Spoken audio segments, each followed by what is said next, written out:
Chapter 948. Mugashuka's ultimatum. During Michael and Gaia's time in Hell, time moved differently. 1 hour in Hell was equivalent to a month in the real world. Thus, while only 6 hours had passed for them, 6 months had gone by in the outside world. During that time, much had changed, especially in the Guardian Guild. It had become divided into several factions, each vying for power, and the Alpha Guardians were struggling to maintain control and prevent the guild from falling apart. The once united front of the guild had shattered, and the members were now more focused on their personal goals and ambitions than the greater good of protecting the realm. Meanwhile, Big Bertha sailed fiercely under the wrathful sky, with the clouds thundering and the waves crashing against the sturdy ship. The wind howled with such intensity that it was almost deafening, as if nature itself was warning the crew of impending danger. The dark clouds cast a shadow over the ship, and flashes of lightning illuminated the restless sea. In the captain's cabin, the atmosphere was vastly different. It was a cozy and warm space, filled with rich wooden furnishings and soft candlelight. The walls were adorned with maps and charts depicting different areas of the sea, and a large desk was placed in the center of the room, piled high with books and scrolls. The captain's chair was made of leather and positioned so that the captain could look out of the window, which offered a breathtaking view of the tumultuous sea outside. The cabin was scented with the sweet aroma of spiced rum, and the gentle crackling of the fireplace added to the coziness of the space. Eve Voldegard stood sternly behind the grand table, her long black hair cascading down her back. She wore black armor that accentuated her warrior's arms, with only her hands exposed. Her armor had a black cape that fluttered behind her with the gusts of wind that rocked the ship. Despite her beauty, she exuded a commanding and intimidating aura, a testament to her strength and experience as a warrior. "How much longer until we reach our destination?" she asked in a collected tone, her eyes piercing through Corey, Gibson and Saber, who were standing at the opposite end of the table. "This storm is delaying our journey, Lady Eve. If it persists, it may take us several more days to reach the island," Corey replied, his voice struggling to be heard above the thundering sounds of the storm. Eve's hand slammed onto the table, causing the entire cabin to tremble. "And what about your airships, Gibson? Can they withstand this storm and get us there any faster?" she demanded, her patience wearing thin. Gibson hesitated before answering. "I'm afraid not, my lady.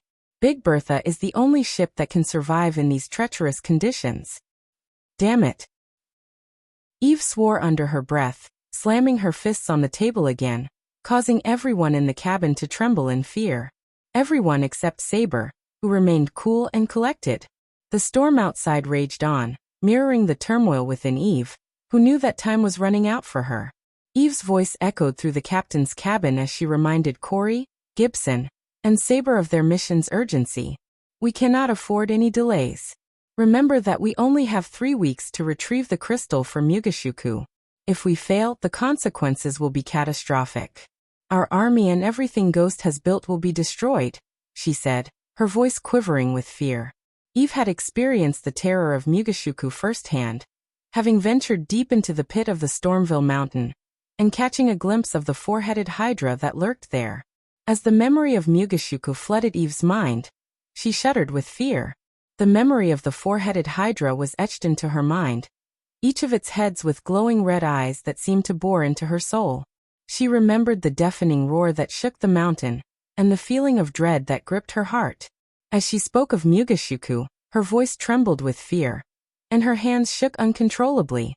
To Eve, Mugashuku was the epitome of terror. The darkness in the pit cloaked his terrifying body, making it difficult to see him clearly. But the glowing pair of eyes in each head had burned an image in her mind that she could never forget. Mugashuku's size and strength had been overwhelming, and the mere thought of facing him again sent a chill down her spine. Eve was still haunted by the memory of being in close proximity to the abomination that was Mugashuku. The mere thought of the godly beast lying dormant beneath the southern continent and absorbing the arch energy, resulting in the energy void that plagued the land, sent shivers down her spine. She was terrified that a monstrosity of that magnitude could exist in the same world as her. But what terrified her more was the knowledge that her best friend, Ghost, had struck a deal with this monstrosity. It was something only he would dare to do, and it left Eve wondering just how far he would go to achieve his goals. As she thought about Mugishuku, Eve couldn't help but shudder at the memory of the shocking scene where she was suddenly teleported into his lair.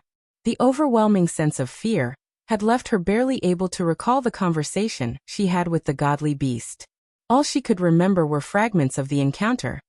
The blinding darkness that surrounded her, the glowing pair of eyes in each of Mugishuka's 4 heads, and the overwhelming feeling of being completely helpless in the face of such an immense and terrifying entity.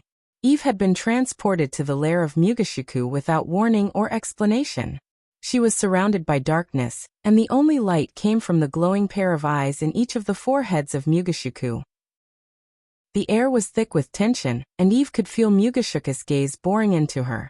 "You are the one called Eve," Mugishuku rumbled, his voice deep and ominous. Eve nodded, unable to find her voice. "I have a message for Ghost," Mugishuku continued. "He has failed to deliver the crystal to me in a timely manner.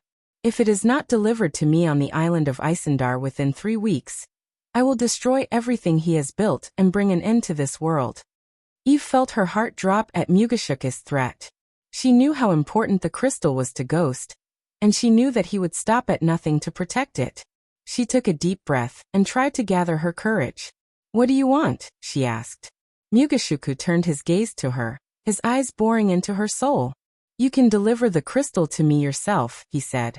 "I will give you a map of the island of Isendar. If you deliver the crystal to me within 3 weeks, I will spare Ghost and his world." Eve nodded, knowing she had no other choice. She took the map from Mugishuku and prepared to leave.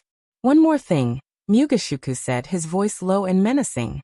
"If you fail to deliver the crystal to me, I will destroy everything you hold dear." Eve shuddered at the threat, knowing that Mugishuku was not one to make idle promises. She took a deep breath and prepared to face the daunting task ahead of her. Eve shook her head to clear her mind and snapped back to reality. Then she raised her hand towards a corner of the room. Suddenly, the room trembled slightly as a gust of wind picked up, and her hammer flew through the air, landing firmly in her outstretched arm. The weapon was a sight to behold, with its black metal and silver engravings glistening in the dim light of the cabin. The center of the hammer was adorned with a skull that seemed to glare at anyone who dared to challenge Eve's might.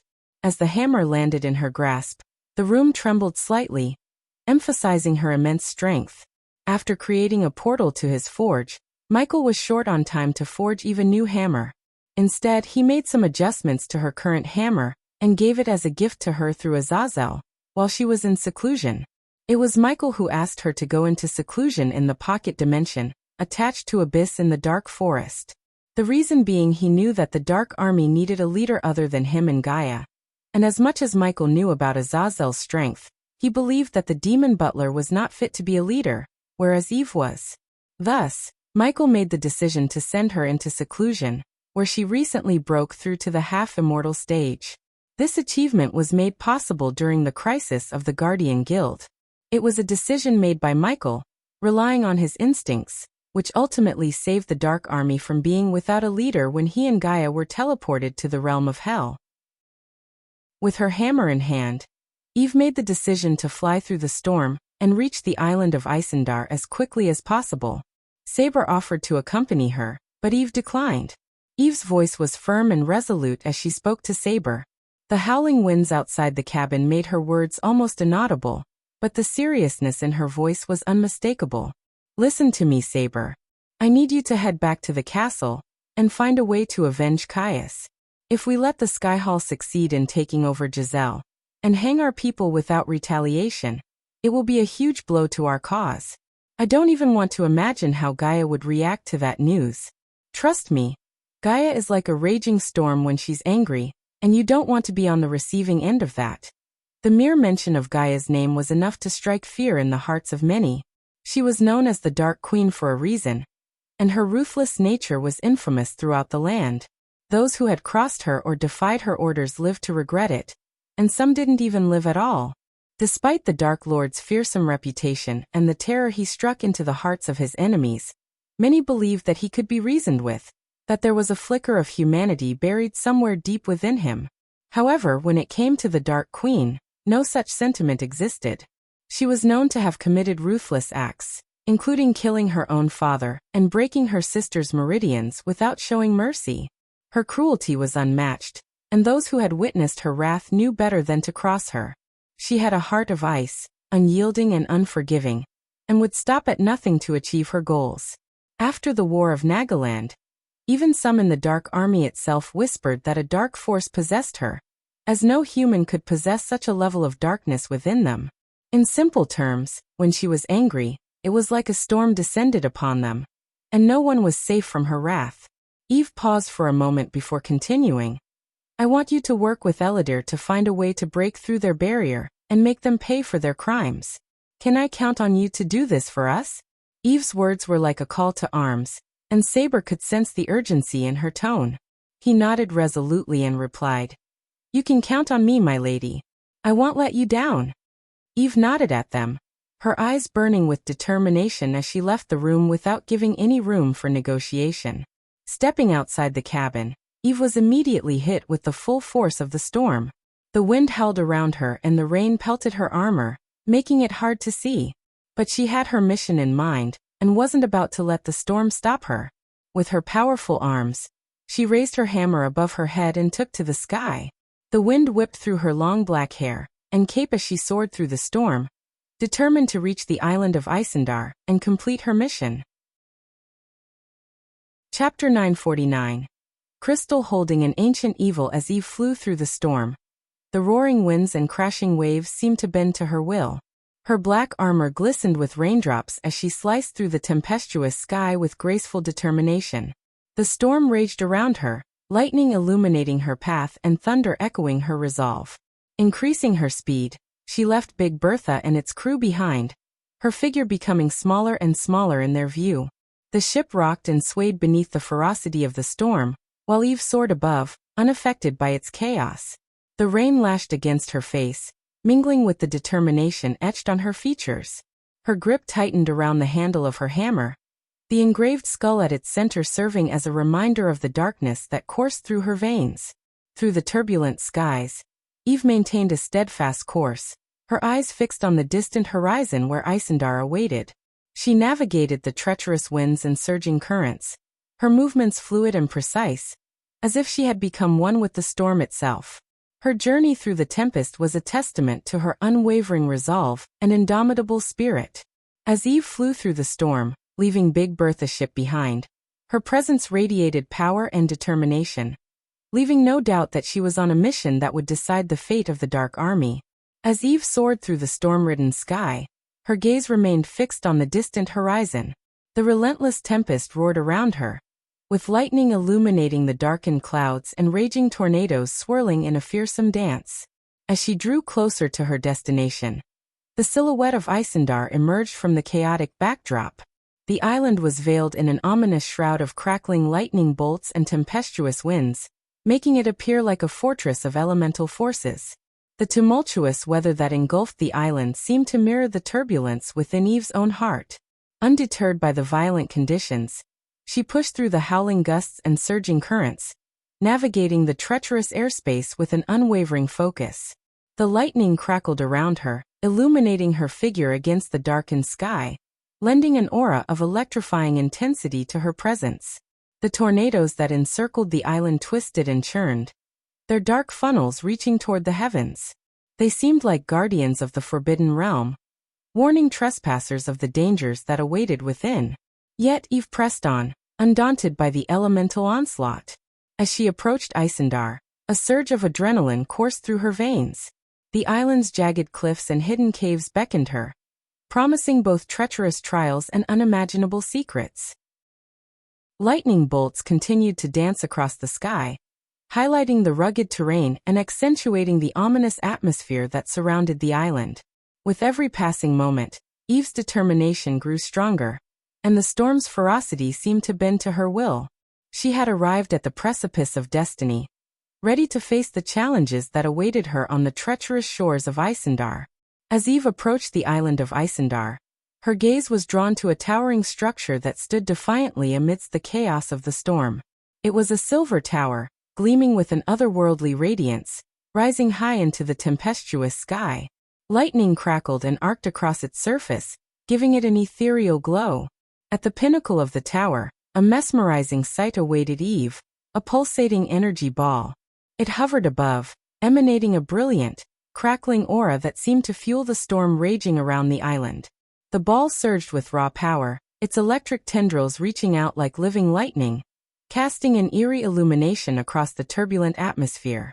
As Eve drew closer, she could feel the energy ball's magnetic pull, resonating with the depths of her being. It seemed to pulse with an intensity that matched the storm's ferocity, as if it were the very source of the tempest itself. The crackling energy danced and flickered, casting an otherworldly light that reflected in Eve's determined eyes. A mix of awe and unease swirled within her. She sensed that this energy ball held tremendous significance, its existence intricately intertwined with the island's storm-ridden nature. It felt like a nexus of power, a focal point where the raw forces of nature converged in an awe-inspiring display. Eve's mind raced with questions, contemplating the origins and purpose of this enigmatic energy ball. Could it be the catalyst for the chaotic weather that had engulfed the island? Or could it be something related to the crystal Mugishuku ordered her to bring him? Its crackling energy hinted at an untapped potential waiting to be harnessed or unleashed. As the wind whipped around her and the thunder roared in the distance, Eve knew that she had to uncover the secrets held within the silver tower, and the pulsating energy ball atop it. It was a mission she accepted willingly, driven by a desire to unravel the mysteries of Isendar and bring order to the storm's unrelenting fury. With each step toward the tower, Eve could feel the energy ball's influence grow stronger, its pull drawing her closer to the heart of the storm. She steeled herself, ready to face whatever challenges lay ahead, knowing that her journey into the unknown would reveal truths that could reshape the very fabric of her world. Within the towering structure, a group of dwarves scurried about in a state of nervous agitation. The air was heavy with an atmosphere of urgency as they hurriedly moved through a dimly lit corridor beneath the tower. The hall exuded an aura of ancient mystery, with shadowy recesses and worn stone walls that seemed to bear the weight of countless years. Torchlight flickered along the corridor, casting dancing shadows that played upon the weathered tapestries and worn insignias adorning the walls. The air was thick with a mix of apprehension and determination, their hushed whispers filling the space as they carried out their tasks with meticulous precision. At the heart of this darkened hall stood a mesmerizing sight. A crystal of immense power, encased within an ethereal shroud of swirling black mist. Its luminescent glow permeated the chamber, casting an otherworldly light that illuminated the dwarves' hasty efforts. The crystal, a mesmerizing gem of untold significance, pulsed with an overwhelming intensity, radiating waves of potent energy. Its surface shimmered with intricate patterns, as if the very essence of power was etched into its core. The dwarves had ingeniously fashioned a complex contraption to harness the crystal's might, a testament to their craftsmanship and determination. Gears whirred and mechanisms clicked as the dwarves worked feverishly, their brows furrowed with concentration. Their hands moved swiftly, adjusting dials, connecting conduits, and aligning delicate components, all with the hope of unlocking the crystal's true potential. Each movement was accompanied by muttered incantations and the occasional spark of arcane energy. The atmosphere in the hall crackled with anticipation, mingled with a sense of trepidation. The dwarves understood the immense responsibility they carried, aware of the consequences should they fail in their endeavor. The fate of Isendar and the storm-ravaged island hung in the balance, their every action a vital step toward restoring equilibrium. As the dwarves persisted in their task, their determination burned bright, fueled by their deep-rooted knowledge of the crystal's significance. They were driven by a collective purpose, knowing that success would bring salvation to their homeland and quell the relentless storm that ravaged the land. In this chamber, within the embrace of the ancient tower, the dwarves strived tirelessly, driven by a combination of expertise, faith, and an unwavering belief in the power of their creation. Their work held the promise of redemption, an opportunity to restore balance and harness the incredible forces contained within the enigmatic crystal. Reeling from the devastating loss of their catastrophic weapon in Dalgarum, the dwarves found themselves in a desperate state. Driven by a burning desire for revenge against the elves, they were determined to construct a new weapon capable of obliterating their enemies. all without relying on Hammond's assistance. Unbeknownst to them, the true culprits behind the destruction of their weapon and port were none other than Noah and the Guardians, working covertly to prevent further bloodshed and chaos. Within the hushed halls of their underground forges, the dwarves toiled tirelessly, their brows furrowed with frustration and their hearts heavy with the weight of their recent defeat. The resounding echoes of their hammers and chisels reverberated through the cavernous chambers, a symphony of determination intermingled with a lingering sense of betrayal.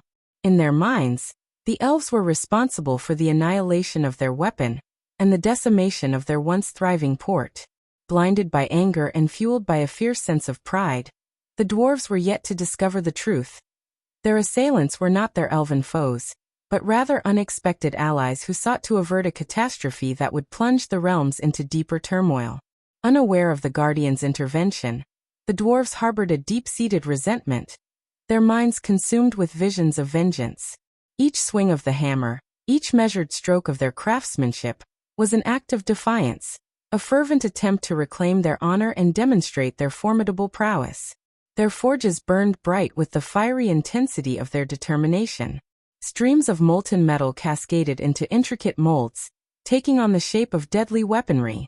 Sparks danced like ethereal fireflies, illuminating the sweat-soaked brows of the tireless artisans. The air was thick with the heady scent of heated metal, a testament to the arduous labor and unwavering resolve that filled the cavernous depths.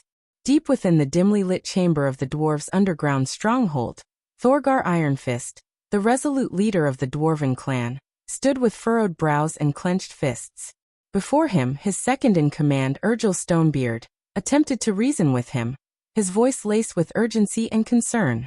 Urgil's grizzled beard trembled as he pleaded, "Thorgar, we can't ignore the signs any longer. The violent storms, the energy surges, the radiation, it's costing us lives, and it won't stop. We must abandon this crystal experiment before it consumes us all." Thorgar's eyes blazed with a defiant fire, his voice tinged with a mix of anger and determination. Abandon our purpose? Our chance to bring destruction upon the Empress and her elven empire? Are you suggesting we cower in fear and surrender our vengeance? Urgil's weathered hands clenched into trembling fists as frustration filled his voice. No, Thorgar. I'm suggesting that we have underestimated the power of this crystal. It's beyond our comprehension, and it's tearing our very foundation apart. Our comrades have perished, sacrificed in the name of a cause that threatens to consume us all. Thorgar's face reddened with rage, his voice booming with defiance. Sacrifices are necessary. We will not back down now, not after everything we've endured. We will harness the power of this crystal, and the Empress will tremble before the might of our creation. Urgil's voice rose, matching the intensity of the storm outside. Thorgar, have you lost sight of what truly matters? Our clan is crumbling. Our brethren lost to the ravages of this experiment. We cannot bear witness to any more tragedy. It's time to let go, for the sake of our survival. Thorgar's eyes narrowed, his voice a low growl. Survival means nothing without purpose, Urgil. We have been wronged, humiliated by the Empress and her kin. Our vengeance fuels us, and this crystal is our chance to exact retribution. I will not let fear dictate our path. Urgil's voice cracked with desperation. Fear? Thorgar, it's not fear that drives me. It's a concern for our people, for our very existence. We must abandon this reckless pursuit before it consumes us all. Thorgar's face contorted with a mixture of anger and sorrow. If you lack the will to see this through, Urgil, then step aside. I will lead our clan to glory, with or without you by my side. Urgil's voice softened, tinged with sadness. Thorgar, you are my kin, my brother in arms. I implore you to reconsider. Our clan's strength lies not in blind vengeance, but in unity and resilience. Together, we can weather any storm. Please, let us not sacrifice ourselves on the altar of our own pride.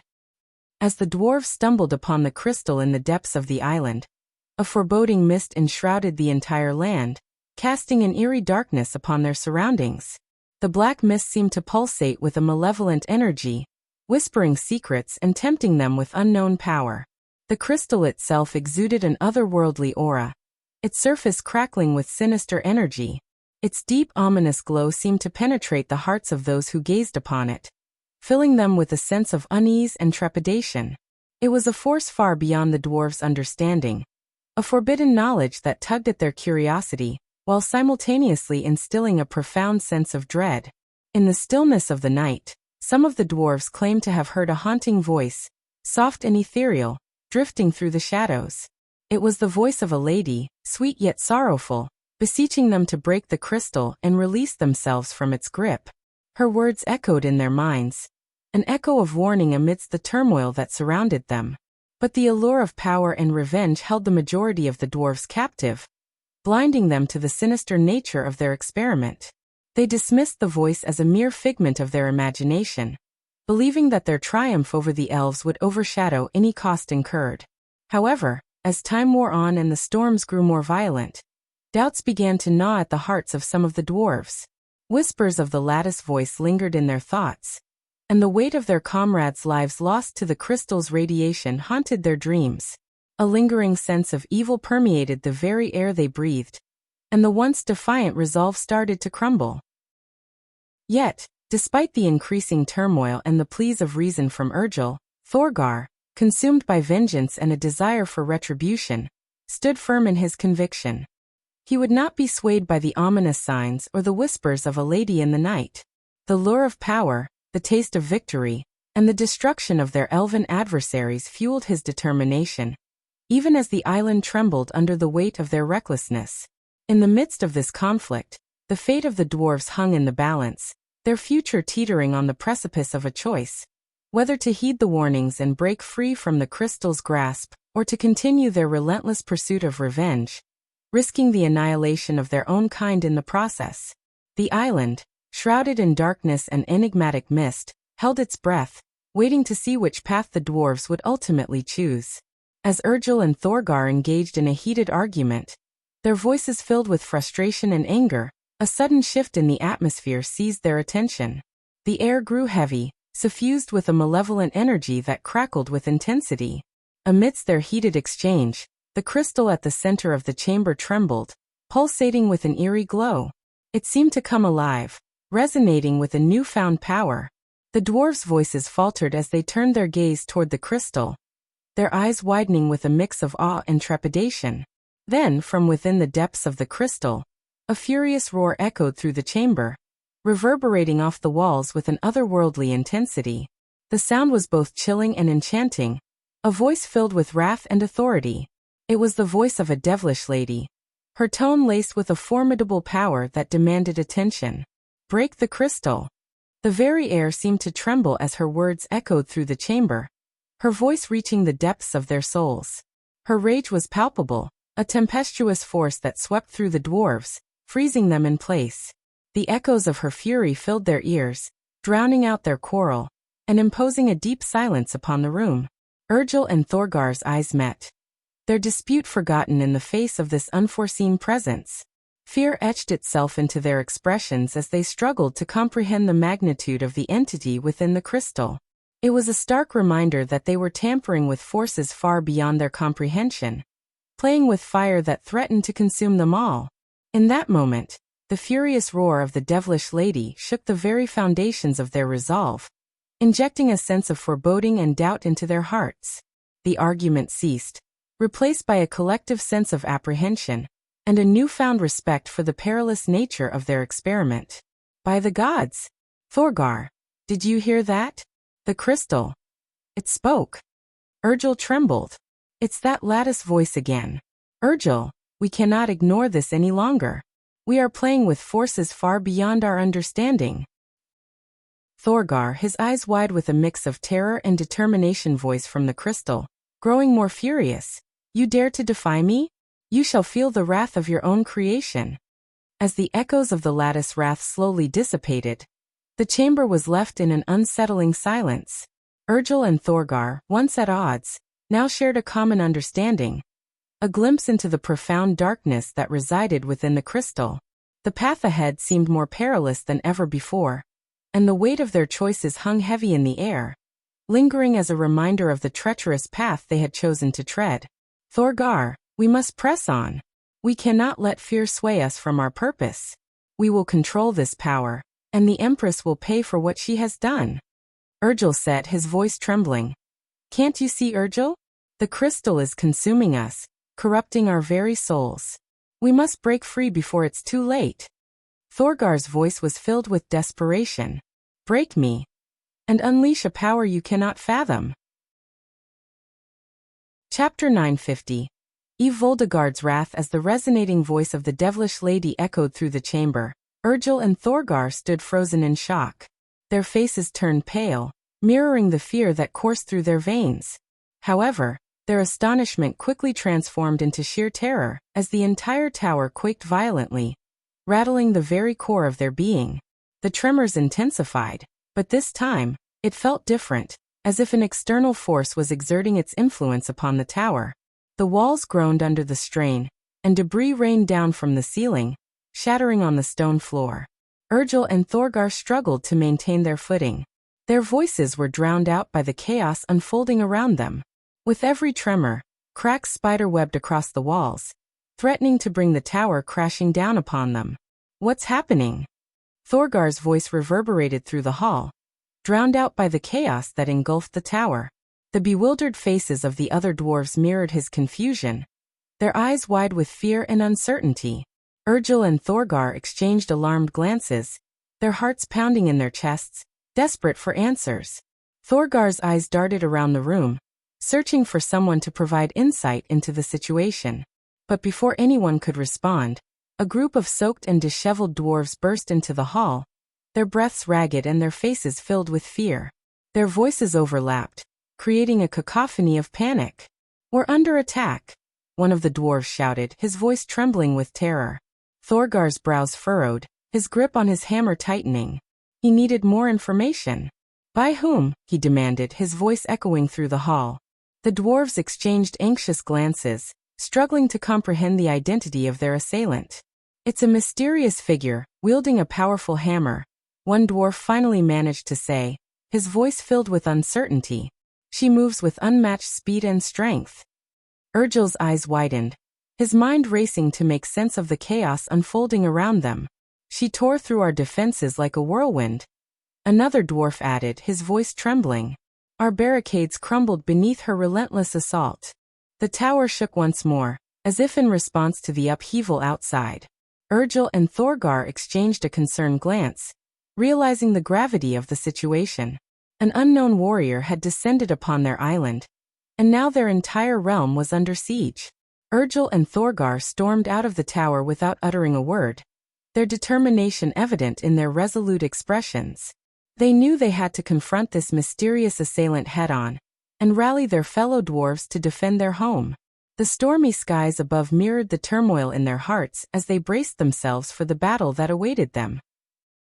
They would face this unknown warrior with unwavering courage, determined to protect their people and uncover the truth behind her relentless assault. As Urgel and Thorgar emerged from the tower, their eyes widened in astonishment at the scene unfolding before them. The island was a battleground, consumed by the raging storm and the ferocious clash of opposing forces. Their gaze was immediately drawn to the young woman, soaring through the tempestuous sky. She possessed an otherworldly aura, her every movement a display of unrivaled power and grace.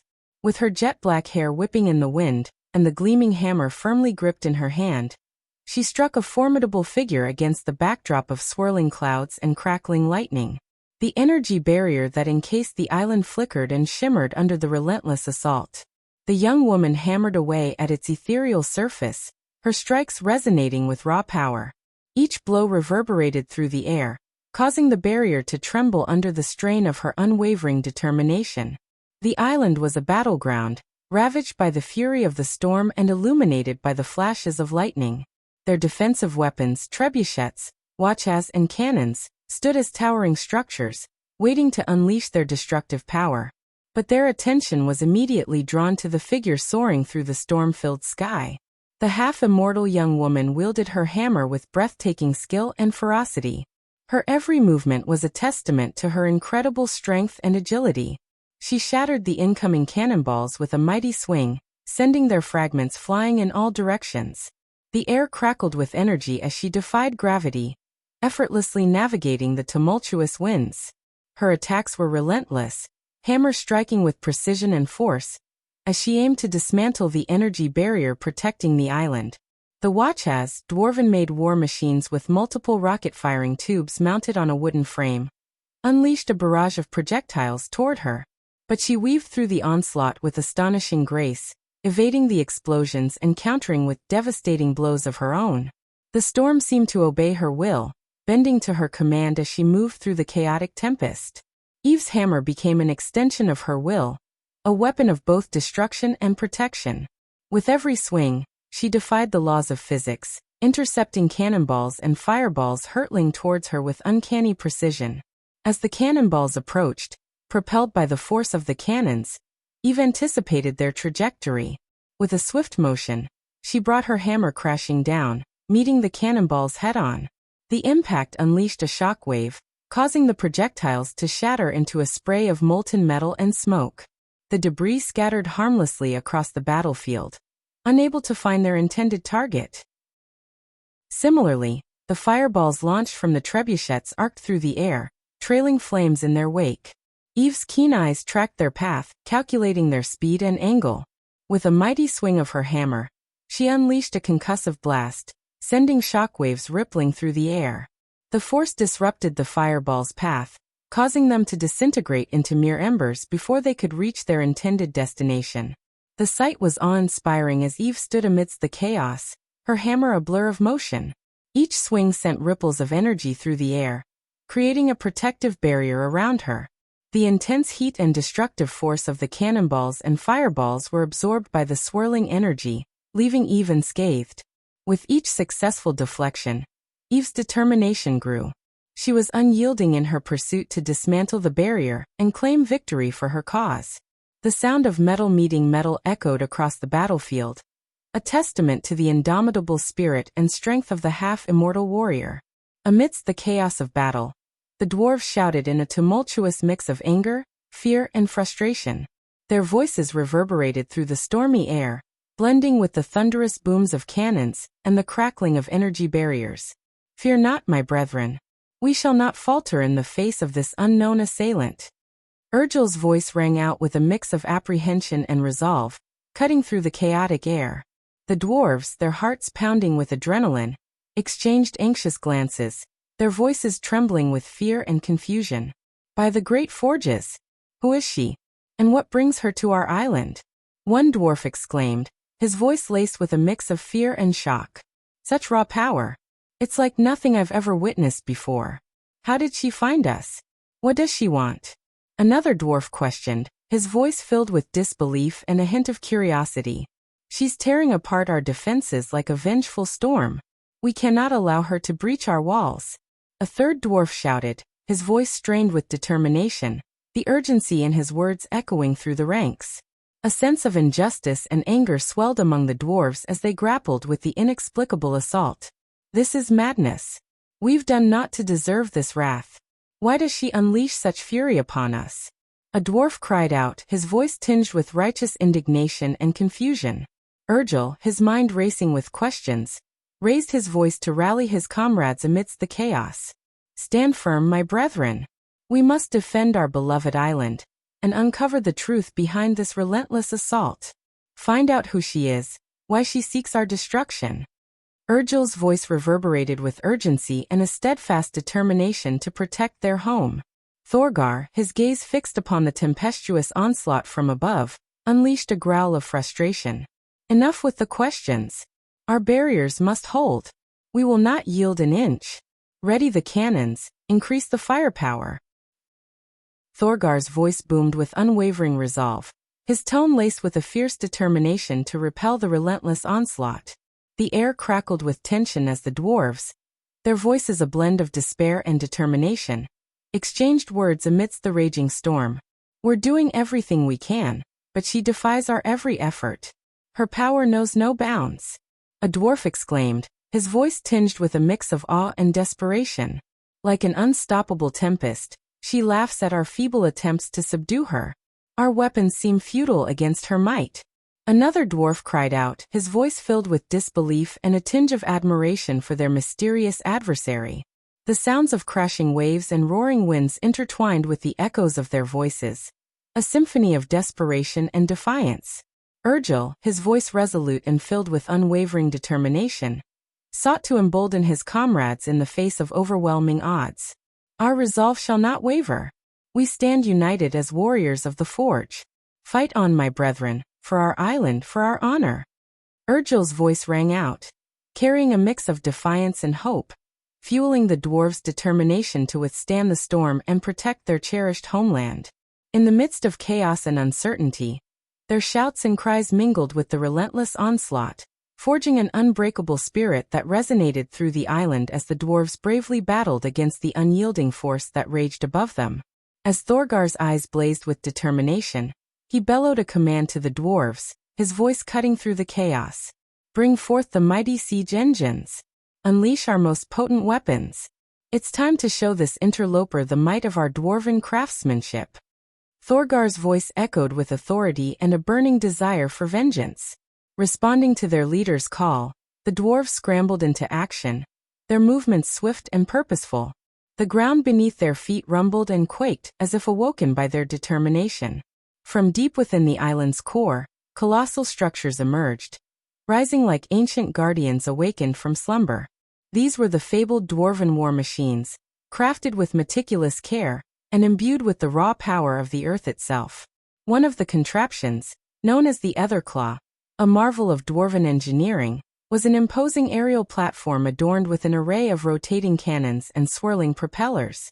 As it gracefully maneuvered through the stormy sky, its sleek metallic frame glistened with an otherworldly glow. From its cannons, it unleashed a torrent of glowing projectiles known as skyblades, ethereal blades infused with arcane energies that streaked through the air with razor-sharp precision. Guided by intricate mechanisms, the Etherclaw's Skyseeker missiles soared with celestial energy, leaving trails of stardust in their wake. With the pulsating stormcaller at its core, the Etherclaw harnessed the very essence of thunderstorms, releasing concentrated bursts of lightning that arced across the heavens. This awe-inspiring dwarven creation was a symbol of power and ingenuity, an airborne force capable of defending the skies with unrivaled might. Next, the Goliath cannon, a behemoth of metal and steam, emerged from the depths. It stood as tall as a mountain, its barrel gleaming with runes of power. As the dwarves loaded it with specially crafted explosive projectiles, the Goliath cannon emitted a deep rumble, gathering energy within its core. With a thunderous roar, it launched its payload high into the stormy sky, unleashing a cataclysmic explosion that shattered the air and sent shockwaves rippling through the tempest. Completing this formidable defense line, the iron-clad ballistae emerged, massive crossbows mounted on sturdy iron frames. These colossal weapons could hurl massive bolts forged with enchanted steel with pinpoint accuracy. As the dwarves took aim, the iron-clad ballistae released their projectiles, which pierced the raging storm like deadly arrows, seeking out their target with unerring precision. Together, these legendary dwarven creations symbolized the resilience and ingenuity of their kind. As the newly revealed defenses took their positions, the ground beneath them shook with the weight of their power, and a surge of confidence coursed through the ranks of the dwarves. They stood tall, their hearts brimming with determination, ready to face the unknown adversary who dared to challenge them. With the resounding clash of gears and the crackling of arcane energies, the dwarven war machines unleashed their mighty arsenal upon the sky, their devastating power rivaling the storm's fury. The island trembled as lightning clashed with lightning, and the dwarves' battle cries melded with the roar of machinery, creating a symphony of defiance that echoed across the turbulent skies.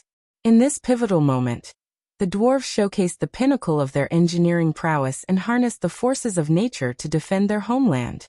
With their newfound weapons of destruction, they vowed to stand strong and repel any threat that dared to encroach upon their domain. As the tumultuous battle raged on, a momentary lull fell upon the chaotic scene. Eve, suspended in midair with her hammer in hand, radiated an aura of commanding authority. The raging storm seemed to bow to her presence as her voice cut through the tempestuous winds, resonating with otherworldly power. Dwarves of Isendar, your struggle is in vain. Her voice boomed, echoing across the stormy sky. Surrender now and spare yourselves from the wrath of the Dark Lord. Your feeble attempts to defy him will only bring destruction upon your heads." Her words hung in the air, carrying an undeniable weight. The dwarves paused, their gazes fixed upon the formidable figure suspended above them.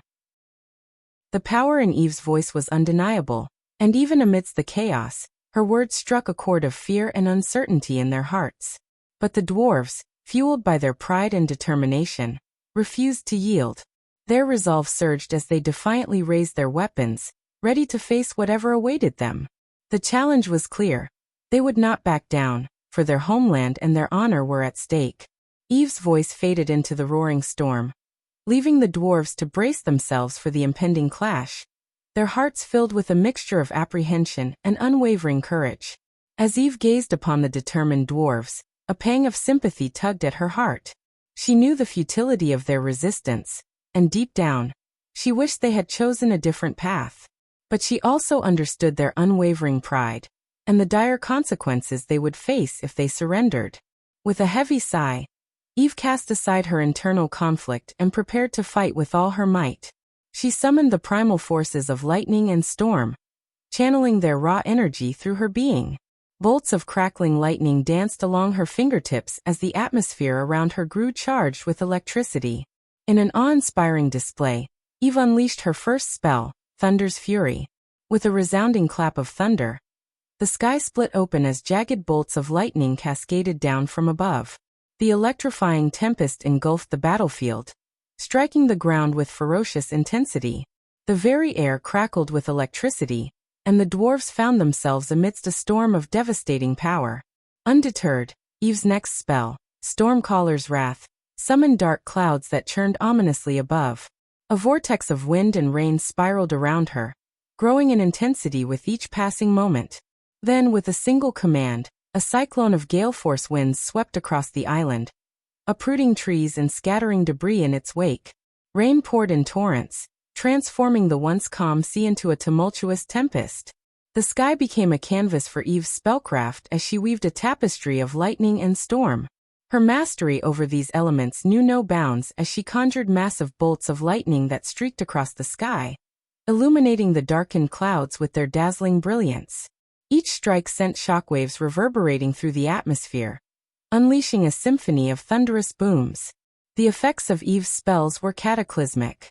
The sky crackled with the sheer force of her lightning, and the weather itself became her weapon.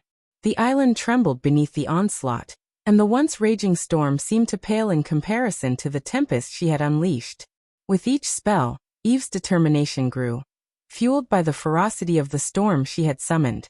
She fought not only for herself but for the dwarves as well, hoping that they would soon realize the futility of their resistance and yield to the overwhelming power she commanded. Chapter 951. Corrupting Power. As Eve unleashed her powerful spells upon the dwarven defenses, the sky crackled with energy and erupted into a dazzling display of light and power. Bolts of lightning danced through the storm clouds, intertwining with the arcing energy from Eve's fingertips. Her spells crackled through the air, seeking to pierce the dwarven defenses and bring chaos to their ranks. However, the dwarven war machines proved to be formidable adversaries. Empowered by the mysterious crystal beneath the island, their defenses held strong against Eve's onslaught. The Etherclaw soared through the tempest, its cannons blazing as skyblades streaked through the air, intercepting and neutralizing Eve's spells with precision. The Stormcaller at its core channeled the fury of thunderstorms, countering the celestial energy used by Eve with bursts of concentrated lightning. Meanwhile, the Goliath cannon unleashed devastating explosive payloads, their concussive force creating shockwaves that disrupted Eve's spells and shook the very foundation of the island. The ironclad ballistae launched enchanted bolts, each one finding its mark with unerring accuracy, neutralizing the celestial energy that surrounded Eve. The clash between Eve and the dwarven war machines became a spectacle of power and might. Thunderous booms and crackling energy filled the air as spells collided with the relentless barrage of projectiles from the war machines. The stormy sky became a battleground, illuminated by flashes of light and engulfed in swirling winds. While Eve had the upper hand in terms of raw magical prowess, the dwarven war machines displayed their resilience and power, fueled by the enigmatic crystal beneath the island. With every clash, It became evident that this battle would not be easily won by either side. The clash of spells and dwarven contraptions created a mesmerizing spectacle, a testament to the indomitable spirit and ingenuity of the dwarves in the face of overwhelming odds. The mysterious crystal beneath the island pulsed with an otherworldly energy, its power resonating through the very core of the dwarven war machines. This ancient relic, harnessed by the dwarves, bestowed immense strength and vitality upon their contraptions. The crystal's energy coursed through the intricate mechanisms of the war machines, fueling their movements and augmenting their capabilities. It imbued the Etherclaw with unmatched agility and speed, allowing it to navigate through the stormy skies with unparalleled precision swiftly. The Stormcaller, at the heart of the Etherclaw, channeled the raw power of thunderstorms, amplifying its destructive potential. The Goliath cannon, powered by the crystal's energy, transformed into a behemoth of destruction. With each explosive projectile it launched, the crystal's energy amplified their devastating impact, sending shockwaves through the air and leaving trails of destruction in their wake. The ironclad ballistae, armed with enchanted bolts, absorbed a fraction of the crystal's energy, infusing their projectiles with enhanced accuracy and piercing power. As the bolts were unleashed, they tore through the stormy atmosphere, guided by the residual energy of the crystal, striking their targets with deadly precision. Despite the dwarves' ingenuity, they had only managed to harness a fraction of the crystal's true power. The enigmatic energy that surged within the crystal remained largely untapped, waiting to be unlocked and unleashed. The dwarves had glimpsed the immense potential that lay within, but they had only scratched the surface of its true capabilities. Nevertheless, even with their limited utilization of the crystal's energy, the dwarven war machines proved to be a formidable force, their power magnified by the ancient relic. The clash between Eve's spells and the dwarven defenses showcased the immense strength that the crystal bestowed upon the war machines, but it also hinted at the untapped power that lay dormant within the depths of the island. The mysterious crystal beneath the island pulsed with an otherworldly energy, its power resonating through the very core of the dwarven war machines. This ancient relic, harnessed by the dwarves, bestowed immense strength and vitality upon their contraptions. The crystal's energy coursed through the intricate mechanisms of the war machines, fueling their movements and augmenting their capabilities. It imbued the Etherclaw with unmatched agility and speed, allowing it to navigate through the stormy skies with unparalleled precision swiftly. The Stormcaller, at the heart of the Etherclaw, channeled the raw power of thunderstorms, amplifying its destructive potential. The Goliath cannon, powered by the crystal's energy, transformed into a behemoth of destruction. With each explosive projectile it launched, the crystal's energy amplified their devastating impact, sending shockwaves through the air and leaving trails of destruction in their wake. The ironclad ballistae, armed with enchanted bolts, absorbed a fraction of the crystal's energy, infusing their projectiles with enhanced accuracy and piercing power. As the bolts were unleashed, they tore through the stormy atmosphere, guided by the residual energy of the crystal, striking their targets with deadly precision. Despite the dwarves' ingenuity, they had only managed to harness a fraction of the crystal's true power. The enigmatic energy that surged within the crystal remained largely untapped, waiting to be unlocked and unleashed. The dwarves had glimpsed the immense potential that lay within, but they had only scratched the surface of its true capabilities. Nevertheless, even with their limited utilization of the crystal's energy, the dwarven war machines proved to be a formidable force, their power magnified by the ancient relic. The clash between Eve's spells and the dwarven defenses showcased the immense strength that the crystal bestowed upon the war machines, but it also hinted at the untapped power that lay dormant within the depths of the island. As Urgil observed the immense power unleashed by the dwarven war machines, a mix of astonishment and concern washed over him. His eyes widened with both awe and trepidation as he witnessed the devastating capabilities fueled by the mysterious crystal. Caught between marveling at the sheer might of their creations and grappling with the unknown nature of the crystal's power, Urgil's mind raced with conflicting thoughts. He recognized the incredible strength that the crystal had bestowed upon their weapons, amplifying their effectiveness beyond their wildest dreams. Yet a sense of unease gnawed at him, a deep-seated fear of wielding a power they barely understood. Thorgar, do you see what we've tapped into? Urgil exclaimed, his voice tinged with a mix of amazement and concern. This power.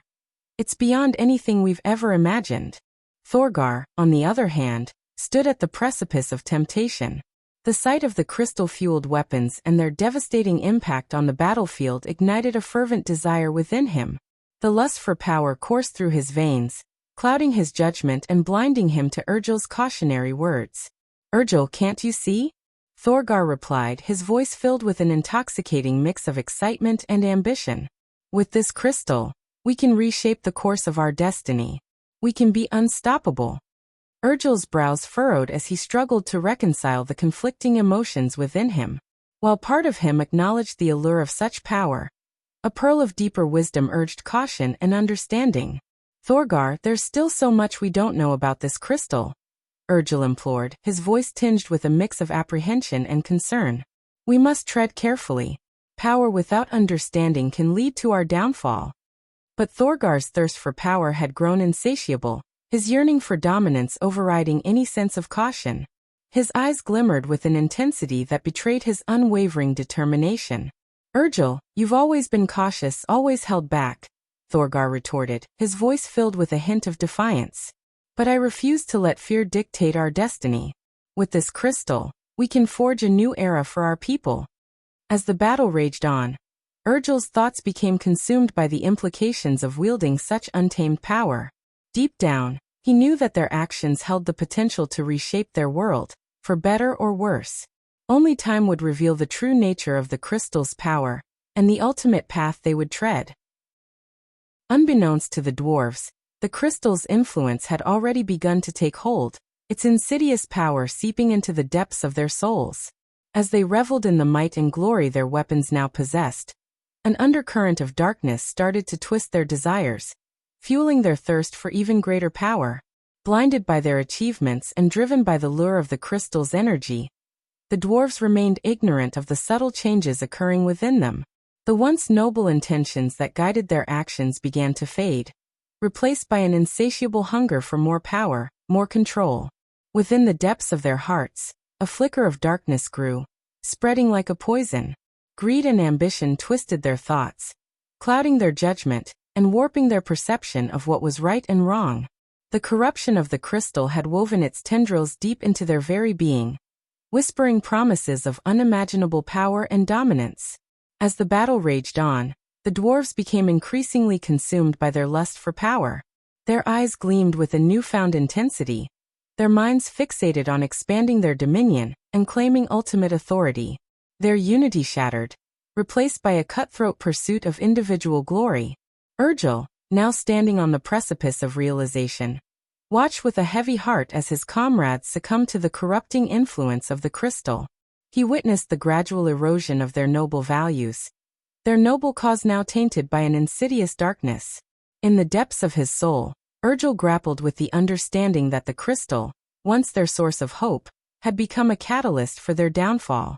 The power it offered had twisted their ambitions, morphing them into beings consumed by their own desires. Urgil's heart ached for his kin, for the loss of their unity and the tarnishing of their once noble purpose. But the allure of power was difficult to resist, and as the dwarves delved deeper into the darkness, they became blind to the true cost of their actions. Unbeknownst to them, the crystal's corruption seeped further, its hold tightening with every passing moment. As Urgil stood there, torn between his inner turmoil and the allure of power, a faint whisper began to echo in the depths of his mind. At first, it was barely audible, a mere murmur dancing on the edge of his consciousness. But with each passing moment, its voice grew stronger, seeping into the very fibers of his being. "Embrace the power, Urgil," the whisper cooed, its seductive tone sending shivers down his spine. "Let go of your fears and bask in the ecstasy of dominance. The crystal offers limitless potential, a world where your desires become reality."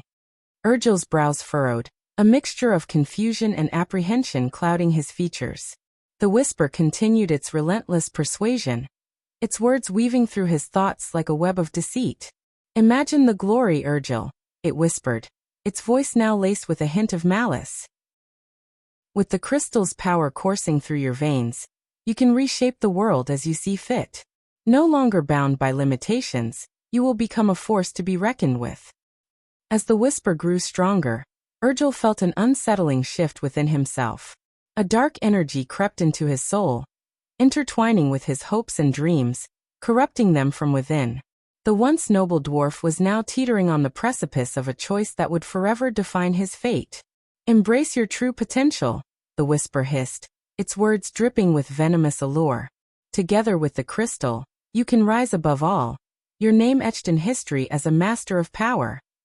Urgel's heart raced, conflicting emotions warring within him. The pull of the whisper became harder to resist, its promises enticing him with promises of dominion and unbridled might. The corruption seeping from the crystal began to merge with his very essence, clouding his judgment and darkening his noble intentions. As the battle raged on, Urgel's resolve faltered, his grip on righteousness slipping. The whisper's persuasive tendrils tightened their grip on his vulnerable soul, enticing him further down the treacherous path of temptation. And in that moment, Urgel's eyes flickered with a mix of uncertainty and growing hunger for power, his very being becoming a vessel for the insidious influence of the crystal. The fate of his soul hung in the balance, teetering between the light of righteousness and the seductive embrace of darkness. As Urgel stood before the pulsating crystal, its malevolent energy seeping into his very being, the whisper in his mind grew stronger, its insidious intent crystal clear. "Break the shackles, Urgel," the voice whispered, its words dripping with venomous persuasion. "Destroy the crystal, unleash the queen of all. With her power, you shall reign supreme." Urgel's heart pounded in his chest, torn between the weight of responsibility and the allure of absolute power. The voice continued its relentless coercion, urging him to embrace his darkest desires. "Imagine the dominion, Urgel," it whispered, its tone filled with anticipation. "With the queen of all by your side, you will have the strength to reshape reality itself. The world will bow before you." Conflicting emotions churned within Urgel's troubled mind. Fear and hesitation mingled with a burning desire for control and supremacy. The corrupted energy coursing through his veins fed his growing lust for power, clouding his judgment and obscuring the consequences. "Break the crystal, Urgel," the voice hissed, its words now laced with a sinister edge. "Release the queen of all, and together you will forge a new era of darkness." Urgel's hands trembled as he contemplated the magnitude of the choice before him. He knew the perilous path he was being led down, but the allure of dominion whispered promises of greatness that proved difficult to resist. The crystal's malevolent influence intensified, amplifying the voice's insidious seduction. Urgel's soul teetered on the edge of oblivion as the darkness within him threatened to consume all that was pure and noble. In the depths of his conflicted mind, Urgel weighed the consequences of his actions. The voice's words echoed with tempting echoes, their twisted logic worming its way into his thoughts. And as Urgel stood before the pulsating crystal, his gaze fixated upon its wicked radiance, a decision hung in the air, one that would shape not only his own destiny, but the fate of all those who stood in the path of his growing darkness. Deep within the heart of the crystal, an entity of immense darkness slumbered. It was none other than one of the countless soul pieces of the queen, an ancient being of unparalleled power, and the puppet master behind Mugashuku, the fearsome four-headed hydra. Though trapped within the confines of the crystal, the concentrated essence of the queen's malevolence radiated an insidious corruption energy that seeped into the very fabric of the dwarves' souls. The corrupted energy, like a malignant force, took hold of the dwarves, fueling their deepest desires and twisting them into vessels of darkness. With each passing moment, the crystal's power corrupted their thoughts, enticing them with promises of might and dominance. The dwarves found themselves drawn to its seductive allure, unable to resist its corruptive influence.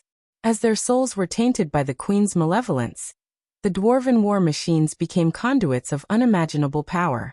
The crystal's corrupted energy surged through the mechanisms, infusing them with an otherworldly strength. With every activation, the machines roared to life, fueled by the dark essence of the queen's soul. Their weapons became devastating instruments of destruction, capable of unleashing unimaginable devastation upon their foes. However, the cost of this power was steep. The souls of the dwarves, once noble and steadfast, were now entwined with the queen's malevolent essence. The corruption consumed their moral compasses, their judgment clouded by the twisted promises whispered within their minds. They became unwitting slaves to the darkness, pawns in the queen's grand design. Though trapped within the crystal, the queen's soul exerted its influence, spreading its dark tendrils through the corrupted energy radiating from within. It fed upon the dwarves' desires and ambitions, magnifying their darkest impulses and turning their once noble intentions into something sinister. The crystal, an unwitting prison for the queen's soul peace, was now a conduit for her malevolence. Its energy corrupted and amplified the dwarves' powers, making them an unstoppable force. But with every moment that passed, the darkness within the crystal grew, its corruptive energy permeating the very essence of the dwarves' being. Unbeknownst to the dwarves, they had unwittingly harnessed a power beyond their understanding, a power that threatened to consume them from within.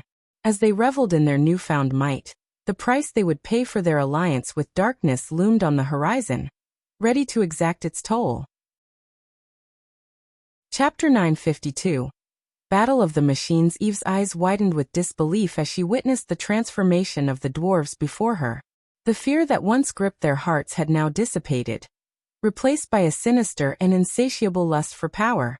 Their eyes, once filled with trepidation, now burned with a twisted desire that sent shivers down her spine. It was as if a dark veil had descended upon their souls, clouding their judgment and consuming their very essence. Frantically, the dwarves shouted commands and operated the war machines with an almost rabid fervor. Their actions were no longer calculated or strategic, but driven by an insidious hunger for dominance. The once noble warriors now appeared possessed, their movements erratic and frenzied. As the war machines unleashed their devastating power upon the battlefield, the dwarves reveled in the destruction they wrought. They fired cannons with reckless abandon, their shots guided not by strategy, but by an unrelenting desire to obliterate their foes. The air was filled with the thunderous roar of gunfire, the acrid scent of smoke, and the crackling energy of arcane spells. Eve observed the dwarves with growing concern, sensing that something had gone horribly awry. While she couldn't pinpoint the exact cause of their transformation, a nagging suspicion whispered in the recesses of her mind. The crystal, that mysterious artifact that had captivated their attention, seemed to be at the heart of this malevolent change. Its presence and the corruptive energy it emanated seemed to have sparked this dark metamorphosis in the dwarves. Doubt crept into Eve's thoughts as she pondered the implications of the crystal's influence. Could it be that the power they had harnessed was too great for mortal souls to bear? Or was there something far more sinister at play? An ancient force manipulating their desires from within the depths of the crystal itself? As the chaos raged around her, Eve realized that she had to confront the growing darkness head-on. She couldn't allow the dwarves to succumb entirely to the malevolence that consumed them. The dwarves were filled with a bloodlust that surged through their veins. One of the dwarves shouted. His voice resonated with fervor and determination as he shouted, "To the depths with mercy! Crush 'em all! Tear 'em limb from limb!" His words were fueled by a fiery rage, a desire to unleash unforgiving wrath upon their enemies. The sheer intensity in his voice echoed the ferocity of their battle, where mercy had no place and victory could only be attained through absolute destruction. The dwarves fought with unyielding determination, their voices filled with battle lust as they clashed with the half-immortal young woman in the sky. Their gruff voices echoed through the raging storm, intermingled with curses and fierce exclamations. "By the beard of Durin, we'll blast her to smithereens!" shouted the burly dwarf with a braided red beard, his eyes burning with fury. His muscular frame was adorned with intricate dwarven armor, etched with ancient runes. "Take that, you feckin' bitch!" roared the stout dwarf with a bald head and a long scar across his cheek. He gripped the controls of the Thunder Crusher with a tight grip, his knuckles turning white. His sturdy build showcased the resilience and strength of his kind.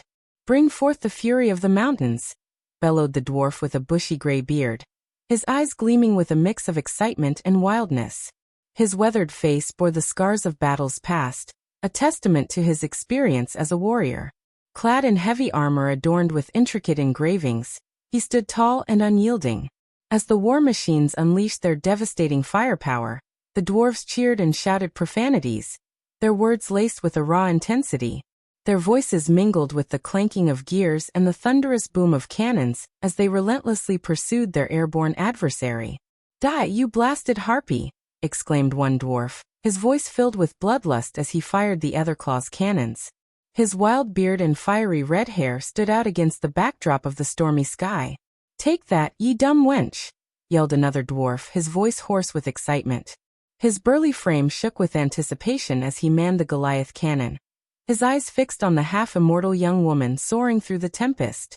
The battle lust in their eyes burned brightly, fueled by the power coursing through their war machines. Their taunts and curses echoed through the storm, mixing with the roar of thunder and crackle of lightning. With every volley of projectiles and every blast of energy, they fought with a relentless fervor, determined to prove their mettle against their formidable opponent. The dwarves, their battle lust coursing through their veins, boasted with unbridled arrogance, their voices filled with defiance and profanity. "We don't give a fuck about your cultivation level, you prissy bitch," shouted the burly dwarf, his voice dripping with contempt. His muscular frame towered over his opponents, his biceps bulging beneath his dwarven armor. He spat on the ground defiantly, a wicked grin spreading across his weathered face. "Who the hell do you think you are, lass? We've faced tougher bastards than you," snarled the stout dwarf, his voice thick with defiance. His bald head glistened with sweat as he tightened his grip on the controls of the Thunder Crusher, his eyes blazing with a fiery determination. "Fuck your fancy spells, you ain't nothing but a fly buzzing in the wind," bellowed the gray-bearded dwarf, his voice dripping with scorn. He pounded his chest with a gloved fist, his eyes locked on the half-immortal young woman. His battle-hardened visage betrayed the scars of countless skirmishes, a testament to his indomitable spirit. The dwarves scoffed at her presence, dismissing her with vulgar words and dismissive gestures. Their words were laced with defiance, their expressions twisted with contempt. They cared not for her origins or her companions, for in their minds, they were the true warriors, the fierce defenders of their realm. "Your fancy spells means shit in the face of our steel and stone," spat one dwarf, his voice dripping with disdain. His calloused hands gripped the controls of his war machine, his eyes blazing with defiance. "Come on, you feckin' witch. We'll show you what real power looks like," taunted another dwarf, his voice tinged with a mix of excitement and malice. His rugged features contorted into a sneer, his beard bristling with anticipation. Their boisterous boasts echoed through the stormy sky, challenging the very essence of their adversary. They cared not for her cultivation level or her companions, for they believed that their own indomitable spirit and unyielding resolve would carry them to victory. With every profanity-laden utterance, they dared the half-immortal young woman to face their unyielding wrath. As the battle raged on, Thorgon, consumed by his desire for power, had completely surrendered to the crystal's temptation. His eyes gleamed with a sinister light, his once stout heart now corrupted by the insidious whispers that echoed in his mind. He no longer held back, his actions fueled by an insatiable thirst for dominance. Urgil, on the other hand, found himself teetering on the edge of the same desire and lust for power that consumed his companion. The whispers, like tendrils of darkness, seeped into his thoughts, clouding his judgment and tempting him with promises of unimaginable might. His once steadfast resolve wavered, a flickering flame threatened by the encroaching shadows. Their souls, entangled in the seductive web woven by the crystal's power, were gradually losing sight of their true selves. Urgil could feel the pull, the allure of unlimited strength, gnawing at the core of his being. Doubt crept in, eroding the barriers he had built to protect his conscience. The choice between power and righteousness loomed before him, a formidable crossroads he was struggling to navigate. Thorgon, now unrecognizable, had become a vessel of pure ambition and corruption. His eyes glowed with a malevolent light, devoid of compassion or empathy. He reveled in the twisted whispers, a puppet dancing to the crystal's tune, his every action driven by the insidious desires that plagued his soul. As Urgil witnessed the transformation of his companion, a tremor of fear and uncertainty coursed through his veins. He fought against the alluring promises, desperately clinging to the remnants of his once noble intentions. But the struggle was real, and with each passing moment, the crystal's influence threatened to engulf him completely. The line between righteousness and the seductive allure of power grew increasingly blurred. Urgil wrestled with his inner demons, battling against the rising tide of temptation.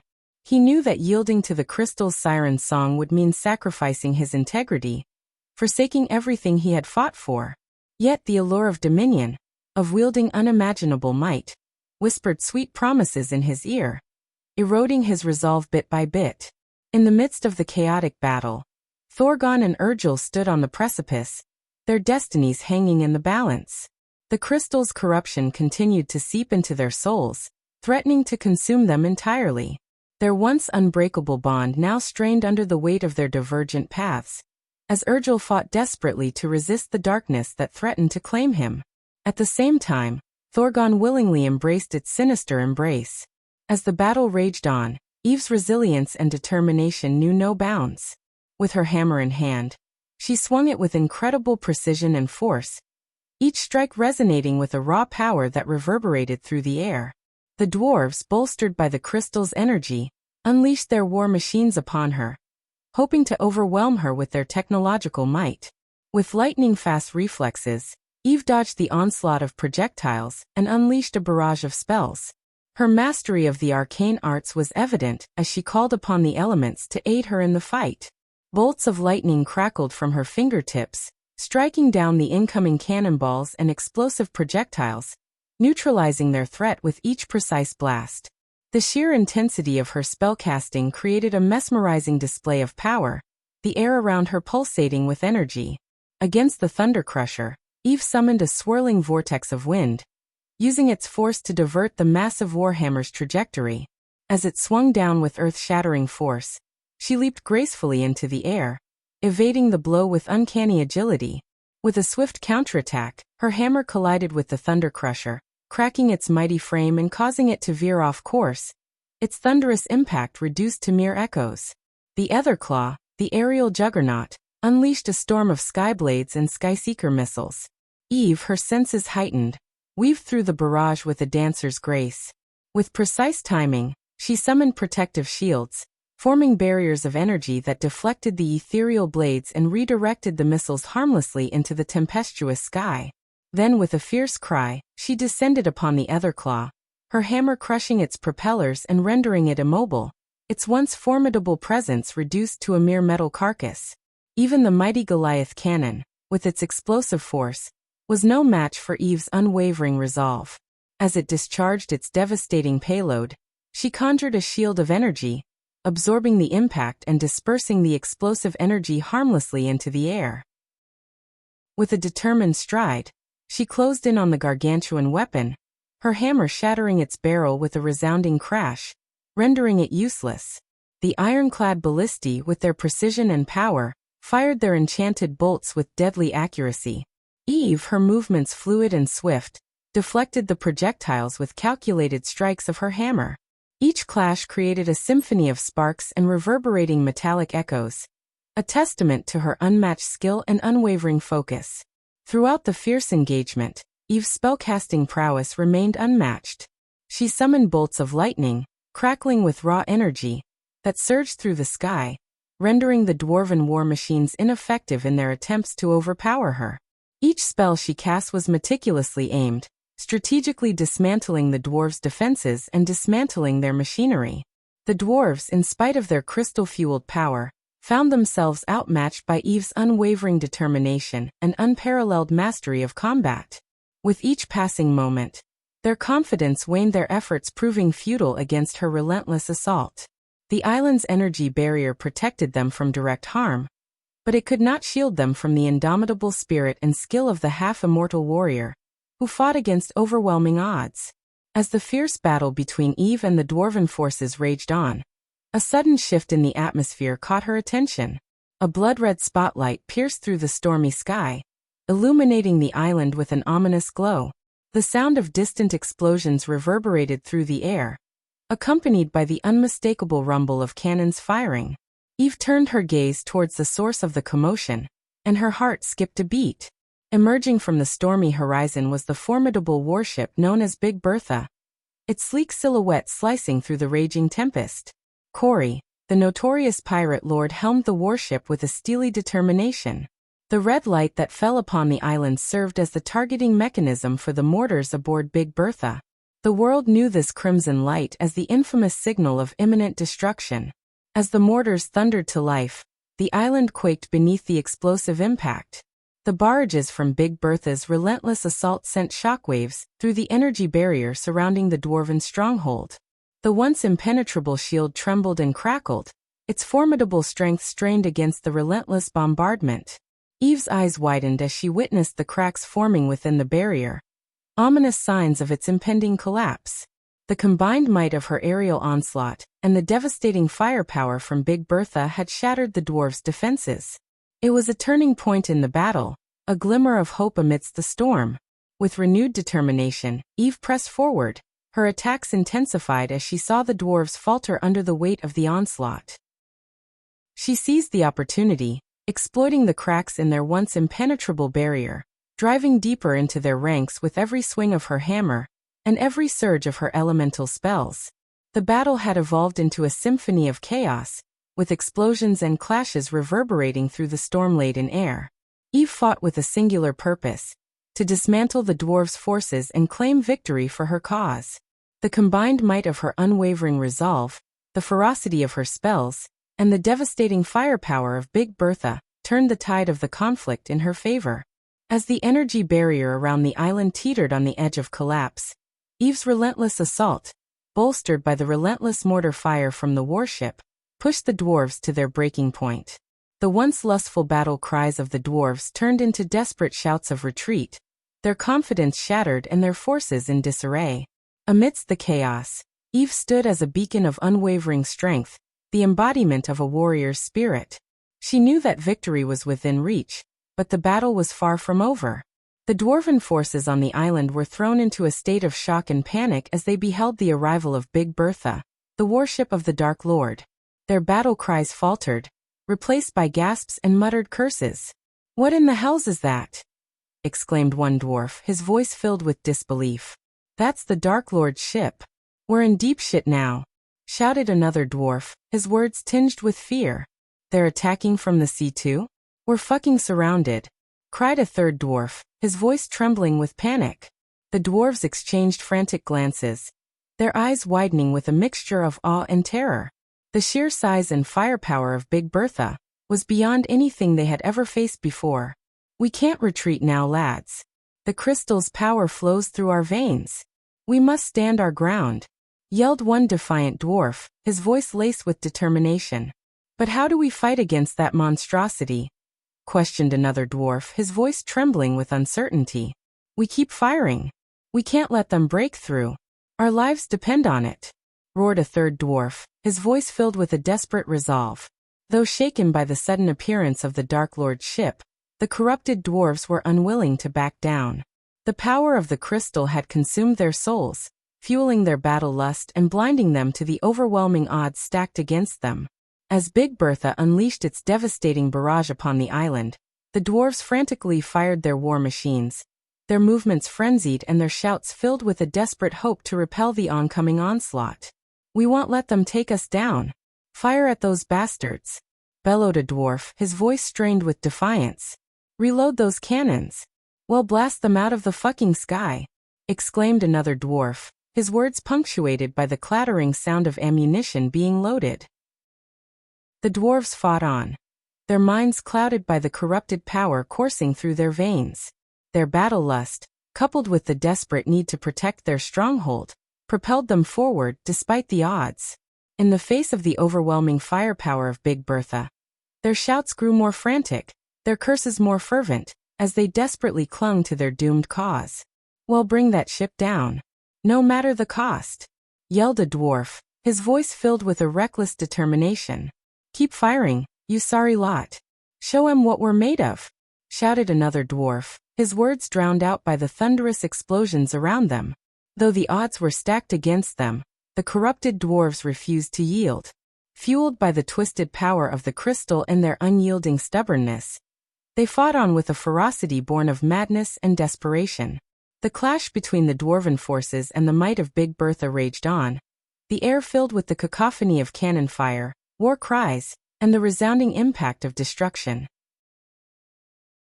Chapter 953. End of the long battle. Thorgar, consumed by the corrupting power of the crystal, his voice laced with madness and malice, urged the dwarves to continue their relentless assault. Keep firing, you sorry lot. Well, show those Dark Lord's bastards what we're made of. He bellowed, his words dripping with venom. Blow that fucking ship out of the sky. Give 'em hell. Thorgar shouted, his eyes filled with a twisted fervor. Don't you give up, you worthless sacks of shit.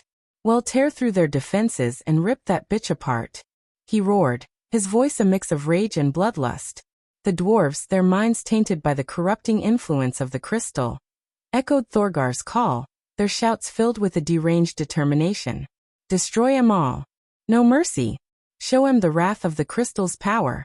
One dwarf yelled, his voice tinged with madness. Fuck the Dark Lord and his bitch. Well, bring 'em down one piece at a time, shouted another dwarf, his words fueled by an unhinged rage. Thorgar's commands reverberated through the chaotic battlefield, his voice a twisted symphony of aggression and hate. Sink that fucking ship into the abyss. Show 'em the true power of the crystal. He screamed, his voice drowned out by the sounds of destruction and chaos. As the dwarves heedlessly followed Thorgar's orders, their souls corrupted and their battle lust unrestrained, their shouts grew louder, their curses more vicious. Driven by their twisted desires and blinded by the allure of power, they fought on with a reckless abandon. In their minds, there was only the burning desire to bring ruin upon the Dark Lord's ship, and to see their enemies fall before them, no matter the cost. The battlefield became a frenzied cacophony of cries and curses, each dwarf fueled by a maddening hunger for destruction and dominance. The air vibrated with their shouts, blending into a symphony of chaos and malevolence. Thorgar, consumed by his lust for power and vengeance, pushed his corrupted comrades to the brink, urging them to fight with an intensity that bordered on madness. Fight, you worthless maggots! Show those Dark Lord's bastards what we're made of. Destroy 'em all! He bellowed, his voice reverberating with a mix of triumph and derangement. In their corrupted state, the dwarves fought on, their souls tainted by the crystal's insidious influence, their shouts echoing through the storm-filled air, a chilling testament to the darkness that had consumed them. As the battle raged on, the sudden thunderous roar of the Big Bertha's torpedoes being launched sent shockwaves through the air. The warship, under the command of Pirate Lord Corey, unleashed its devastating firepower, targeting the island from beneath the waves. The dwarves, their attention fixed on the sky and the battle above, were caught off guard by the unexpected assault. Panic spread through their ranks as they realized that the Dark Lord's ship was not limited to conventional warfare alone. What the fuck? They're attacking us from below. Brace yourselves, shouted one dwarf, his voice filled with a mix of disbelief and alarm. The Dark Lord's ship ain't playin' fair. They're fucking us up from every goddamn direction, cried another dwarf, his words laced with frustration. The thunderous impact of the torpedoes echoed through the island, causing tremors that shook the ground beneath their feet. The energy barrier, once a formidable shield, crackled and faltered under the onslaught of the underwater assault. They're fucking breaking through the barrier. We're not safe here anymore, warned a dwarf, his voice tinged with fear. The dwarves, now facing a two-pronged attack from above and below, struggled to regain their composure. Their battle lust wavered for a moment as the realization of the dire situation sunk in. We can't let him take us down. We fight to the bitter end. Hold your ground, barked Thorgar, his voice betraying a hint of uncertainty. The island shook with the force of the underwater explosions, creating a chaotic symphony of destruction. The once unyielding dwarven war machines now found themselves facing a relentless assault from all sides. Amidst the chaos, Eve, hovering above the battleground, assessed the situation with a steely resolve. Despite the overwhelming odds, she remained undeterred, her grip on her hammer tightening as she prepared for the next phase of the battle. The clash of torpedoes and the crumbling of the energy barrier added a new layer of chaos to the already frenzied battlefield. The dwarves, fueled by their corrupted souls, fought on with a renewed determination, their shouts of defiance mingling with the sounds of explosions and crumbling stone. In this swirling maelstrom of destruction, Eve stood as a beacon of unwavering resolve, her hammer and spells serving as her weapons of choice against the onslaught from all directions. With each strike and spell, she pushed back against the tide, determined to protect herself and the island from annihilation. The battle raged on, the relentless assault from the Big Bertha and the dwarven war machines creating a maelstrom of destruction and chaos. The island trembled under the combined might of the underwater torpedoes and the dwarves' corrupted firepower, as Eve fought with unmatched determination to turn the tide in her favor. "Stop her! We can't let her keep tearing through our defenses!"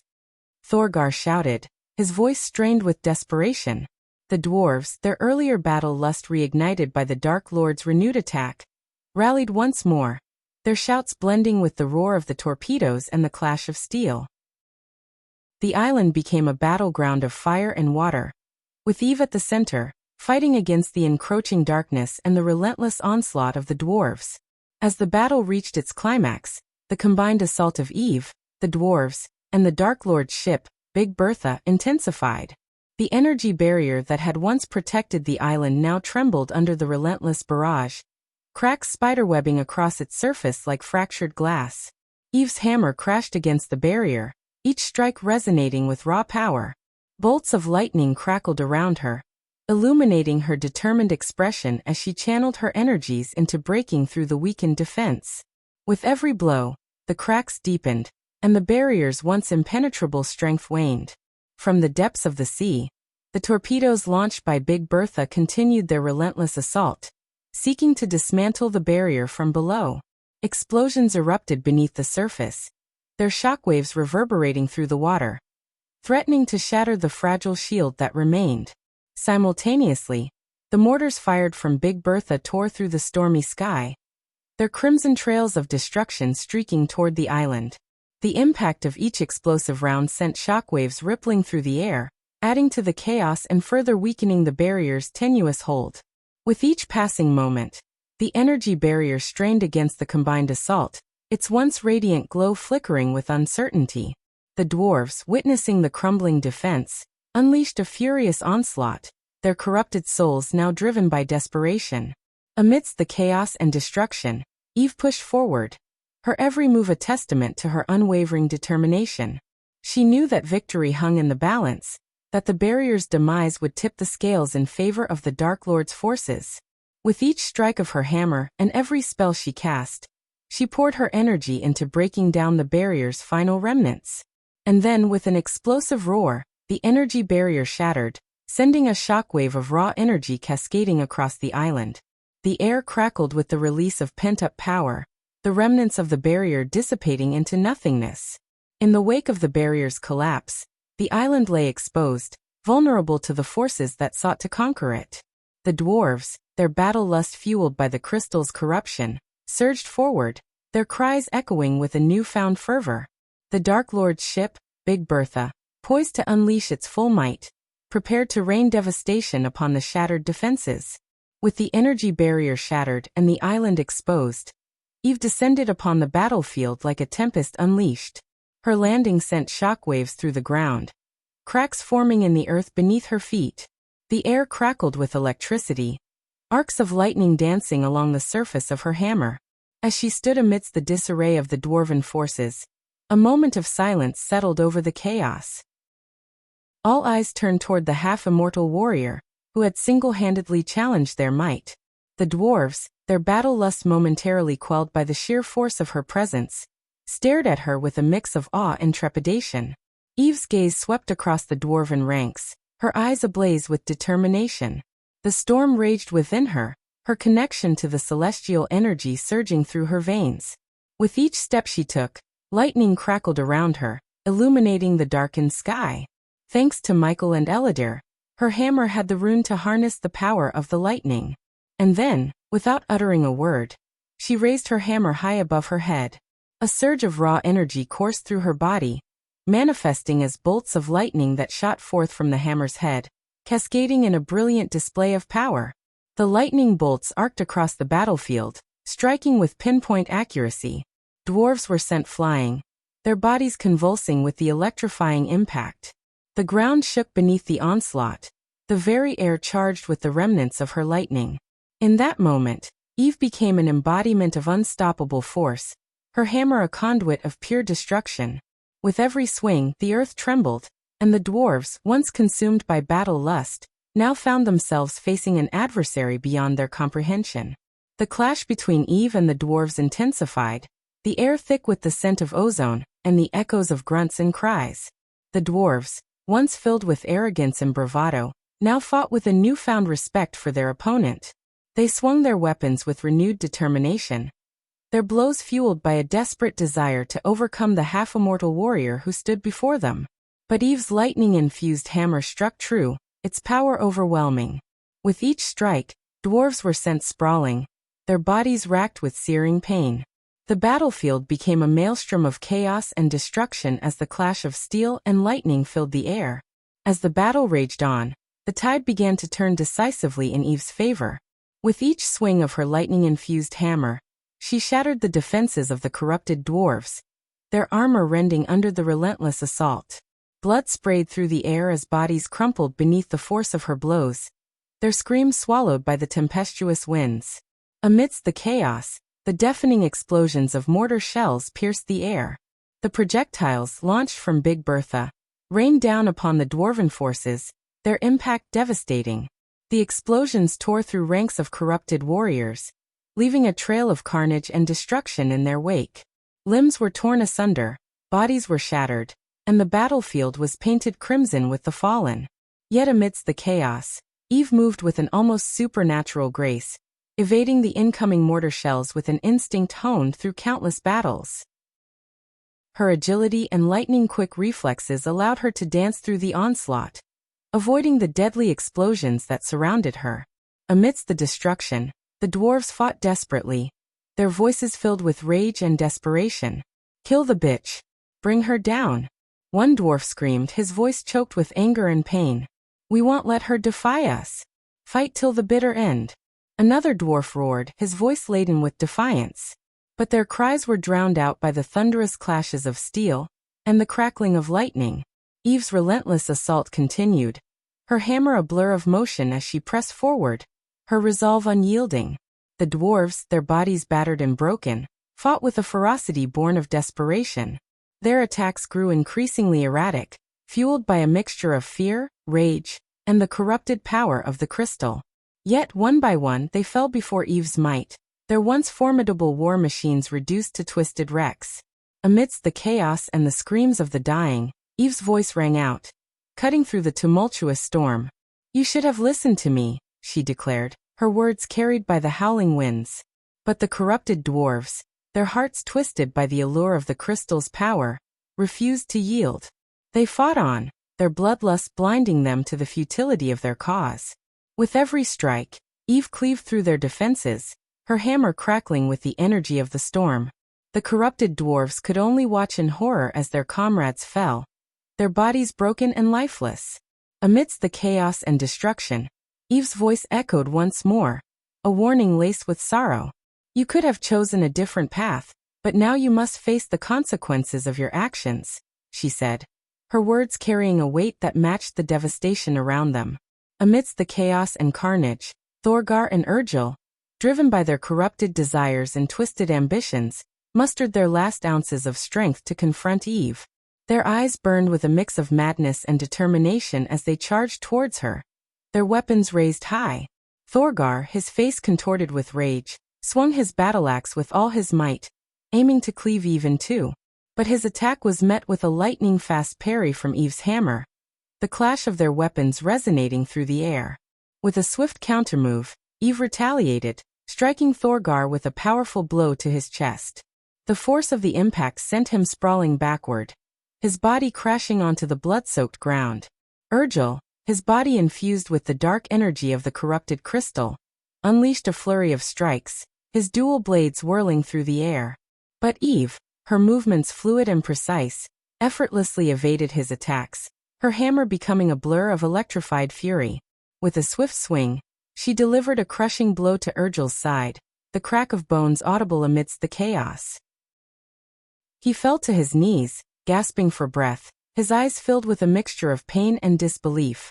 As the life force drained from their battered bodies, Thorgar and Urgil stared up at Eve, their faces contorted with a blend of defiance and resignation. "We won't surrender," Thorgar gasped, blood trickling from the corner of his mouth.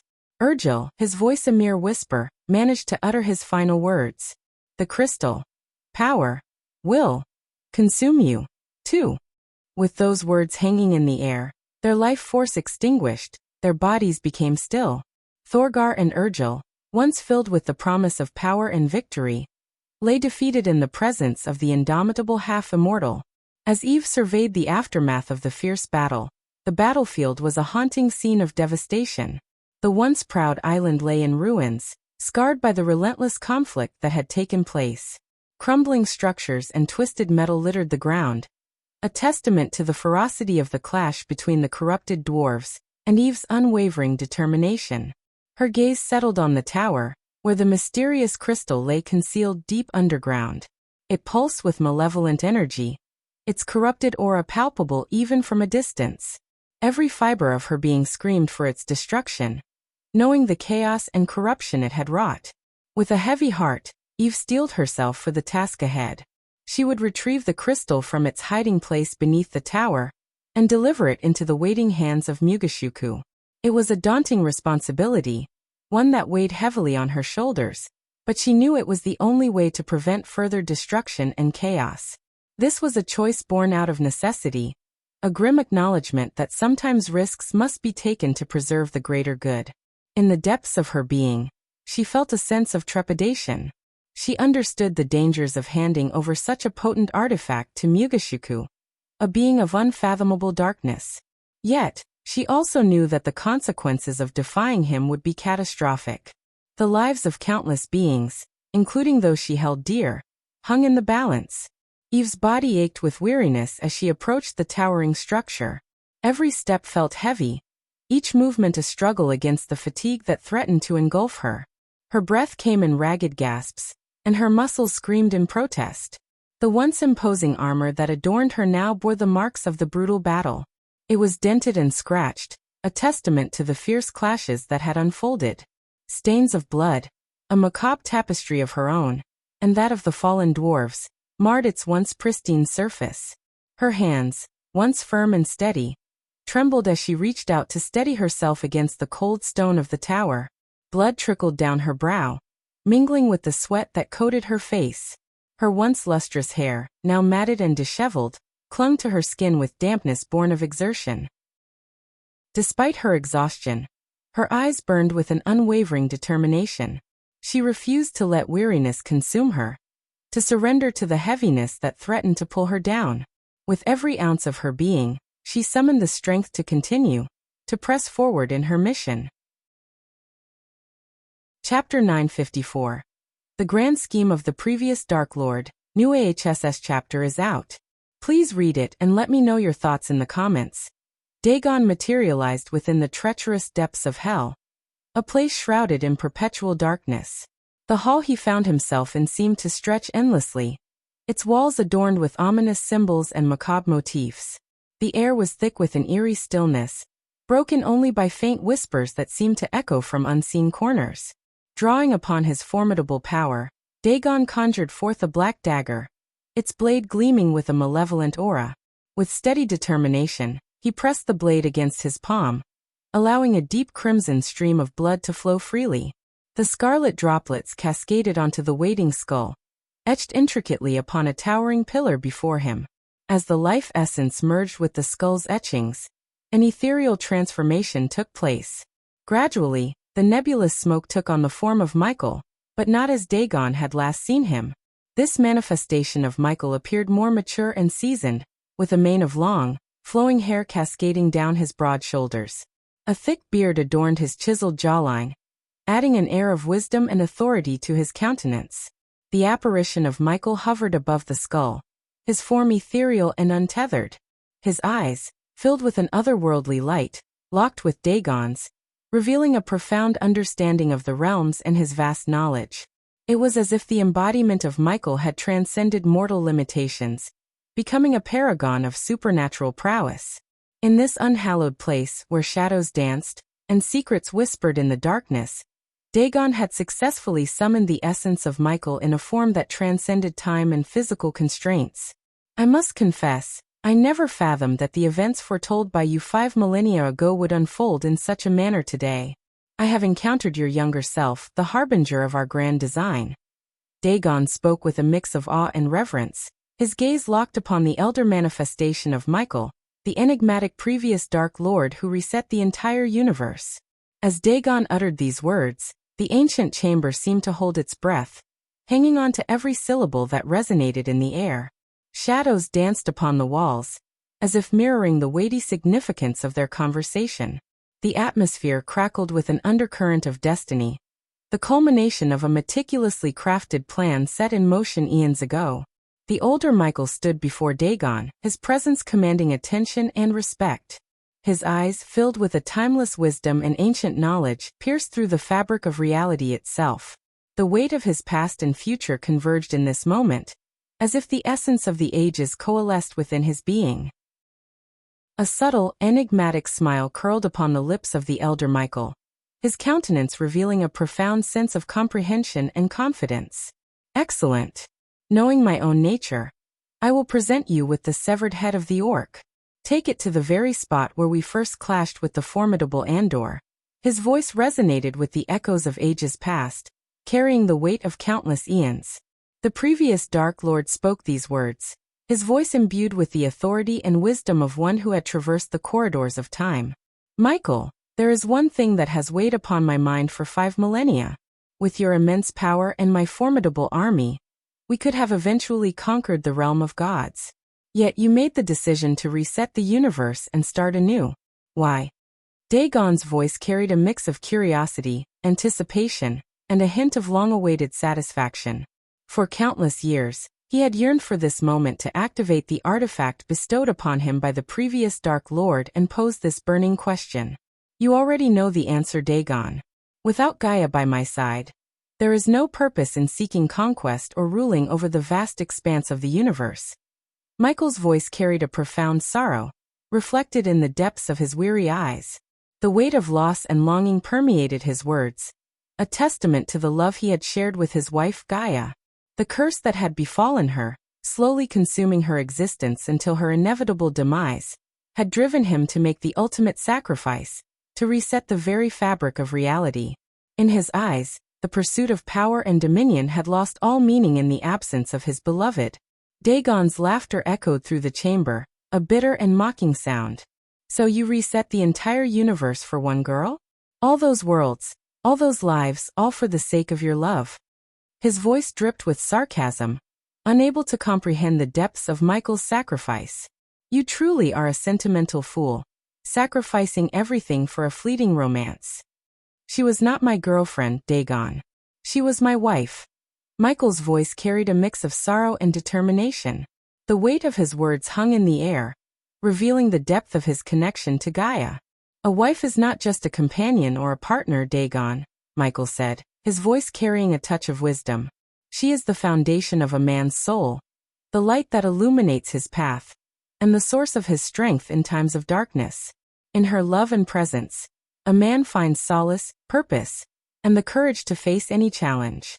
A wife is a reflection of his deepest desires, a confidant in his deepest fears, and the embodiment of unwavering support. With her by his side, a man becomes more than himself, for she completes him in ways no other can. So do not underestimate the power and significance of a wife, for she is the beating heart of a man's existence. Despite Michael's earnest words, Dagon remained obstinate in his pursuit of power. To him, power held greater significance than any emotional connection or companionship. The concept of love and the value of a wife were lost on him, for his heart was consumed by ambition and the thirst for supremacy. The previous Dark Lord recognized this inherent quality in Dagon, his propensity for deception and manipulation, and that was precisely why he struck a clandestine deal with him. While Dagon was often labeled as the devil and deceiver, Michael knew that compared to many gods in the realm of gods, Dagon possessed a certain level of cunning and resourcefulness that made him a formidable ally. It was this mutual understanding of their shared ambitions that forged an unlikely partnership between them, where each sought to exploit the other's strengths for their own gain. Dagon paced back and forth, his expression filled with concern and skepticism. He couldn't comprehend why the previous Dark Lord would opt for such a perilous plan, one that carried the weight of potential destruction. With a furrowed brow, he finally voiced his apprehension. Michael, this plan of yours is beyond risky.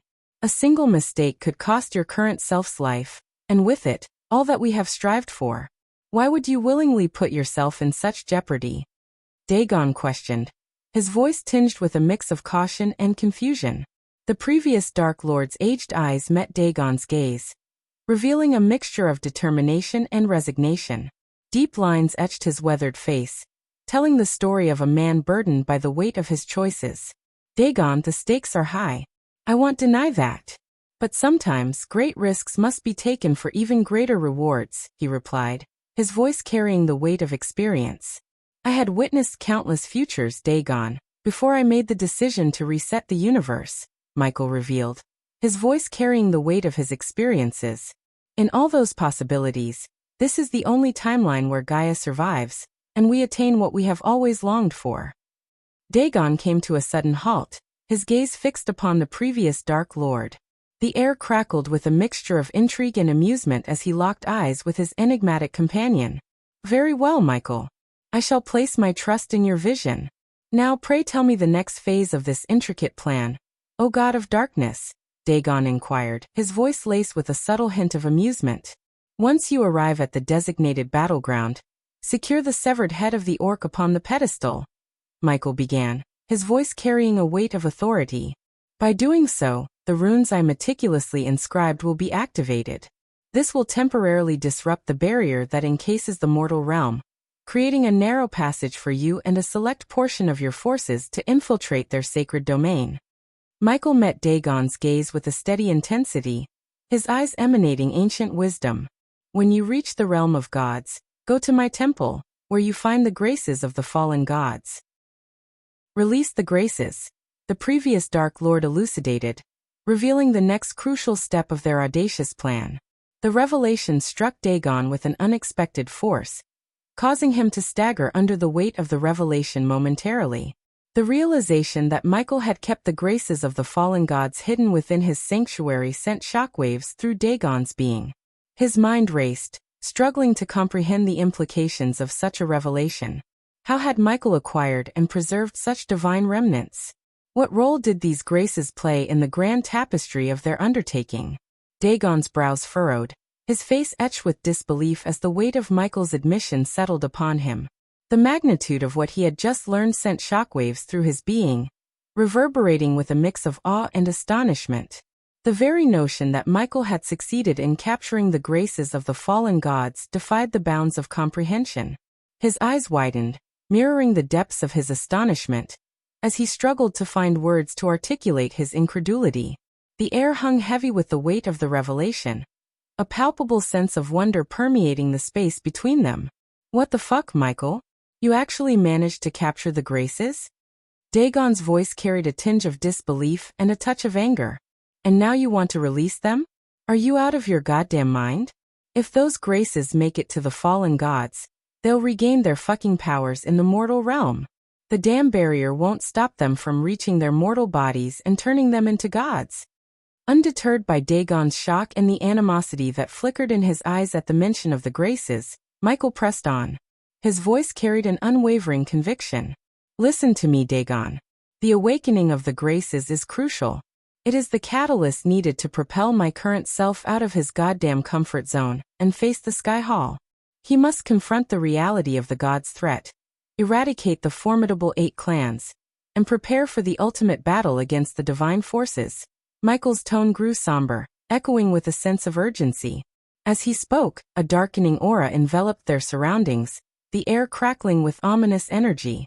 Thunder rumbled in the distance, underscoring the gravity of their conversation.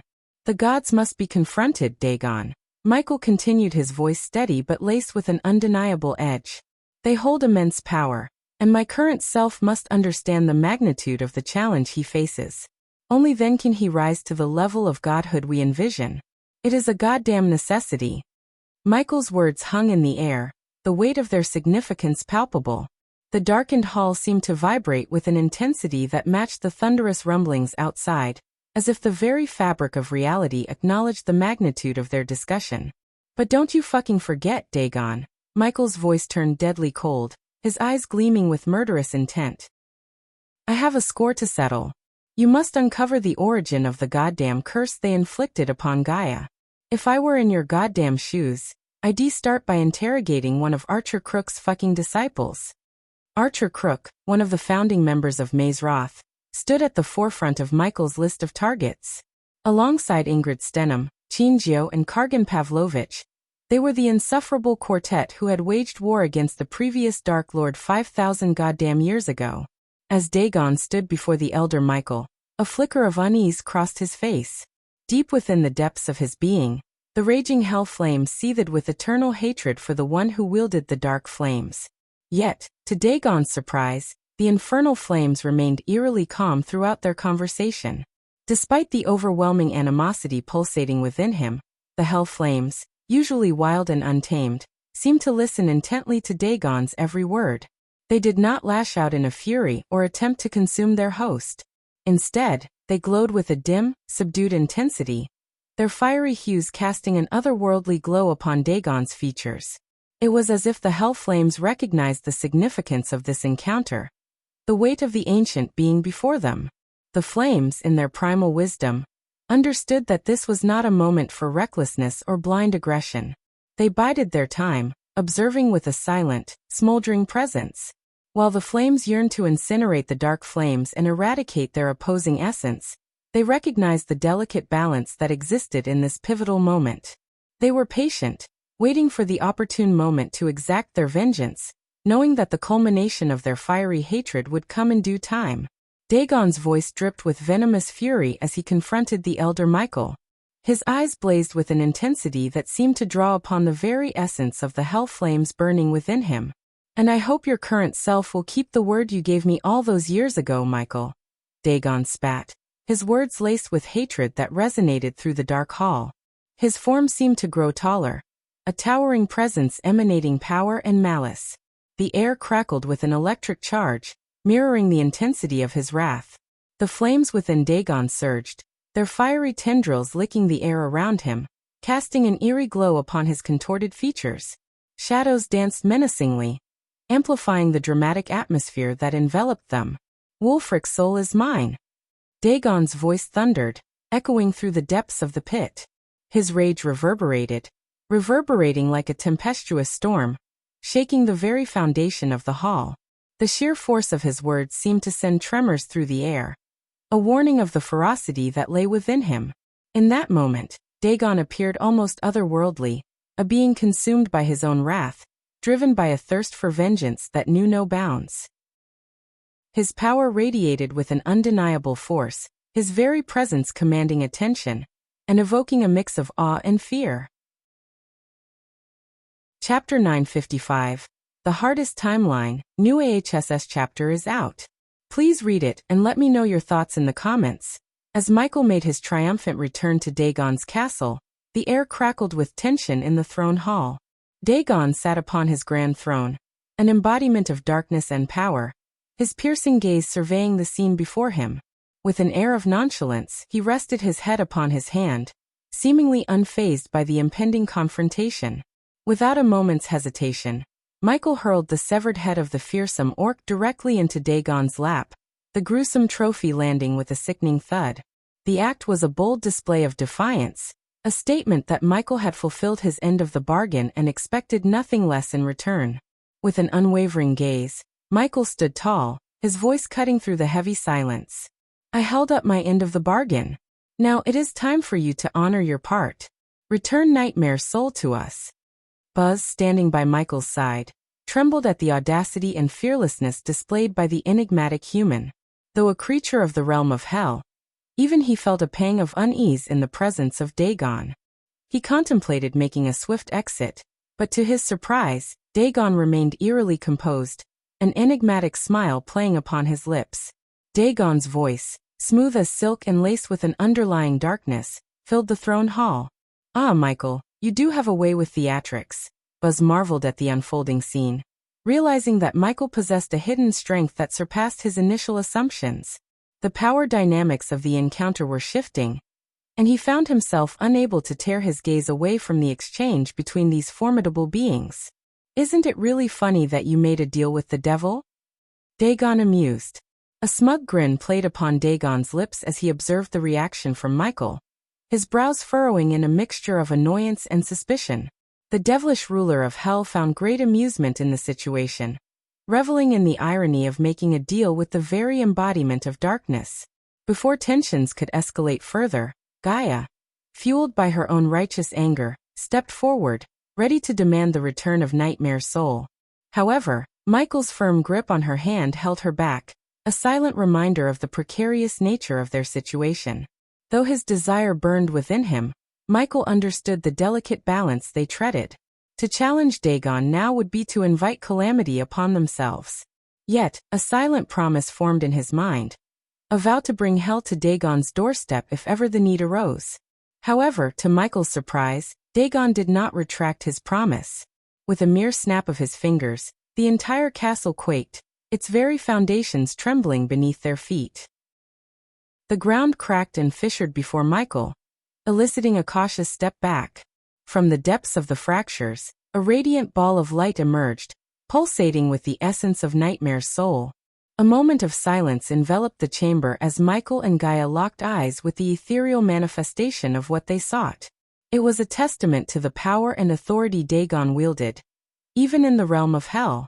The ball of light, once trapped within the confines of Nightmare's being, now floated before them, a symbol of their triumph. As Gaia reached out for the ethereal essence of Nightmare's soul, a flicker of uncertainty passed across Michael's face, his brows furrowing in contemplation. The weight of the question lingered in his mind, overshadowing the triumph of their victory. How could they safely transport the soul back to their world, evading the clutches of the treacherous realm they found themselves in? How do we ensure the safe passage of the soul and escape this realm? Michael's voice held a note of determination, his gaze fixed upon Dagon, who now stood upright, holding the severed head of the orc. Dagon's response came in the form of a snide remark, his laughter echoing through the chamber. The devilish ruler displayed no intention of offering a straightforward answer, leaving Michael to wrestle with the weight of their predicament. But before Michael could utter another word, Dagon vanished into thin air, leaving them with unanswered questions. In an instant, a powerful force enveloped them, whisking them away from Dagon's castle.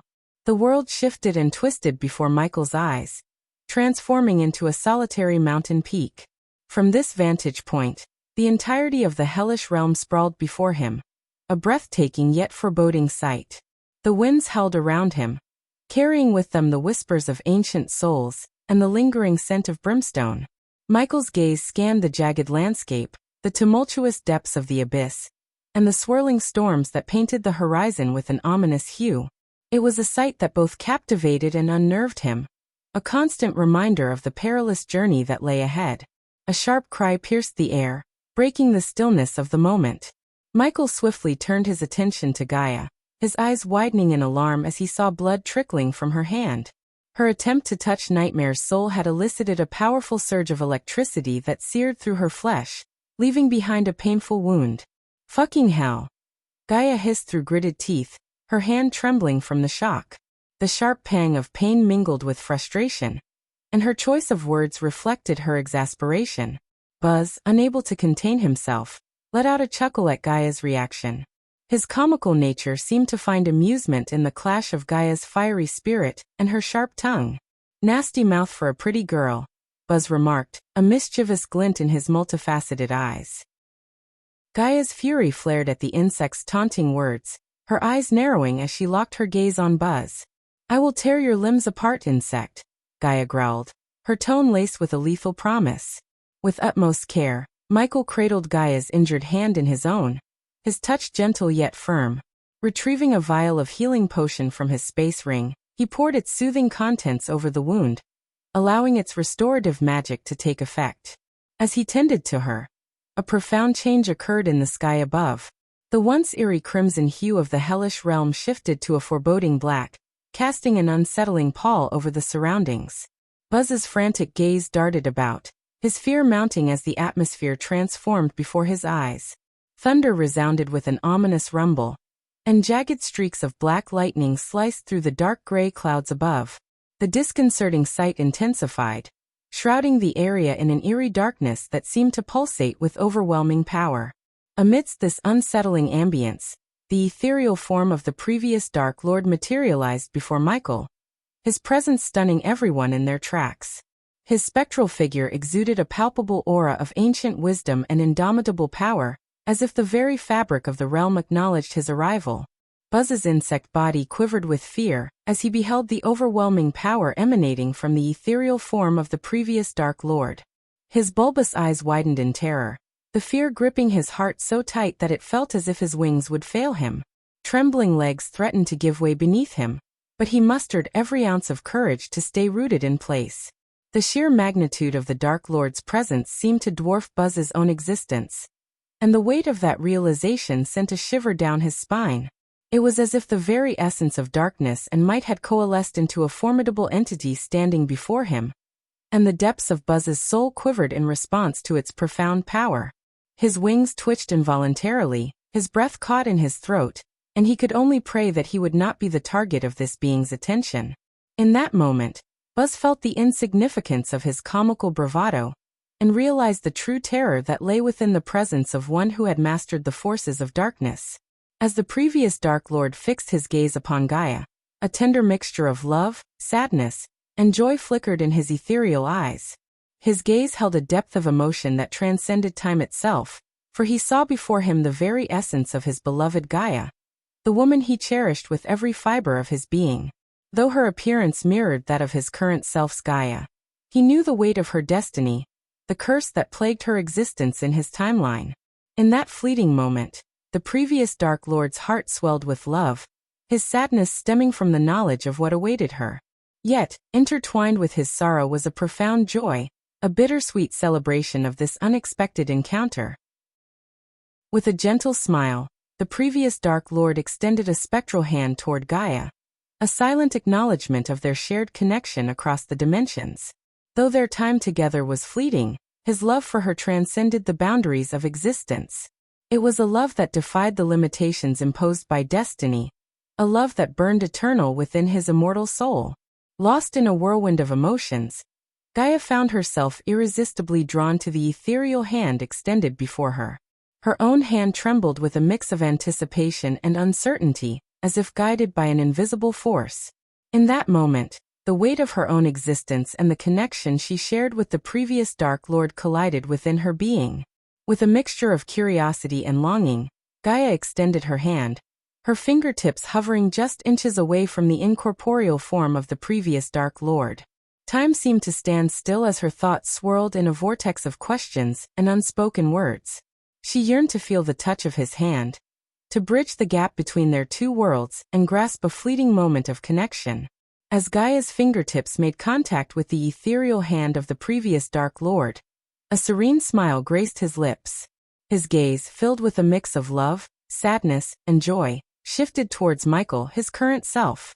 However, before any words were spoken, a mere wave of his hand sufficed to halt time itself, casting an encompassing darkness that froze the world around them. Amidst this temporal suspension, Michael stood as the sole exception, unaffected by the shroud that enveloped them.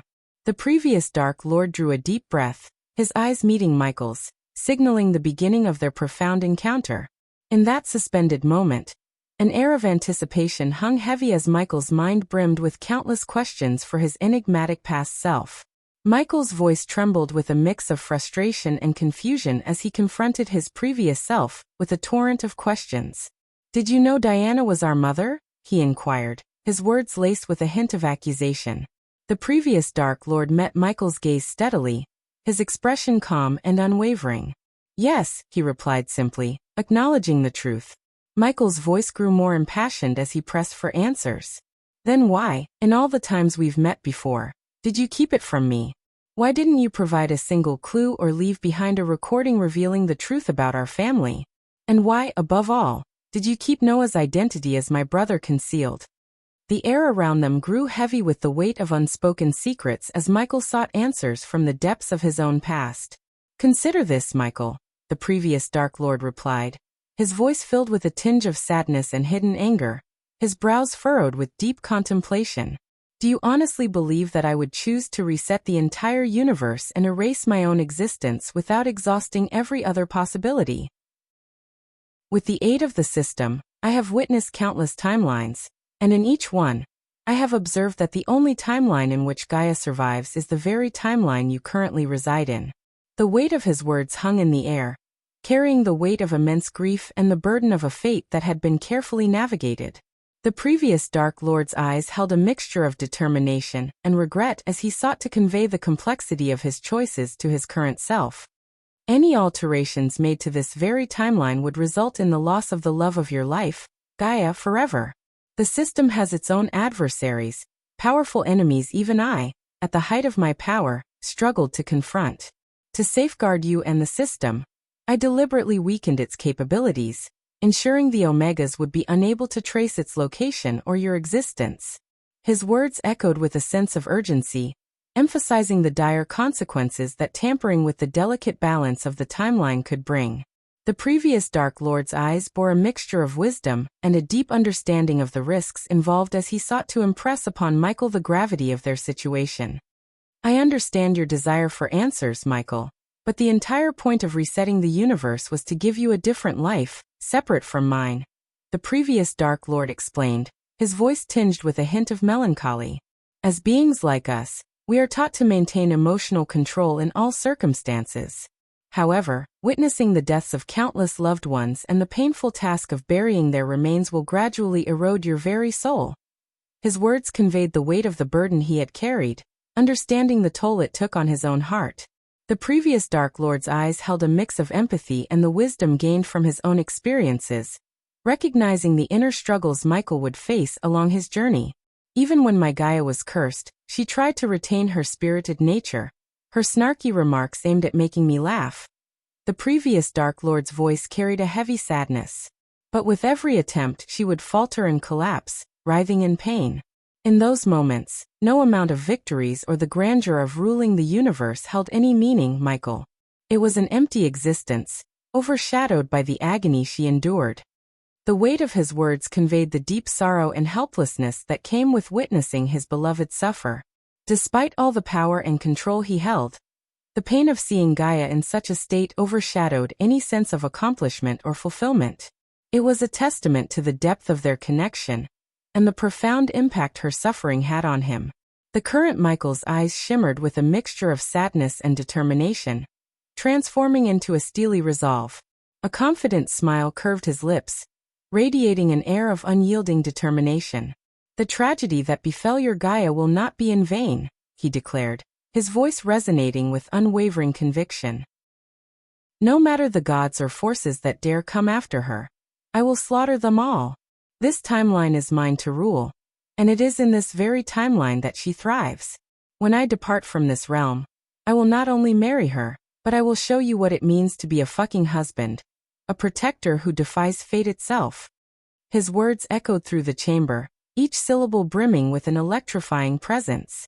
The current Michael exuded an unwavering confidence, the embodiment of a warrior who had embraced his destiny and was prepared to face any challenge head-on. In that moment he stood tall, a force to be reckoned with, ready to defy the odds and carve his own path to ensure the safety and happiness of the woman he loved. Chapter 956. Rest in peace, Michael. New AHSS chapter is out. Please read it, and let me know your thoughts in the comments. As the confident words of the current Michael resounded in the chamber, the previous Dark Lord felt a surge of pride wash over him. He had orchestrated events, sacrificed his own existence, and shaped the very fabric of the universe to pave the way for this moment. The conviction and determination exuded by his successor validated his choices, and gave him solace in the knowledge that his sacrifices were not in vain. With a solemn yet satisfied smile, the previous Dark Lord addressed the current Michael. "Everything I sacrificed has led us to this moment, Michael. I made many mistakes, but giving ourselves a second chance was not one." The current Michael nodded, acknowledging the weight of his previous self's words. However, before he could respond, the previous Dark Lord continued with a grave expression. Now listen carefully, Michael. As you leave this realm, I want you to entrust Nightmare's soul to Buzz, the previous Dark Lord instructed, his voice tinged with a sense of urgency. He may seem cowardly and foolish, but he possesses an innate power that will prove invaluable to you in the future. Trust him, for he will play a significant role in your journey. This is not an altercation of the timeline but my advice to you. Michael regarded the previous Dark Lord with a mixture of curiosity and skepticism. However, a flash of doubt crossed his face as he considered entrusting Nightmare's soul to someone like Buzz. But Buzz, he is a coward. How can I trust him with something so important? Michael questioned, his voice tinged with skepticism. The previous Dark Lord's eyes glinted with a hint of amusement as he responded. Ah, but you see, Michael, cowards have the potential to surprise us. Their fear can drive them to acts of unexpected bravery. Loyalty, too, can be found even in the most unlikely of souls. Curiosity piqued, Michael leaned in closer, awaiting the wisdom his previous self had to offer. Cowards understand the value of loyalty better than most. When pushed to their limits, they can rise above their fears and show unwavering allegiance. The previous Dark Lord explained, a flicker of intensity in his eyes. Do not underestimate Buzz. In his own comical way, he may prove to be a steadfast companion, willing to go to great lengths to protect what he holds dear. Michael pondered the words of the previous Dark Lord, weighing the risks and rewards. After a moment of reflection, he nodded, accepting the truth in his predecessor's words. As the weight of their conversation settled upon them, the previous Dark Lord gazed at Michael with a mixture of pride and sadness. He knew that this would be the last time they would stand face to face, their paths forever diverging from this point onward. Michael, my time here is drawing to a close. From this moment forward, you must forge your own path, guided by the lessons you've learned and the choices you make. The previous Dark Lord spoke with a voice filled with both conviction and a tinge of wistfulness. You possess the strength and wisdom to shape your own destiny, and it is time for me to release the reins and fade into the annals of time. Michael's eyes reflected a mixture of gratitude and acceptance as he realized the truth in his previous self's words. He knew that he had been entrusted with a great responsibility, and that he alone would have to face the challenges that lay ahead. Thank you, Michael said sincerely, his voice carrying a deep sense of appreciation. For everything you have done, for the sacrifices you've made. Your guidance and wisdom have shaped me into who I am today. A gentle smile graced the previous Dark Lord's lips as he acknowledged Michael's words. With a nod he spoke softly, before I depart with your permission, I would like to speak to Gaia one last time, to offer her my gratitude and share a final farewell. Michael's eyes softened, understanding the significance of this request. He knew that the bond between the previous Dark Lord and Gaia was unique and profound, and he respected the need for a final conversation between them. You have my permission, Michael replied, his voice filled with genuine warmth. Gaia deserves to hear your words, to know that you are at peace with the choices you've made. With a nod of gratitude, the previous Dark Lord acknowledged Michael's permission. A surge of power emanated from him as he focused his energy on Gaia, releasing the frozen time around her. The world around her gradually unfroze, returning to its natural flow. Gaia blinked in surprise as the surroundings came back to life. She felt a gentle warmth enveloping her, as if an ethereal presence had entered the space. And then she heard a familiar voice, a voice that stirred memories and emotions deep within her heart. The current Michael respectfully stepped aside, allowing the previous Dark Lord to approach Gaia.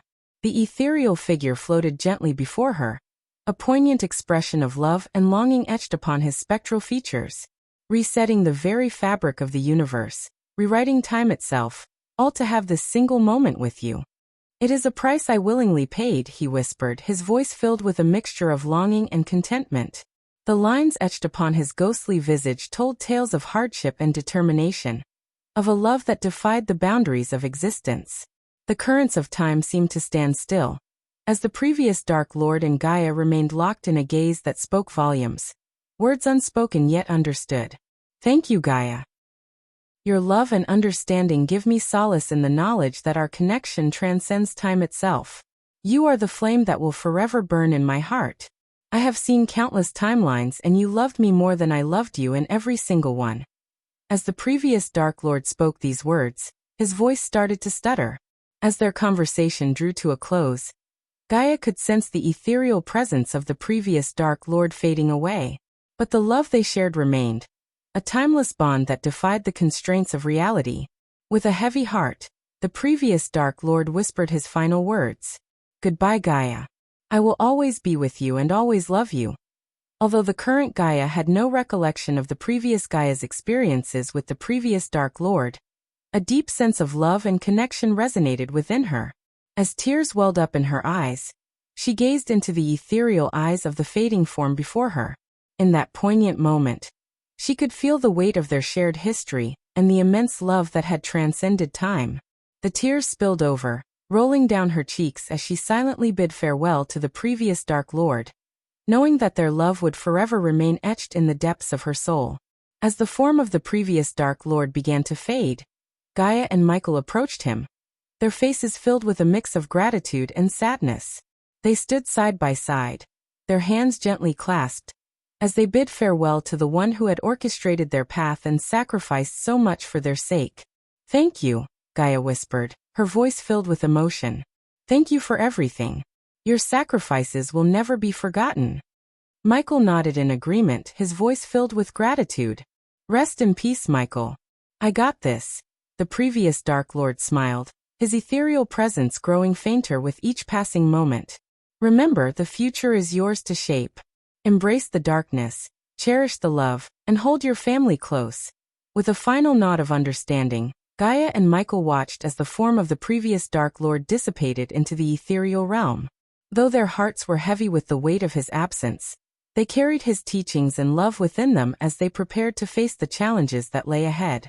When the ethereal form of the previous Dark Lord dissipated into the air, a small metallic black skull materialized on the ground where he had been floating. Its intricate design reflected an aura of ancient power and mysterious knowledge. Michael's eyes widened as he beheld the enigmatic artifact, drawn to its presence. With a mix of anticipation and trepidation, Michael reached down and picked up the skull, feeling its cool, smooth surface against his palm. As soon as he held it, a surge of energy coursed through his being. Visions flashed in his mind, revealing a portal shimmering with otherworldly light. What is it? Gaia asked. Gaia, still reeling from the emotional farewell with the previous Dark Lord, turned her attention to the floating ball of light beside her. It was Nightmare's soul, a delicate and powerful essence that held a part of their dear friend within it. A sense of responsibility washed over her, urging her to ensure its safekeeping. Curiosity tinged with confusion filled Buzz's eyes as he observed Michael and Gaia, waiting for an explanation. Michael, realizing the weight of the task at hand, looked at Buzz with a determined gaze, his voice filled with purpose. Gaia stood in complete disbelief upon hearing Michael's request to entrust Nightmare's soul to Buzz, a mosquito who often portrayed himself as a fearless warrior despite his cowardly nature.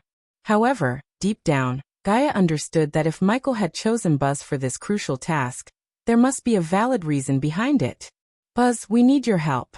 This soul, Michael gestured towards the radiant orb, belongs to Nightmare. We entrust you with its safekeeping until we return to the realm of hell.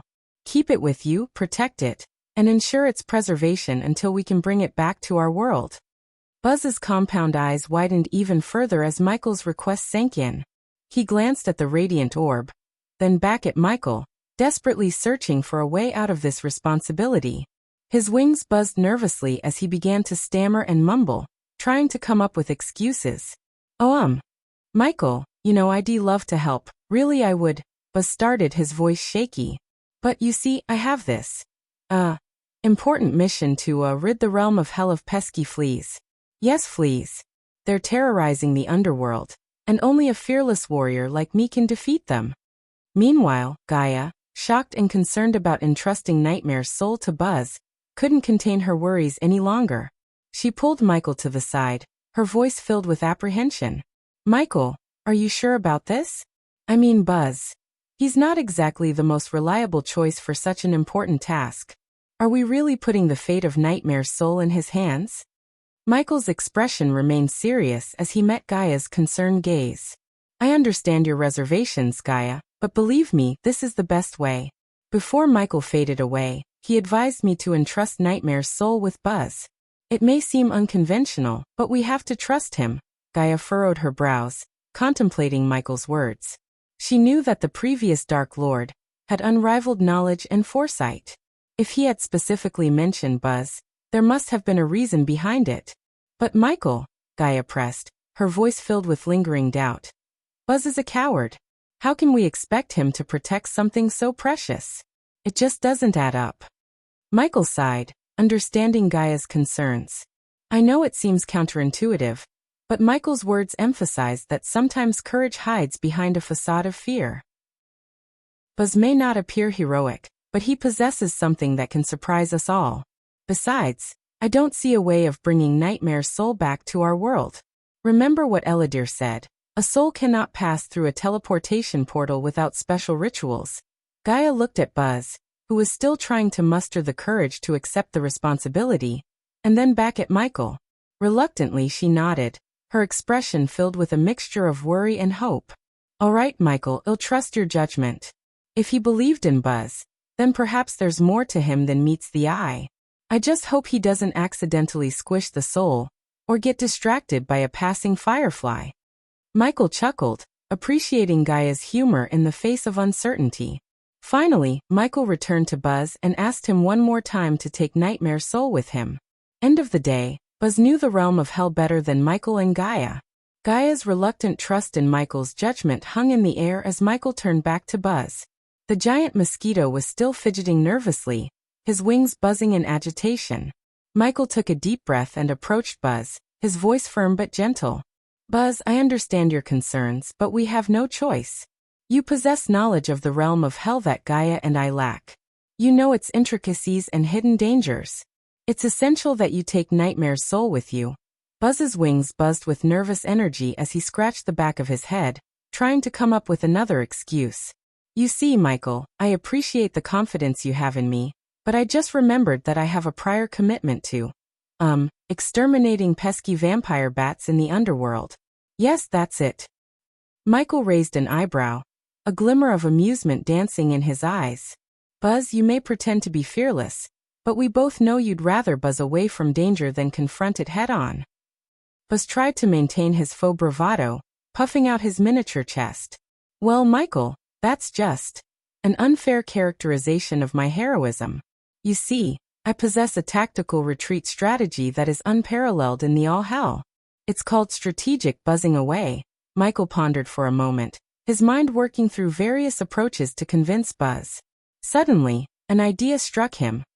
A way to tap into the mosquito's desires and manipulate his interests.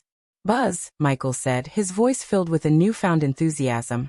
If you agree to take on this task and protect Nightmare's soul, I will use my influence to free you from the clutches of hell. No longer will you be confined to this godforsaken place that you so despise. Imagine, Buzz, a life outside of hell's torment and misery. Buzz's compound eyes widened at the mention of escaping hell. The thought of leaving behind the eternal flames, and the constant buzzing of restless souls, ignited a spark of hope within him.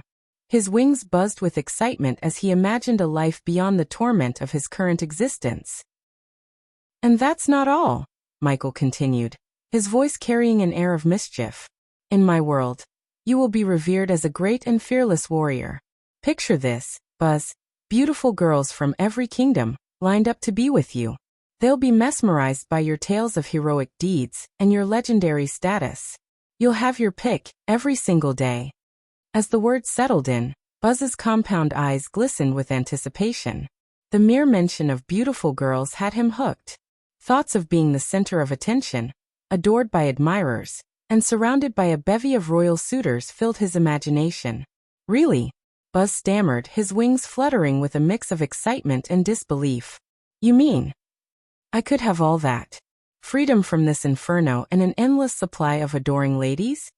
Michael nodded, his expression playing up the allure of the proposition. Absolutely, Buzz. It's yours for the taking. All you need to do is agree to safeguard Nightmare's soul and ensure its preservation. The rewards that await you are beyond your wildest dreams. Buzz's comical facade crumbled completely as he imagined himself basking in the glory of his newfound heroism and the attention of countless beautiful ladies. He couldn't resist the temptation, and a mischievous grin spread across his mosquito face. "Oh, Michael, you had me at beautiful girls," Buzz exclaimed, his voice filled with excitement. "Who needs that cheating bitch of a girlfriend of mine when I can have a harem of heaven-defying beauties? I'll need to get a notepad to keep track of them all. This is going to give me quite the headache, but it's a headache I'm willing to endure." Gaia couldn't help but laugh at Buzz's overzealous response. She shook her head, a mixture of amusement and disbelief on her face. "Oh, Buzz, I'm sure it will be such a burden for you to choose from your legion of adoring ladies. Don't strain yourself too much." Michael couldn't contain his amusement either, chuckling at Buzz's exaggerated excitement. He patted Buzz's tiny shoulder, his voice filled with a hint of mischief. "Remember, Buzz, with great power comes great responsibility. You'll have to navigate the treacherous waters of your newfound popularity. But fear not, for we will be there to guide you." Buzz nodded eagerly, his wings buzzing with anticipation. "Absolutely, Michael. I'm ready for the challenges that come with being a legendary warrior with a horde of devoted fans. I'll take on this responsibility with all the courage I can muster." As the trio set off on their journey, Michael couldn't help but marvel at his successful manipulation. He had tapped into Buzz's desires and used them to motivate the hesitant mosquito. Little did Buzz know that the world Michael promised might not be exactly as he imagined. Still, Michael couldn't deny the satisfaction of seeing Buzz's genuine excitement and willingness to take on the task. Chapter 957. Leaving the Realm of Hell. New AHSS chapters are out. Please read them and let me know your thoughts in the comments. Nightmare's soul appeared to possess a sense of sentience as it floated alongside the trio, following them toward the portal that had been opened by the previous Dark Lord. As Michael and Gaia approached the portal, Gaia turned towards the radiant orb of light, her voice filled with affection. "Goodbye for now, little lizard," Gaia said softly, her tone carrying a mixture of reassurance and longing. "I promise you, we will return soon to bring you out of this wretched place. Hang in there." Buzz, unable to resist the opportunity for another witty comment, interjected with a mischievous grin on his mosquito face. "And don't worry, soul buddy. While they're gone, I'll be here protecting you from all the fiendish hell walkers in hell. They won't dare lay a hand on you." Michael rolled his eyes, accustomed to Buzz's humorous remarks, but couldn't help but chuckle. "Buzz, I assure you, Nightmare's soul will be safe and you're capable." "Well, your hands," he replied, adding a touch of sarcasm to his words. Buzz, always the opportunist when it came to matters of beauty, couldn't help but bring up the subject again. "By the way, Michael, when I come to your world, are there any other handsome mosquitoes that I should be worried about? I wouldn't want any competition when it comes to attracting all those lovely ladies." Michael couldn't help but shake his head, a smirk playing on his lips. "Buzz, my dear friend, you will be the epitome of mosquito handsomeness in my world. There won't be any rivals for your charm and wit, I can assure you."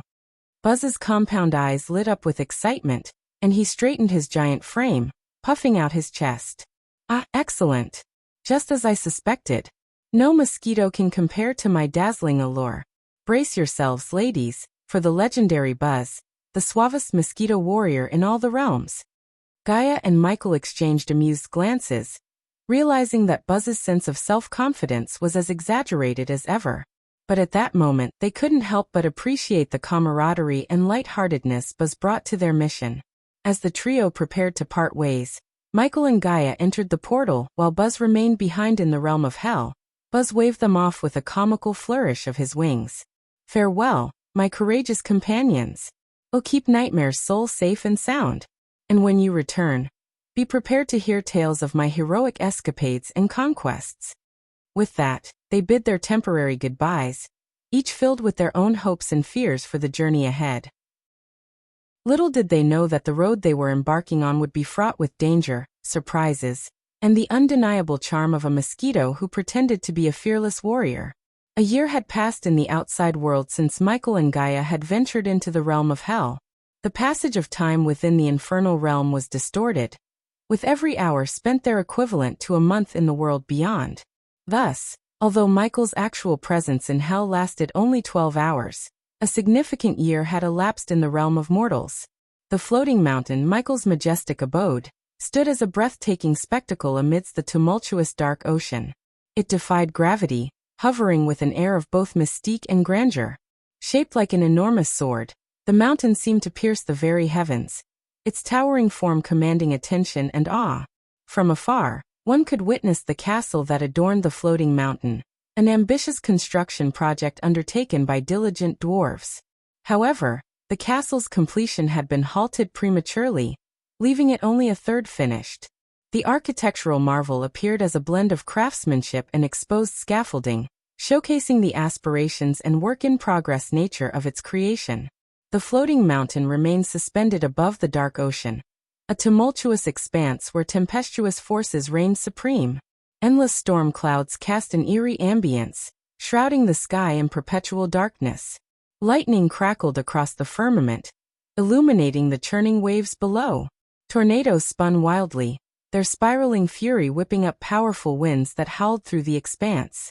The dark ocean, in all its tumult, was a sight to behold. The waters roiled with ferocity, churning with monstrous waves that crashed against each other in a tumultuous dance. Foam and mist sprayed into the air, caught in the relentless assault of the raging storm. It was a place where chaos and power intermingled, reflecting the nature of the Dark Lord who resided within the floating mountain. As one gazed upon the scene, the imposing presence of the floating mountain and the dark ocean invoked a sense of both dread and fascination. It was a testament to the might and dominion of the God of Darkness, an embodiment of the formidable forces that lay under his control. The vampires, members of the Dark Lord's formidable army, swirled through the air around the floating mountain in an intricate dance. Clad in flowing black robes that trailed behind them, they seemed to meld seamlessly with the shadows, their presence both stealthy and foreboding. As they patrolled the mountain, the vampires moved with an ethereal grace, their movements fluid and precise. Their pale complexions stood out against the dark backdrop, giving them an otherworldly appearance. The absence of wings did not hinder their aerial maneuvers. Instead, they seemed to glide effortlessly through the air, defying gravity with an unearthly prowess. Their vigilant eyes scanned the surroundings, their gaze piercing through the shrouds of darkness. Each vampire possessed heightened senses, ever alert to any potential threats. Their allegiance to the Dark Lord bound them together, their loyalty unwavering as they carried out their duties. Unbeknownst to the vampires, a change was on the horizon. They continued their patrol, unaware that the Dark Lord was on the precipice of returning from the depths of hell. The imminent arrival of their leader would soon bring upheaval and renewed purpose to their ranks, altering the very fabric of their existence. Eladir diligently labored over a device adorned with intricate runes within the portal room. Unbeknownst to him, his task was on the verge of being rendered obsolete, for the Dark Lord, Michael, was on the brink of returning to their world. As Eladir immersed himself in the delicate intricacies of the runes, a sudden surge of energy rippled through the portal and set the silver outline ablaze with an ethereal glow. Startled, Eladir staggered backward as the portal radiated an intense brilliance, casting a cascade of shimmering lights across the room. A swirling vortex, dark as the abyss itself, materialized within the portal's confines.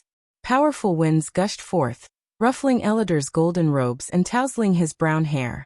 He could scarcely believe his eyes as two figures emerged from the tumultuous vortex. It was none other than his esteemed lord, the Dark Lord, and his queen, the enigmatic Dark Queen Gaia. Gasping in astonishment, Eladir stood transfixed, his heart pounding within his chest. The sight of their return was a revelation, their imposing presence casting an aura of both power and authority upon the room. The Dark Lord, cloaked in darkness, exuded an aura of commanding strength, while the Dark Queen, a vision of ethereal beauty, radiated an air of mysterious allure. The atmosphere crackled with anticipation as the long-awaited reunion between master and loyal servant unfolded within the portal room. Eladir stood frozen in stunned disbelief, his mind struggling to process the sight before him. It took him several heartbeats to comprehend that the Dark Lord, his master and dear friend, had returned. Overwhelmed with a mix of emotions, Ellider's astonishment gave way to overwhelming joy and relief. With a surge of determination, he rushed toward Michael, his loyal heart brimming with love and respect. "My lord, my lady, you have returned," Ellider exclaimed, his voice laced with a mixture of astonishment and reverence. To the outside world, Michael was the fearsome Dark Lord, a figure of terror and power. But to Ellider, he was more than that. He was like a son and a student. The bond they shared was one of mentorship and kinship, making Michael's sudden reappearance a flood of conflicting emotions for Ellider. Unaware of the passage of time, Michael was taken aback by Ellider's state. Confusion flickered in his eyes as he absorbed the sight of his devoted mentor kneeling before him. Only then did he realize the magnitude of his absence and its impact on those who cared for him. Overwhelmed by a sense of both gratitude and guilt, Michael extended a hand to Ellider, urging him to rise. Observing Ellider's reaction, a furrow formed on Michael's brow as he realized the potential implications of their time apart. With a sinking feeling in his gut, he braced himself for the shocking revelation that was about to unfold. "How long was I gone?" Michael's voice carried a mix of trepidation and anticipation as he turned to Ellider, his trusted mentor. Ellider's reply hung heavily in the air, stunning both Gaia and Michael with its weight. "A year, my lord," he answered, his voice filled with a mix of respect and concern. "Fuck." Gaia's exclamation punctuated the room, her frustration and disbelief echoing in the air. The impact of the news hit Michael like a bolt of lightning, his mind racing to comprehend the implications of an entire year lost to the realms beyond. A swirl of thoughts and emotions coursed through Michael's mind. He couldn't help but wonder what had transpired in their absence, what changes had taken place, and what challenges awaited them. The weight of the unknown loomed heavy upon his shoulders, and a sense of urgency ignited within him. As the presence of his master engulfed the room, Azazel, the loyal demon butler, materialized before Michael, his eyes filled with reverence. With a graceful genuflection, he knelt down, recognizing the return of his esteemed lord. "My lord." Azazel's voice resonated with deference and dedication. Michael's expression turned serious, his focus shifting to the pressing matters at hand. He acknowledged Azazel's presence, but wasted no time with pleasantries. His voice carried an authoritative tone as he issued his command. "Summon everyone to the meeting hall immediately," Michael declared, his words brooking no opposition. "I want to know everything that happened while we were gone." Ellider and Azazel, both aware of the urgency in Michael's voice, nodded in unison, understanding the gravity of the situation. They swiftly rose to their feet, their unwavering loyalty shining through their determined gazes. Without a word, they departed from the room, each tasked with the responsibility of gathering the necessary individuals and relaying Michael's order. After Azazel and Ellider left the room, another figure entered, and to Michael's pleasant surprise it was Eve, his dearest friend. The sight of her warmed his heart, and a genuine smile spread across his face. When Eve saw Michael and Gaia alive and well, her emotions overcame her, and she hurriedly made her way toward them. Eve's eyes shimmered with tears of relief, mirroring the overwhelming joy that radiated from her. With each step, her pace quickened, driven by a deep longing to hold them both tightly in her embrace. Finally reaching them, she enveloped Michael and Gaia in a heartfelt hug, her grip conveying the depth of her emotions. Tears streamed down Eve's face as she clung to them, her voice quivering with a mixture of happiness, worry, and affection. "I knew it. I just knew it. You didn't leave me. You bastards. Promise me you won't scare me like that again." Her words were infused with a playful scolding, a testament to their unbreakable bond and the relief she felt at their safe return. As Eve tightly embraced Michael, another presence entered the room. But this time it was not a human. In a flurry of excitement, Fedora, the three-headed Hydra, made their entrance. "You fucking bastards!" The sudden exclamation from Iag's head interrupted Eve's embrace, drawing everyone's attention. Gazing at Fedora, Gaia couldn't help but smile, knowing the affectionate nature of the Hydra. With a burst of energy, Fedora soared through the air, flapping their tiny wings, until they crashed into Gaia, showering her with wet kisses. Each head nuzzled Gaia, expressing their deep longing and how much they had missed her during the past year. Gaia reciprocated their love, her laughter filling the room as she was playfully smothered with affection. Fedora's heads then turned their attention to Michael, leaping from Gaia to him, eager to bestow upon him the same treatment of kisses and hugs. Even Iag, known for their usual quick temper and sharp tongue, joined in, expressing her fondness for Michael through their unexpected displays of affection. The room was filled with a joyous reunion, where the bond between Gaia, Michael, and Fedora was reaffirmed. The Hydra's presence brought an undeniable warmth to the atmosphere, reminding them all of the love and companionship they shared, regardless of their different forms. "We have found Nightmare." Gaia's words pierced through the joyous atmosphere, and Fedora's shower of kisses came to an abrupt halt. As Gaia announced the discovery of Nightmare, Fedora's 3 heads froze in place, their eyes locked on Gaia with unwavering intensity. "What?" Iag's voice trembled with disbelief, mirroring the surge of emotions that welled up within Fedora's heart. Though Fedora was a Hydra and Nightmare a dragon, the bond they shared was akin to that of siblings. It was only after Nightmare's untimely demise that Fedora realized the depth of their love for him. Now, upon hearing Gaia's revelation, a whirlwind of emotions swept through their being. At that moment, Sarba, Iag, and Cain, each head of Fedora, experienced a surge of conflicting feelings. Hope intermingled with lingering grief, and the bittersweet taste of longing permeated their thoughts. They had missed Nightmare dearly, and the mere possibility of his return ignited a flicker of hope within their hearts. Fedora's heads, usually lively and animated, now remained motionless, their expressions filled with a mix of anticipation, disbelief, and a longing for the reunion they had never thought possible. Their eyes, reflecting a complex tapestry of emotions, conveyed a silent plea for confirmation, yearning to be assured that Nightmare's soul had indeed been found.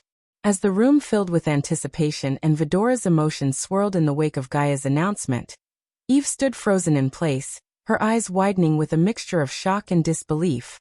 The words echoed in her mind, and her heart skipped a beat as the weight of the news sank in. A torrent of emotions washed over Eve, leaving her momentarily speechless. She had thought Nightmare was lost forever, never to be seen again. The thought of his return, even if only his soul, was nothing short of miraculous. Eve's hands instinctively clutched at her chest as her breathing grew shallow, struggling to comprehend the enormity of the revelation. With trembling hands, Eve reached out for Gaia's arm, her voice barely a whisper. You found him? Nightmare? He's really coming back?" Gaia nodded solemnly, her eyes filled with understanding. She grasped Eve's hand in a reassuring gesture, offering her a silent comfort amidst the overwhelming emotions. Though Gaia couldn't reveal the full extent of their journey to hell, and their challenges just yet, she knew that the news carried a weight that couldn't be taken lightly. "Later, I will share the full story with you. But right now, I need to catch up on everything that happened while I was away," Michael stated, his voice filled with determination as he led the way out of the room. By his side, Eve, his loyal and trusted best friend, and Gaia, his beloved partner, walked alongside him. Perched atop his shoulder, Fedora, the 3-headed Hydra, remained vigilant and attentive. As they made their way through the corridors, a sense of urgency filled the air. Michael's absence had left a void, and now he sought to fill it with the knowledge of what transpired during his time away. Chapter 958. Skyhall's Execution Team. New AHSS chapters are out. Please read them and let me know your thoughts in the comments. As Michael and Gaia entered the meeting hall, a hushed silence fell upon their subordinates who were gathered around the large, dark chamber. The room exuded an air of mystery, with dimly lit torches casting flickering shadows on the stone walls. A round stone table dominated the center of the hall, its surface adorned with intricate engravings depicting a colossal skull. The table served as a solemn centerpiece, symbolizing the gravity of the discussions that took place within these walls. The subordinates, their faces etched with astonishment and disbelief, occupied their seats around the table. The thrones, crafted from the bones and skulls of long-forgotten creatures, stood as eerie reminders of the power and authority that resided within this chamber. Each throne was meticulously placed, awaiting the arrival of their leaders, the Dark Lord and the Dark Queen. As their gazes fixed upon Michael and Gaia, A mixture of shock, disbelief, and relief swept through the room. The subordinates had endured a year filled with uncertainty, believing their Dark Lord and Dark Queen had perished in Nagaland under the devastating assault of a mysterious ship's energy beam. Yet here they stood, alive and resolute, defying the expectations of the world that presumed them lost. Arya, the Queen of Shadows, scanned the room with her piercing eyes, her demeanor reflecting a blend of determination and loyalty. Maxine, the Queen of Power, wore a resolute expression, ready to unleash her talents in service of their cause. Tiberius, the King of War, sat tall and formidable, embodying strength and unwavering resolve. Delar, the King of the Undead, exuded an aura of darkness and mystery, his undead minions lurking in the shadows. Sadie, the Queen of Whispers, observed the scene with a calculating gaze, aware of the secrets she held and the power they conferred. The remaining subordinates, Ricky, Titus, Optimus, Corey, Gibson, Saber, and Trista, each bore their own emotions: shock, gratitude, curiosity, and a renewed sense of purpose. They had weathered the storm of uncertainty in their leader's absence, uncertain of what the future held. And now, as they witnessed Michael and Gaia's return, a glimmer of hope ignited within their hearts. The absence of Caius and Adelia did not dampen the significance of the moment, for the presence of their esteemed leaders alone ignited a renewed sense of purpose and hope within their hearts. The air crackled with anticipation, and the room filled with palpable energy. The subordinates were keenly aware that this moment marked a turning point, a chance to rebuild, establish order, and fulfill their roles in the grand design orchestrated by the Dark Lord and the Dark Queen. Michael scanned the room and saw the countless questions each subordinate had and their shocked looks. But what made Michael feel unease was the absence of Adelia and Caius. He approached his throne as Azazel took a step forward, and stood behind Michael and Gaia's thrones as they sat down. Once Michael took his throne, he locked his gaze with his subordinates. Michael's gaze swept across the room, taking in the multitude of questioning eyes and stunned expressions on the faces of his subordinates. The air crackled with an undercurrent of unease, amplified by the absence of Adelia and Caius. A sense of foreboding settled over him, intensifying his determination to uncover the truth. Stepping forward, he approached his throne with Azazel, his loyal demon butler, standing firmly behind, offering unwavering support to their rulers. As Michael settled onto his throne, the weight of his gaze bore into the subordinates, demanding an answer. "Where is Adelia and Caius?" Michael asked. The weight of the silence pressed upon them, as if each subordinate hesitated to answer the pressing question regarding Adelia and Caius. It was an uncomfortable pause, brimming with unspoken truths. Unable to bear the silence any longer, Gaia's voice pierced the air like an icy blade, her tone cold and commanding. The resounding thud of her hand slamming against the stone table jolted the room, capturing the attention of everyone present. "Where is my mother?" Gaia coldly growled. The subordinates flinched, their bodies involuntarily reacting to the sudden display of authority. Gaia's question reverberated through the room, each word dripping with determination and concern for her missing mother. A sense of urgency underscored her cold growl, fueling the tension that hung heavy in the air. Finally, Azazel, ever faithful and observant, mustered the courage to respond. His voice carried a hint of reluctance as he relayed the troubling information. "My lady, she left the castle without warning last week," Azazel spoke, his voice filled with a mix of respect and unease. "Despite my efforts to dissuade her, she remained resolute, even going so far as to remove her spider necklace." The revelation hung heavily in the air, casting a shadow of uncertainty over the room. The significance of Adelia's sudden departure, and her deliberate act of severing ties with the Order left an unsettling void. Michael's mind raced with questions, his thoughts intertwined with a sense of urgency and worry. The absence of Adelia, Gaia's mother and a vital member of their collective, only added to the complexities they faced.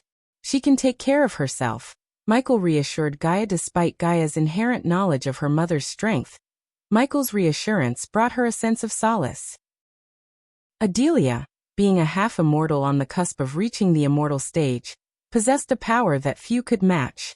Gaia's anxiety began to dissipate as she absorbed Michael's unwavering confidence. With a brief exchange of glances, Their unspoken understanding was reaffirmed, and Michael redirected his attention to the gathered subordinates.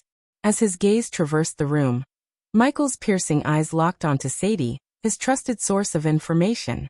"Sadie, where is Caius?"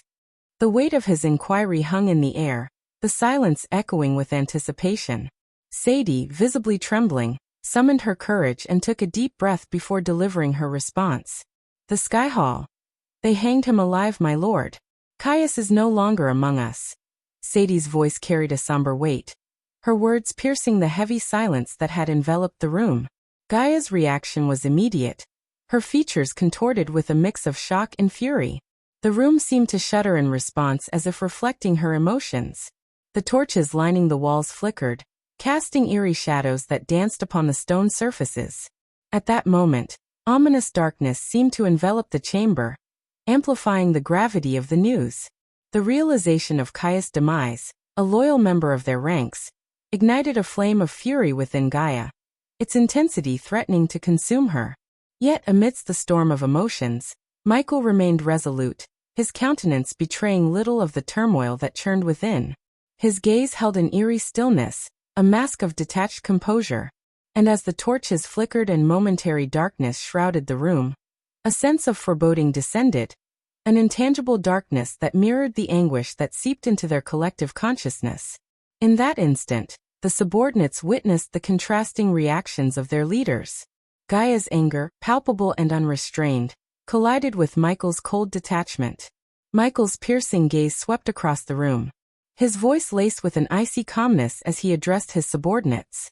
The weight of their presence and the gravity of the news hung heavy in the air, demanding answers.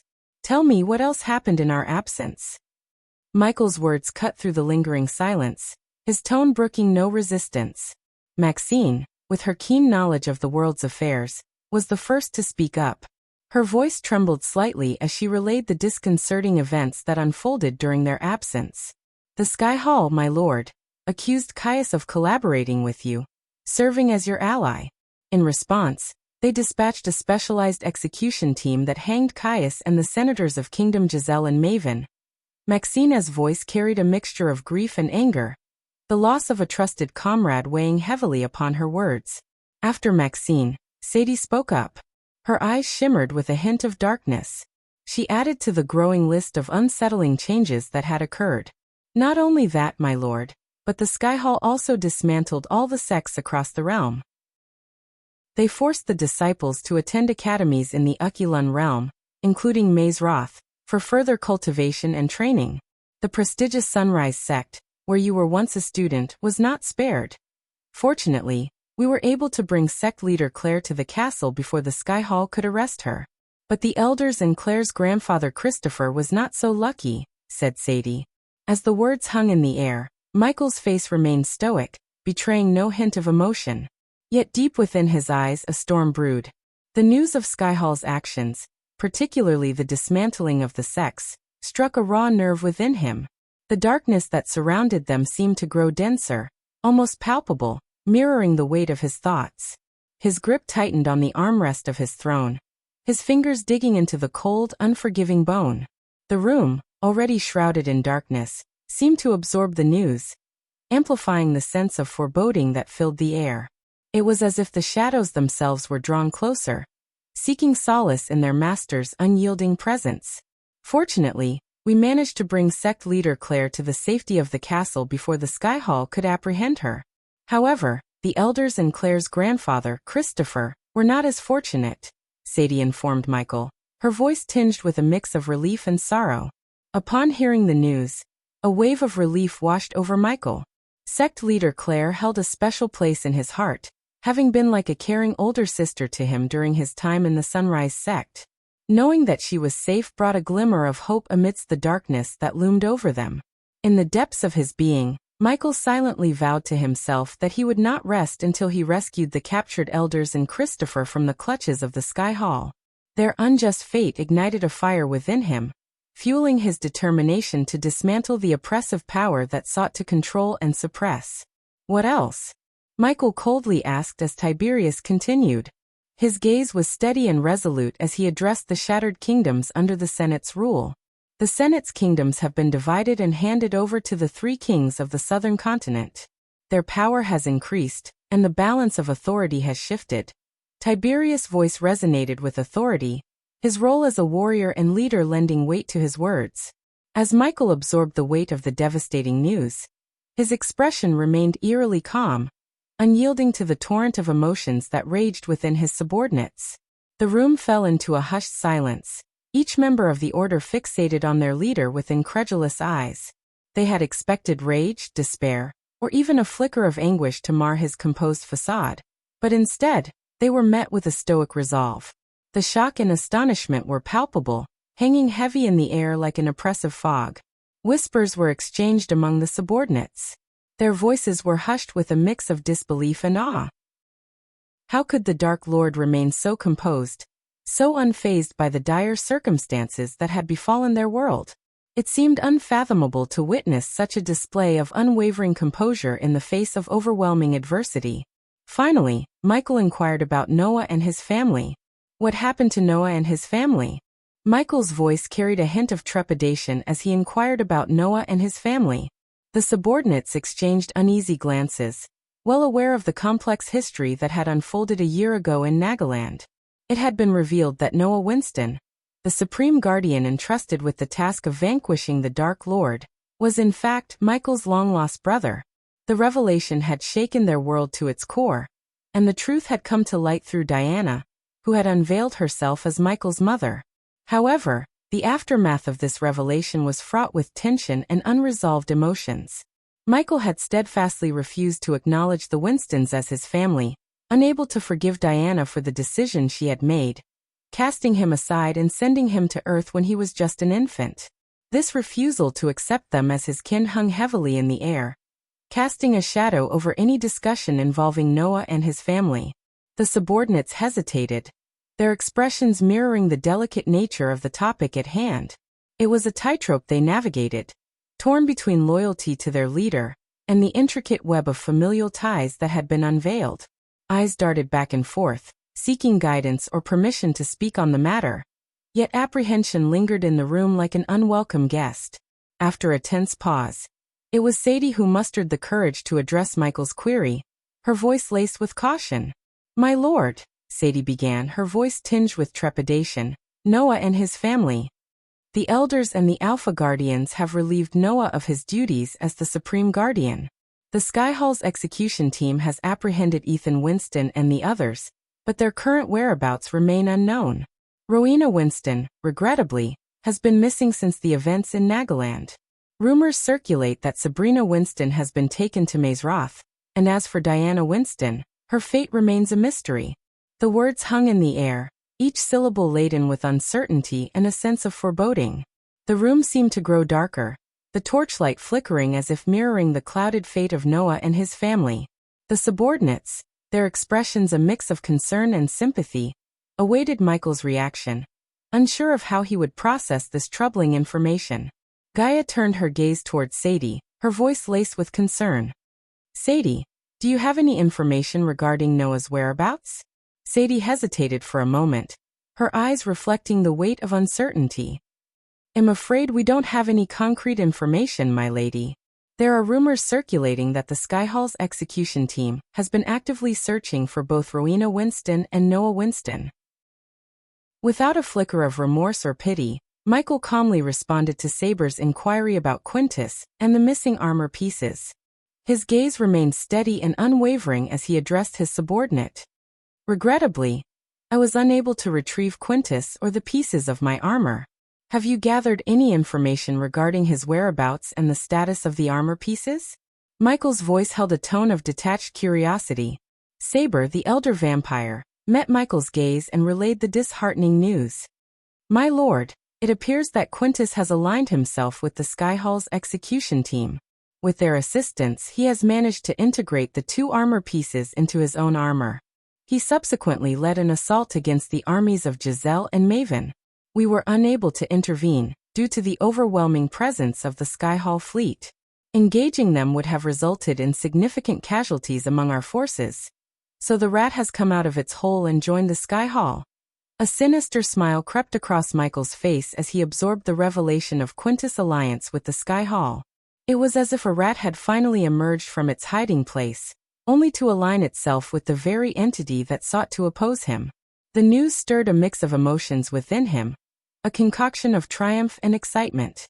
Thoughts raced through Michael's mind, each one a thread in the tapestry of his intricate plans. He felt a surge of confidence, a sense of being back in control, and the looming presence of the Sky Hall no longer held sway over his determination. His status as a half-celestial, a being of immense power, bolstered his assurance and emboldened his resolve.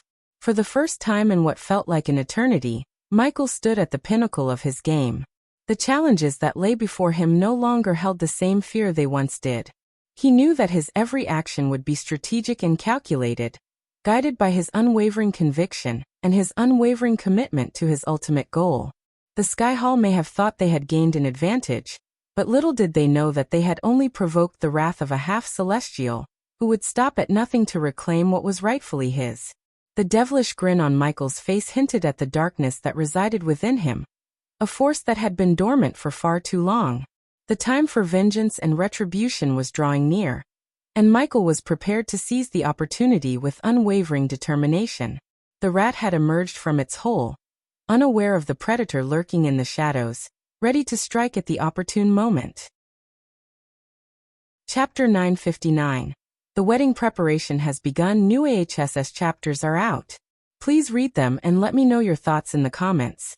Enough with the bad news. I formed this order to hear something intriguing. Do any of you have any interesting updates?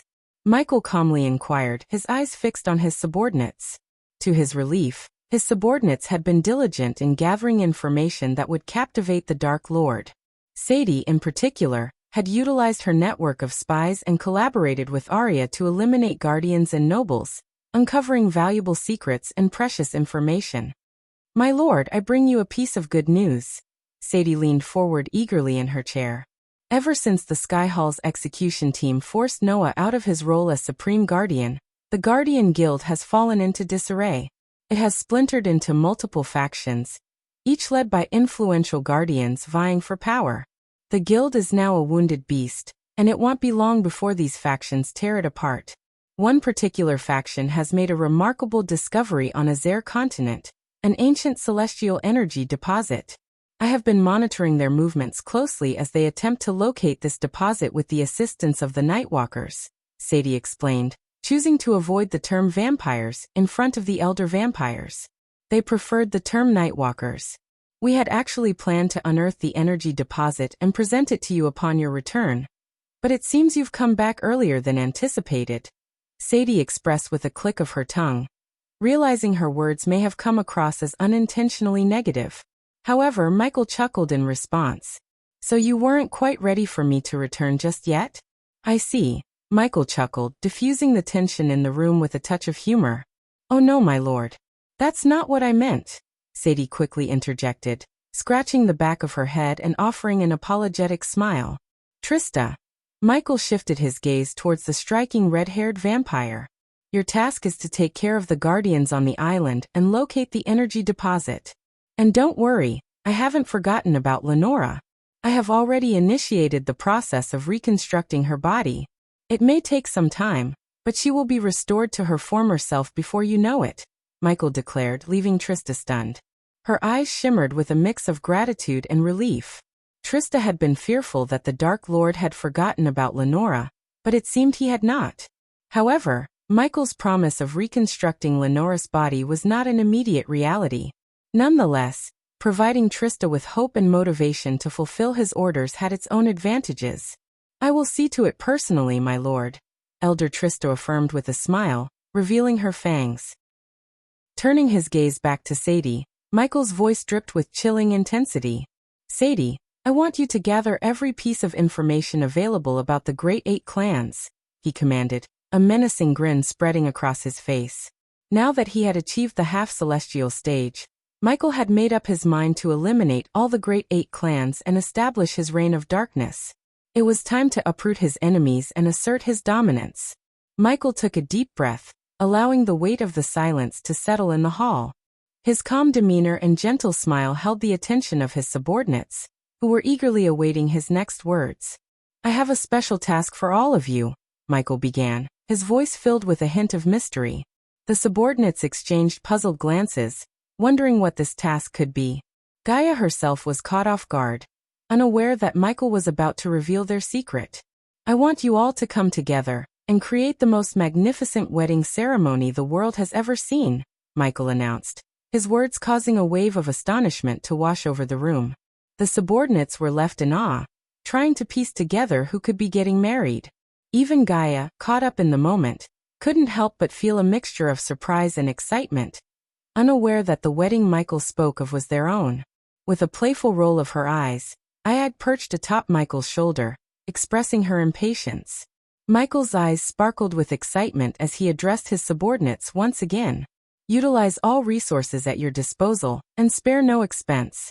"I want to be amazed," Michael emphasized, his voice filled with anticipation. Michael's gaze shifted towards Gaia, his eyes filled with love and admiration. "I have found the most incredible woman in the world, and I am going to marry her," he declared, his voice filled with genuine affection.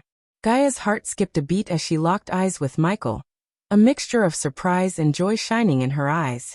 Gaia's heart swelled with happiness as Michael's words sank in. A radiant smile graced her face, and her eyes sparkled with joy.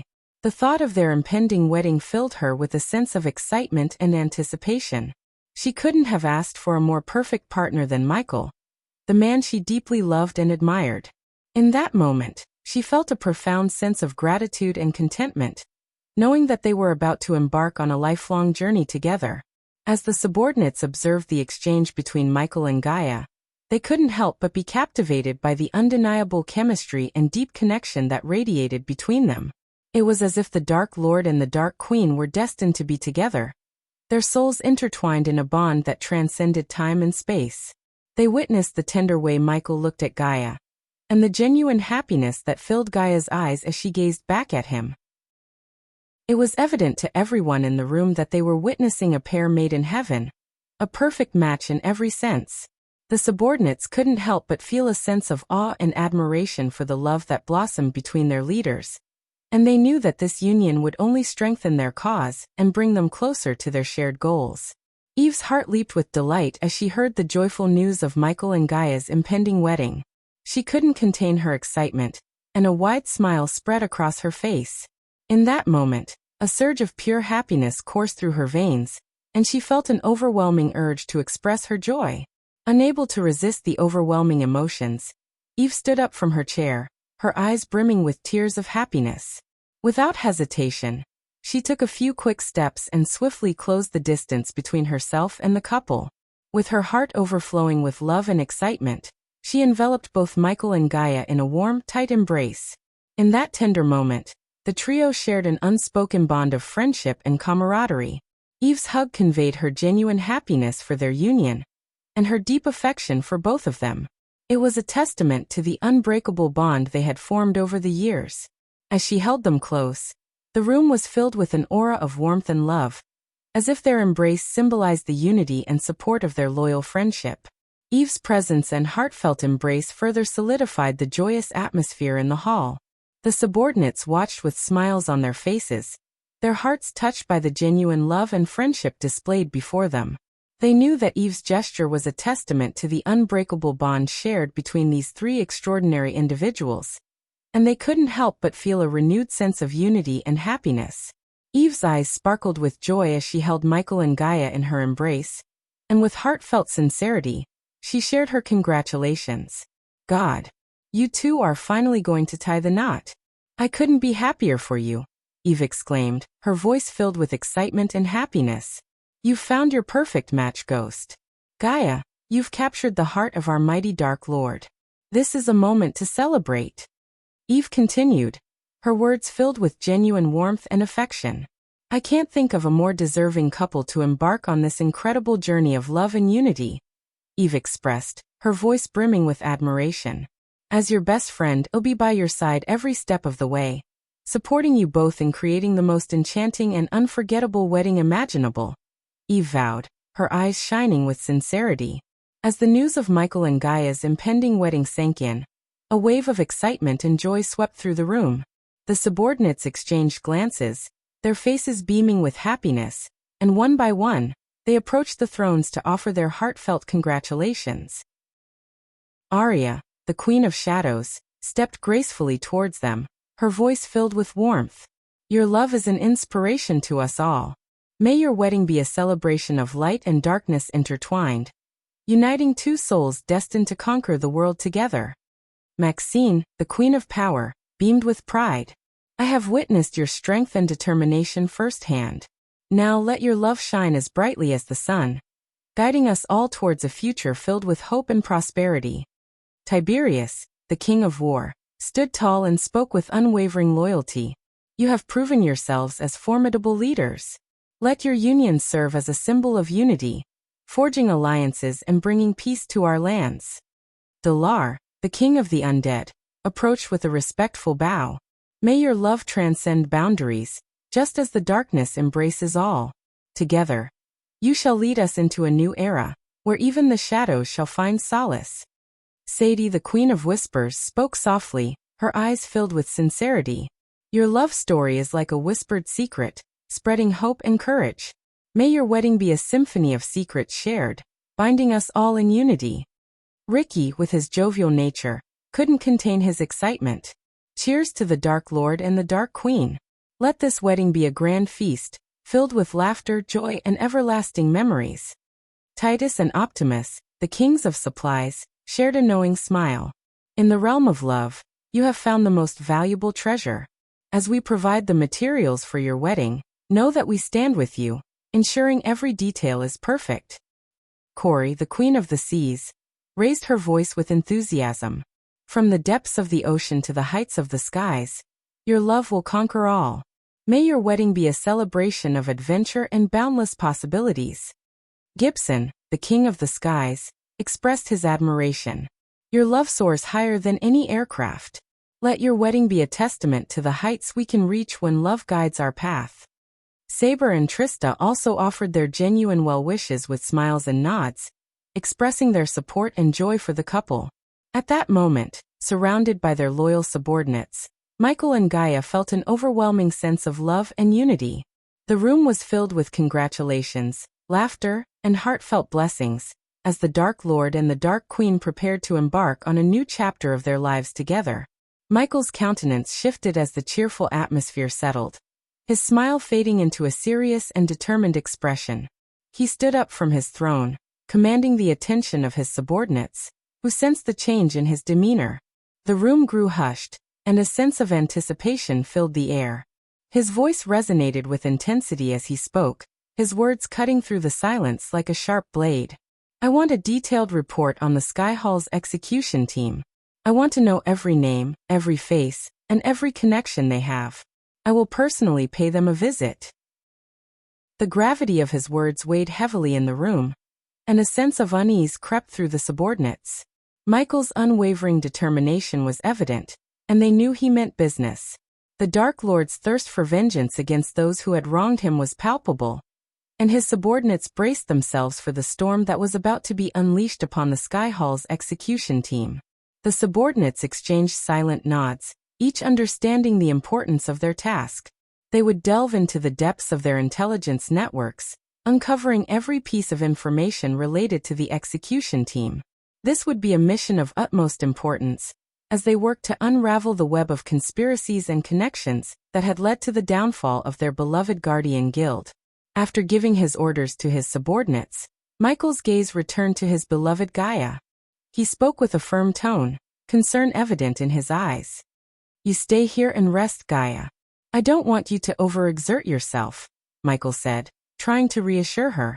Gaia opened her mouth to object, but Michael gently placed his finger on her lips, silencing her. Eve, Vidora, I want you to keep a close watch on her, Michael commanded, turning to his loyal friend and his three-headed Hydra companion. Eve nodded with determination. Don't worry, Michael. I won't let her lift a finger. We have plenty to do before the most important day in a girl's life. With a grateful smile, Michael acknowledged Eve's dedication. He gestured for Azazel, his loyal demon butler, to accompany him as he prepared to leave the hall. Just as he was about to step out, Gaia couldn't help but ask the question that lingered in her mind. "Where are you going?" Gaia inquired, her voice filled with curiosity and concern. Michael paused, his eyes flashing with a mixture of determination and a hint of menace. He turned to face Gaia, his expression hardening. "I have unfinished business to attend to. There are things I've left behind, and it's time to reclaim what is rightfully mine," he replied, his voice carrying an undercurrent of unwavering determination. Chapter 960. The Dark Lord's Herbal Garden. Once a bustling and vibrant place, the Sunrise Sect now lay in eerie silence under the embrace of the night sky. The Lust Mountains, cloaked in darkness, loomed over the deserted sect with an air of mystery. The green forests that once flourished with life now appeared as dark shadows, their foliage rustling softly in the night breeze. The paved streets, once bustling with activity, now glistened under the pale moonlight. The intricate patterns and designs etched into the stone seemed to come alive, casting intricate shadows that danced along the empty pathways. The silence was broken only by the faint rustling of leaves and the distant hoots of nocturnal creatures. Where once disciples and cultivators filled the sect buildings, there were now only echoes of the past. The grandeur and opulence that once characterized the Sunrise Sect had faded into the obscurity of the night. The buildings stood as solemn sentinels, their windows dark and their halls empty. Amidst the night's stillness, the tranquility was shattered by the presence of silver-armored soldiers from the Sky Hall. Like phantoms, they patrolled the deserted streets with disciplined steps, their armor glimmering under the moonlight. Their watchful gazes scanned the surroundings, as if guarding the secrets of the abandoned sect. The Sky Hall's dismantling of sects had left its mark on the Sunrise Sect, transforming it into a ghostly shell of its former self. The disciples who once called this place home were scattered, forced to either abandon their cultivation or surrender to the authority of the Sky Hall's designated sections.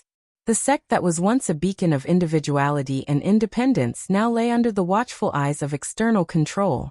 Within the heart of the Sunrise Sect, hidden under the starry night sky, lay Michael's largest herbal garden. Enclosed by a glass dome, it shimmered like a precious gem in the darkness. Moonlight filtered through the transparent structure, casting a soft glow upon the diverse array of exotic plants and herbs that grew within. The herbal garden, once tended to by devoted cultivators, now stood untouched and unappreciated. Its vibrant colors and fragrant scents lingered in the air, a testament to the lost potential of the sect. The glass dome, normally a symbol of protection and growth, now seemed like a cage, trapping the garden's beauty within its confines. Under the enchanting glow of the moonlight, the herbal garden within the glass dome revealed its mesmerizing beauty. The plants and herbs that flourished within seemed to possess a magical allure, their forms vibrant and otherworldly. Tall, slender vines draped from the ceiling, their leaves shimmering with an ethereal radiance. Each leaf, adorned with intricate patterns and delicate veins, seemed to capture the moon's essence, casting a soft luminescence in the darkness. The vines intertwined with one another, forming a tapestry of colors that ranged from vivid greens to deep purples and fiery reds. Clusters of exotic flowers bloomed in every corner. Their petals were delicate and translucent, as if fashioned from moonlight itself. Their fragrances wafted through the air, blending harmoniously to create an intoxicating aroma that awakened the senses. Some flowers emitted a soft, gentle glow, as if carrying the stars within their very essence. Lush, emerald-green shrubs lined the pathways, their leaves glistening with dewdrops that sparkled like miniature stars. They seemed to whisper secrets of ancient knowledge, their presence exuding a sense of wisdom and tranquility. Mysterious herbs with shimmering, iridescent leaves sprouted from the ground, their glow illuminating the intricate patterns etched into the stone path. In the center of the herbal garden, a tranquil pond mirrored the twinkling night sky above. Its surface, smooth as glass, reflected the beauty of the surrounding flora, creating a surreal spectacle of vibrant colors and celestial patterns. Magical creatures, unseen in the outside world, flitted about the pond, their iridescent wings casting iridescent reflections upon the water's surface. Within this enchanting sanctuary, the plants thrived under the gentle guidance of nature's forces. Their growth was nurtured by the moon's gentle caress, and the celestial energies that permeated the glass dome.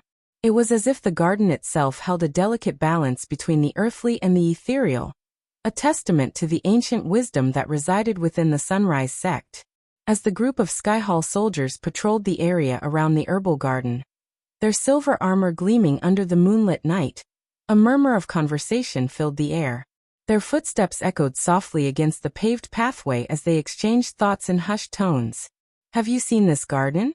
It's a marvel, a place of beauty unlike anything I've ever seen," remarked one soldier, his voice tinged with awe.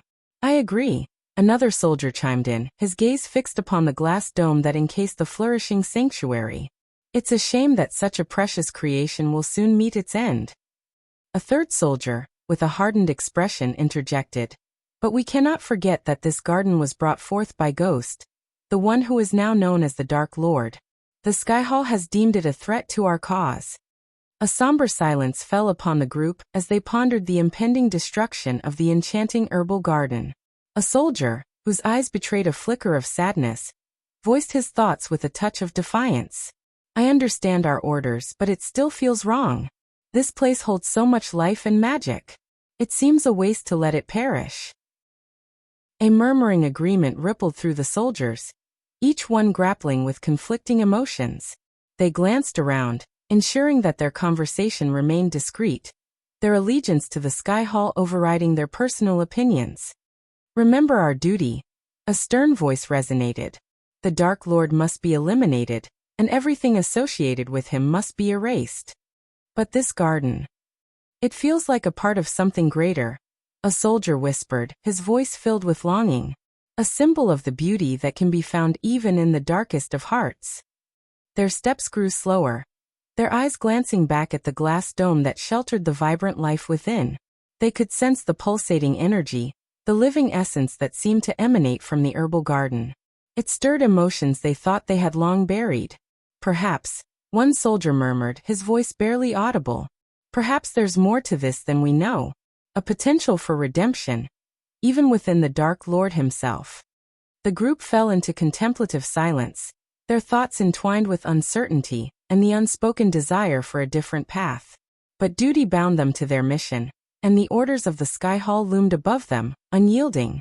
With a heavy sigh, one soldier reluctantly broke the silence. "We have a job to do. The garden will not survive the night. Let us fulfill our duty swiftly and leave this place to its fate." And so, the group of Skyhall soldiers continued their patrol, their conflicted hearts weighed down by the knowledge that they would soon be the instruments of destruction, tasked with extinguishing the beauty that thrived within the glass dome. A sense of sorrow mingled with their unwavering loyalty, for they understood the cost of their allegiance and the sacrifice demanded by the path they had chosen.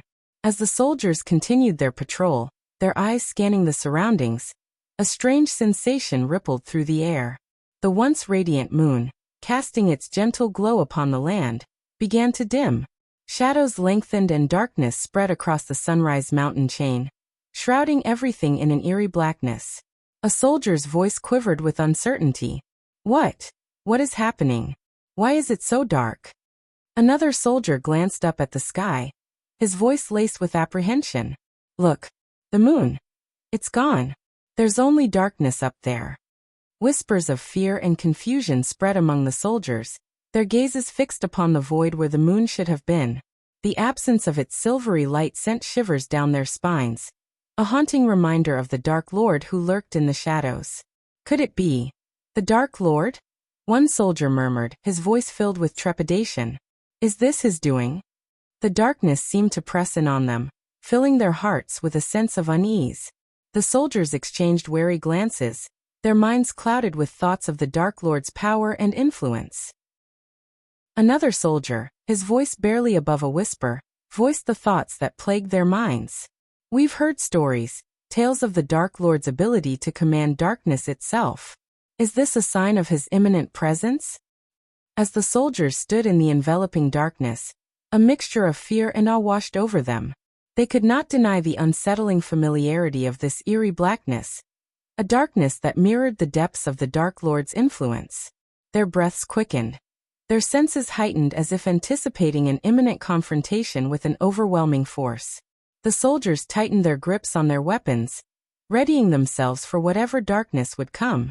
Amidst the palpable tension, a soldier's voice trembled, laced with a mix of dread and determination.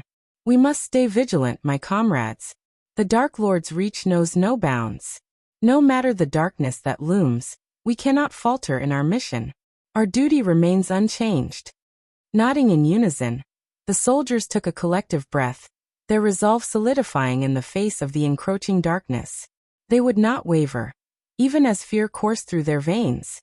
They were soldiers of the Sky Hall, standing as a barrier against the forces of darkness, no matter how overwhelming it may seem. And so, with hearts brimming with both fear and determination, the soldiers forged ahead, their steps steady and resolute. The absence of the moon's light only served to strengthen their resolve, reminding them of the immense task that lay before them in their battle against the enigmatic Dark Lord. As the darkness deepened, a chilling presence slithered through the shadows. Figures garbed in flowing dark robes emerged from the obscurity, their forms almost merging with the night. Only their gleaming fangs, exposed beneath their black hoods, betrayed their vampiric nature. The soldiers, their hearts pounding, froze in their tracks as the hooded figures closed in. The soldiers could feel the weight of their gaze, an intense scrutiny that sent shivers down their spines. Fear gripped their chests, tightening like an iron vice. Distant screams pierced the air, carried on the cold wind that swept through the mountain chain. The soldiers exchanged fearful glances, their expressions mirroring the horrors unfolding in the unseen depths of the darkness. The scent of blood, thick and metallic, tainted the air, assaulting their senses with its macabre presence. The soldiers knew that they were facing a force beyond their comprehension. The Dark Lord's minions had arrived, heralded by the ominous darkness and the echoes of agony that now resonated through the once tranquil landscape. Whispers of terror reverberated among the soldiers, each voice trembling with dread. What? What is happening? How can this be? The realization sank in. They were no match for the encroaching darkness and the relentless army of the Dark Lord. Their well-honed training and unwavering dedication now seemed futile in the face of such overwhelming malevolence. Yet even in the midst of their terror, a flicker of defiance glimmered within some of the soldiers. They tightened their grips on their weapons, their resolve flaring like a solitary flame amidst the encroaching darkness. "We must stand strong," one soldier spoke, his voice quivering with determination. "For the Sky Hall, for our purpose, we cannot yield to the terrors of the Dark Lord. We fight for the light that still remains." When the soldiers steeled themselves, their hearts entwined with fear and valor, they prepared to face the oncoming onslaught. The hushed whispers and eerie silence gave way to the clash of metal against Fong, the screams of battle mingling with the cries of the Forsaken. As the vampires descended upon the Sky Hall soldiers, their movements were a blur of inhuman speed and agility. With predatory grace, they pounced upon their unsuspecting targets, teeth bared and claws poised to strike. The soldiers fought desperately, their swords slashing through the air in a valiant attempt to defend themselves. But they soon discovered that these creatures were unlike anything they had ever encountered. Each strike aimed at severing a vampire's head, as they had been instructed, was met with lightning-quick evasion. The vampires twisted and contorted their bodies, evading the fatal blow with uncanny agility. Frantic whispers passed between the soldiers as they exchanged glances of frustration and determination. "The head. We must sever their heads," one soldier cried, his voice filled with urgency. Their movements became more calculated as they adapted to the vampire's agility.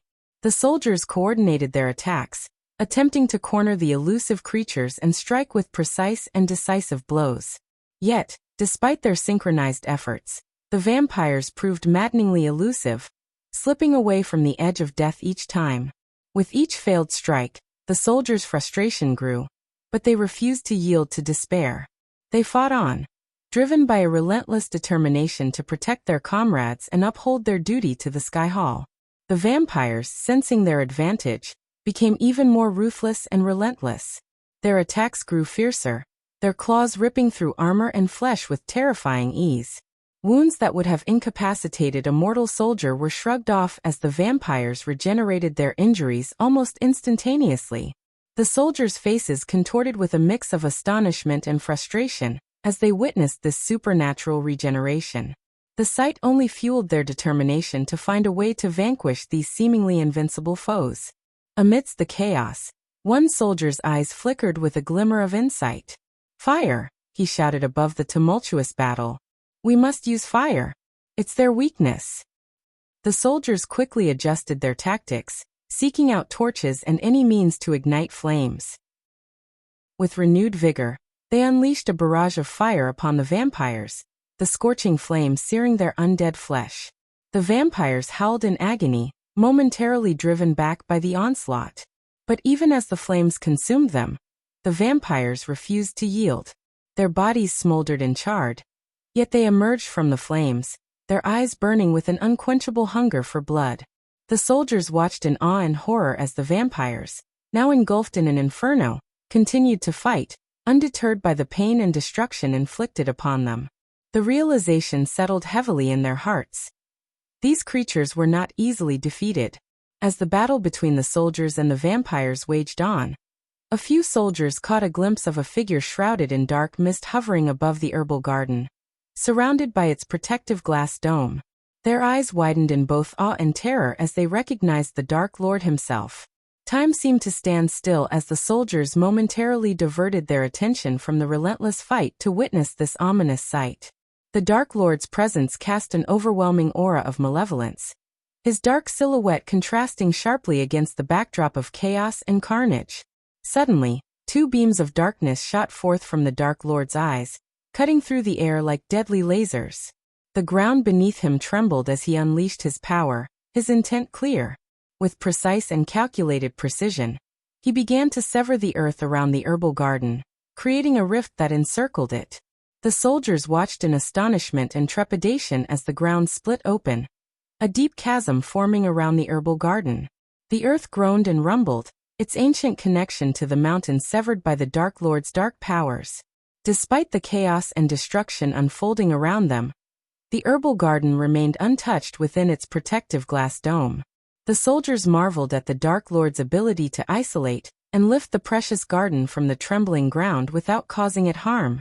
As the ground beneath the herbal garden began to rise, it seemed as though the very fabric of the mountain chain was being reshaped under the Dark Lord's command. The soldiers exchanged glances of disbelief, recognizing the extent of the Dark Lord's power and the magnitude of the force he commanded. The scene was both awe-inspiring and terrifying, a testament to the unparalleled strength and dark magic possessed by the Dark Lord. It became clear to the soldiers that they were mere pawns in a grand design, caught in a battle where the outcome had already been predetermined. With a surge of dark energy, the Dark Lord lifted the chunk of mountain containing the herbal garden onto his broad shoulders. The colossal weight seemed insignificant to him as he effortlessly bore the burden, the glass dome encasing the precious garden gleaming in the moonlight. It was a sight that defied all reason and comprehension. Meanwhile, in Rivertown, a settlement nestled at the foot of the Sunrise Mountain chain, the inhabitants paused in their daily activities as they beheld the astonishing spectacle unfolding in the distance. Gasps of disbelief and murmurs of confusion rippled through the crowd as their eyes fixated on the mountain that appeared to be tearing itself apart. "There! Look at the mountain!" a young girl exclaimed, her finger pointing towards the extraordinary scene. A hush fell over the townsfolk as they gazed at the sight before them. Whispers of awe and concern filled the air, blending with the gentle rustling of leaves and the distant rumbling of the earth. "What in the world is happening?" a worried villager questioned, his voice filled with both fear and intrigue. "There's no bloody way that's happening. It's a trick, I tell ya," a grizzled villager exclaimed, his voice laced with disbelief. "Gods above, is this the end of us all?" a woman cried out, tears streaming down her face. "By the heavens, what foul sorcery is this?" a wide-eyed merchant muttered, crossing himself in a desperate attempt to ward off the impending doom. The once thriving marketplace fell into disarray as vendors abandoned their stalls, their wares forgotten in the face of this unnatural spectacle. Fear etched itself deeply upon the faces of the townsfolk, their eyes locked on the mountain as it trembled under the Dark Lord's power. "Curse that accursed Dark Lord!" a man cursed through clenched teeth, his voice brimming with anger and terror. A sense of unease pervaded the air, accompanied by the acrid scent of burning ozone. The collective gasp of the crowd echoed through the silent streets, mingling with hurried footsteps as families sought shelter, seeking solace within the confines of their homes. "Pray for mercy, for we stand on the edge of damnation," a quivering voice whispered, the words carrying the weight of resignation. The once unshakable faith in the stability of their world crumbled beneath the weight of the Dark Lord's power. Cries for divine intervention mingled with the curses of those who felt abandoned by their gods. Fear took hold, casting its suffocating grip upon the hearts of the townsfolk. "This can't be real. It's a nightmare. It must be," a young woman exclaimed, her voice trembling with disbelief. Whispers of desperation and anguish intertwined as uncertainty swirled through the crowd. Vulgarities slipped past the lips of some, their shock and fear shattering the veneer of civility in the face of such otherworldly events. "Oh, be damned. That bloody mountain is being torn apart like a rotting corpse," a gruff farmer exclaimed, his face contorted with a mix of horror and fascination. The townsfolk, normally bound by a sense of community, were now consumed by individual fears and doubts. The once familiar landscape had been transformed into a nightmarish tableau, with the Dark Lord's power looming above them. In the midst of the chaos, a resolute voice cut through the cacophony of panic. "Hold strong, my friends. We shall endure this darkness together." It was a rallying cry, a flickering flame of hope amidst the encroaching shadows.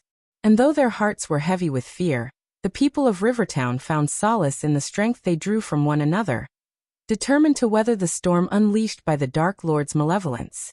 The Sky Hall, blinded by their arrogance, believed they could obliterate the herbal garden that Michael had painstakingly nurtured. They assumed he would passively allow their destructive flames to reduce his creation to ashes. Oh, how sorely mistaken they were.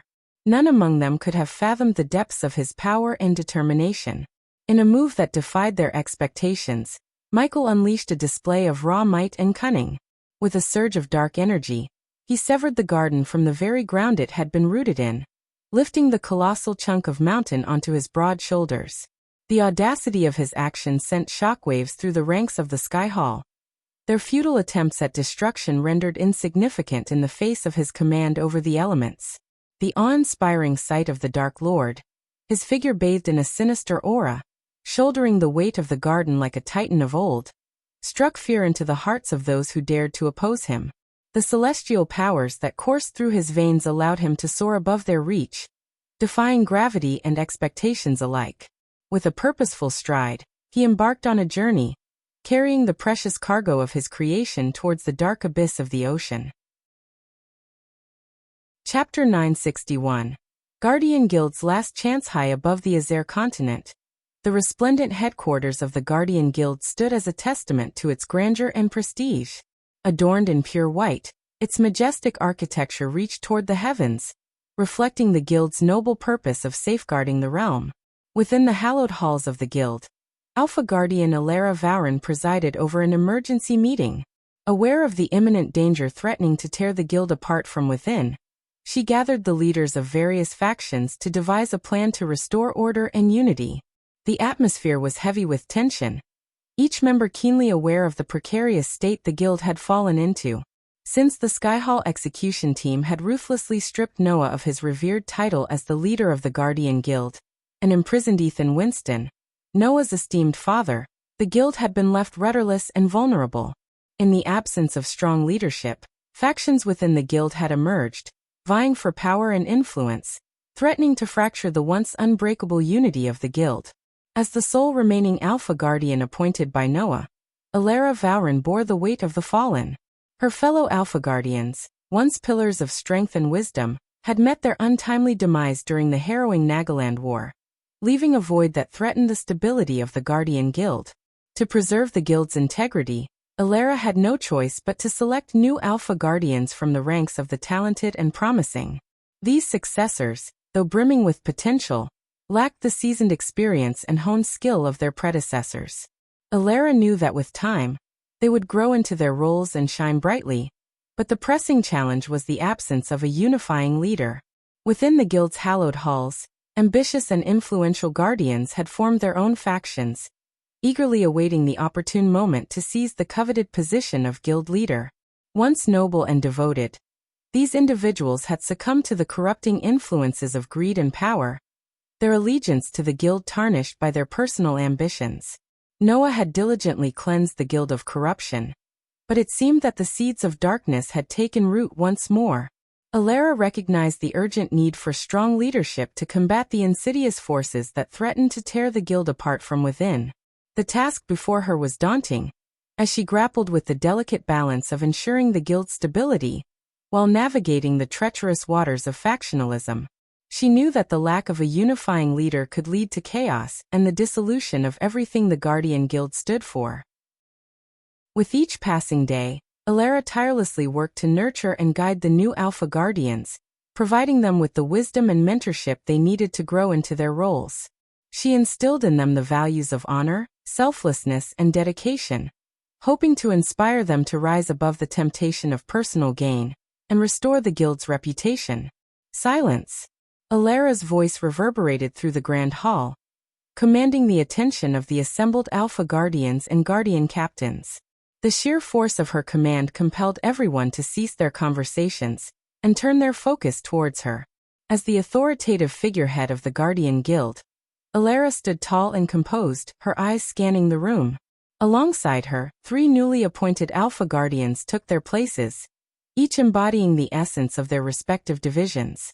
Alpha Roshan, the formidable Alpha Guardian of the Beast Guardians, possessed a commanding presence akin to a majestic lion. His golden mane cascaded down his broad shoulders, radiating strength and wisdom. With a deep, rumbling voice he spoke, his tone resonating with authority. "We face a critical challenge within our division," Alpha Roshan began, his gaze sweeping across the attentive audience. "The rise of factionalism has led to a deterioration of trust and unity among the Beast Guardians. We must address this swiftly and restore the bond that once bound us together." Alpha Vivian, the fiery-haired Alpha Guardian of the Sorcerer Guardians, exuded an air of mystic power. Her vibrant red locks shimmered under the light, mirroring the intensity of her magical prowess. She stepped forward, her voice carrying an undercurrent of determination. "In the realm of the arcane, we encounter a different set of trials," Alpha Vivian continued, her emerald eyes sparkling with unwavering resolve. "The misuse and abuse of magic have tarnished our reputation. We must instill stricter regulations and education to foster responsibility and discipline among our ranks." Alpha Garrick, the seasoned warrior and Alpha Guardian of the Warrior Guardians, emanated an aura of battle-hardened valor. His scars and weathered armor spoke of countless victories and sacrifices. With a deep voice etched with experience, he addressed the gathering. "Our division grapples with a crisis of discipline," Alpha Garrick declared, his gaze penetrating through the room. "Some of our warriors have strayed from their honorable path, yielding to personal desires and forsaking their duty. We must re-establish a code of conduct and reinforce our core values to restore the integrity of the Warrior Guardians." As each Alpha Guardian presented their concerns and proposed solutions, Alara listened attentively, her expression a mask of thoughtful consideration. She understood that the problems within the guild ran deep, infecting every division. Yet, she also recognized the strength and potential of her newly appointed Alpha Guardians. With a sense of purpose and determination, Alara addressed the room once more, her voice filled with a blend of authority and compassion. "We stand at a crossroads, where the fate of the Guardian Guild hangs in the balance.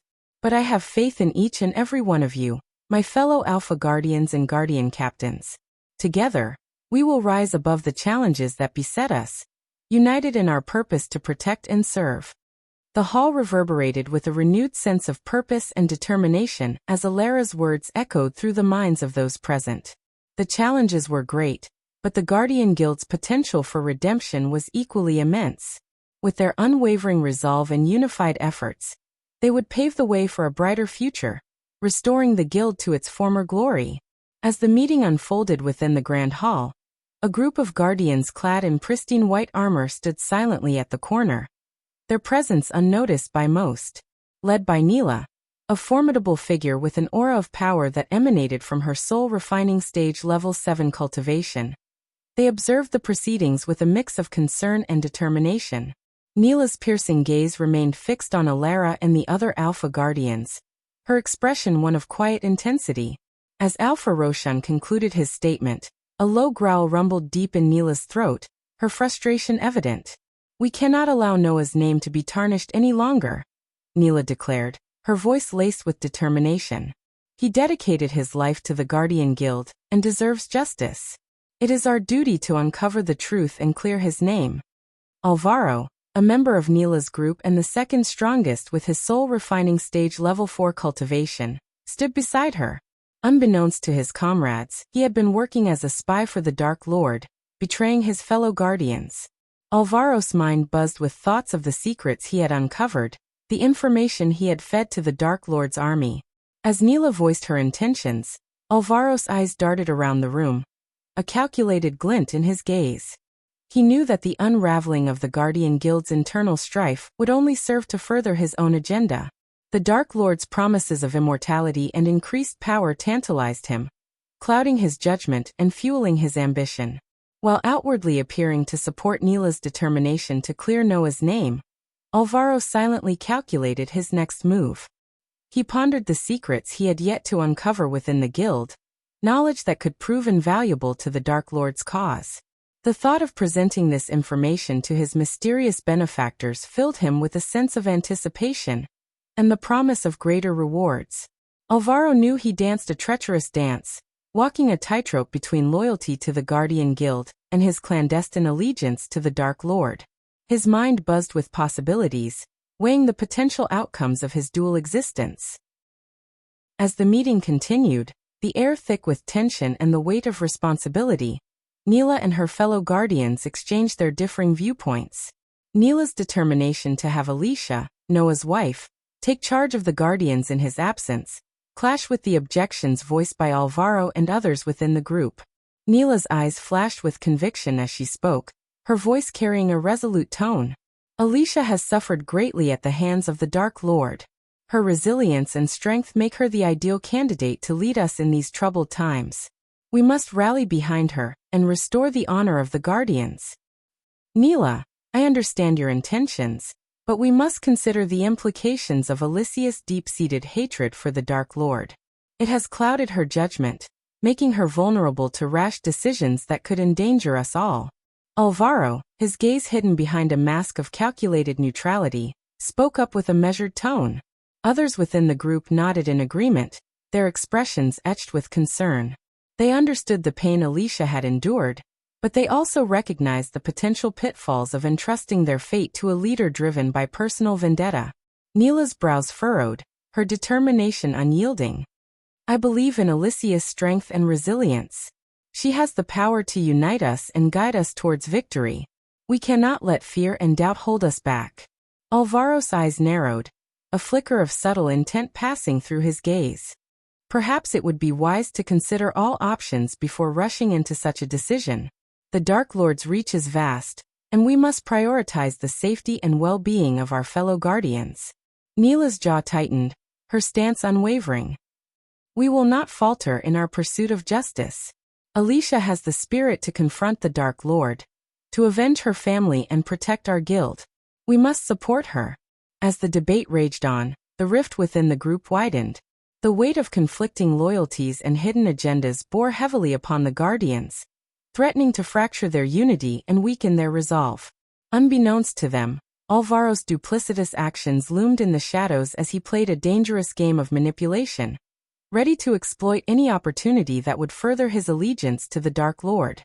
As the tense atmosphere gripped the meeting hall, a sudden commotion erupted at the entrance.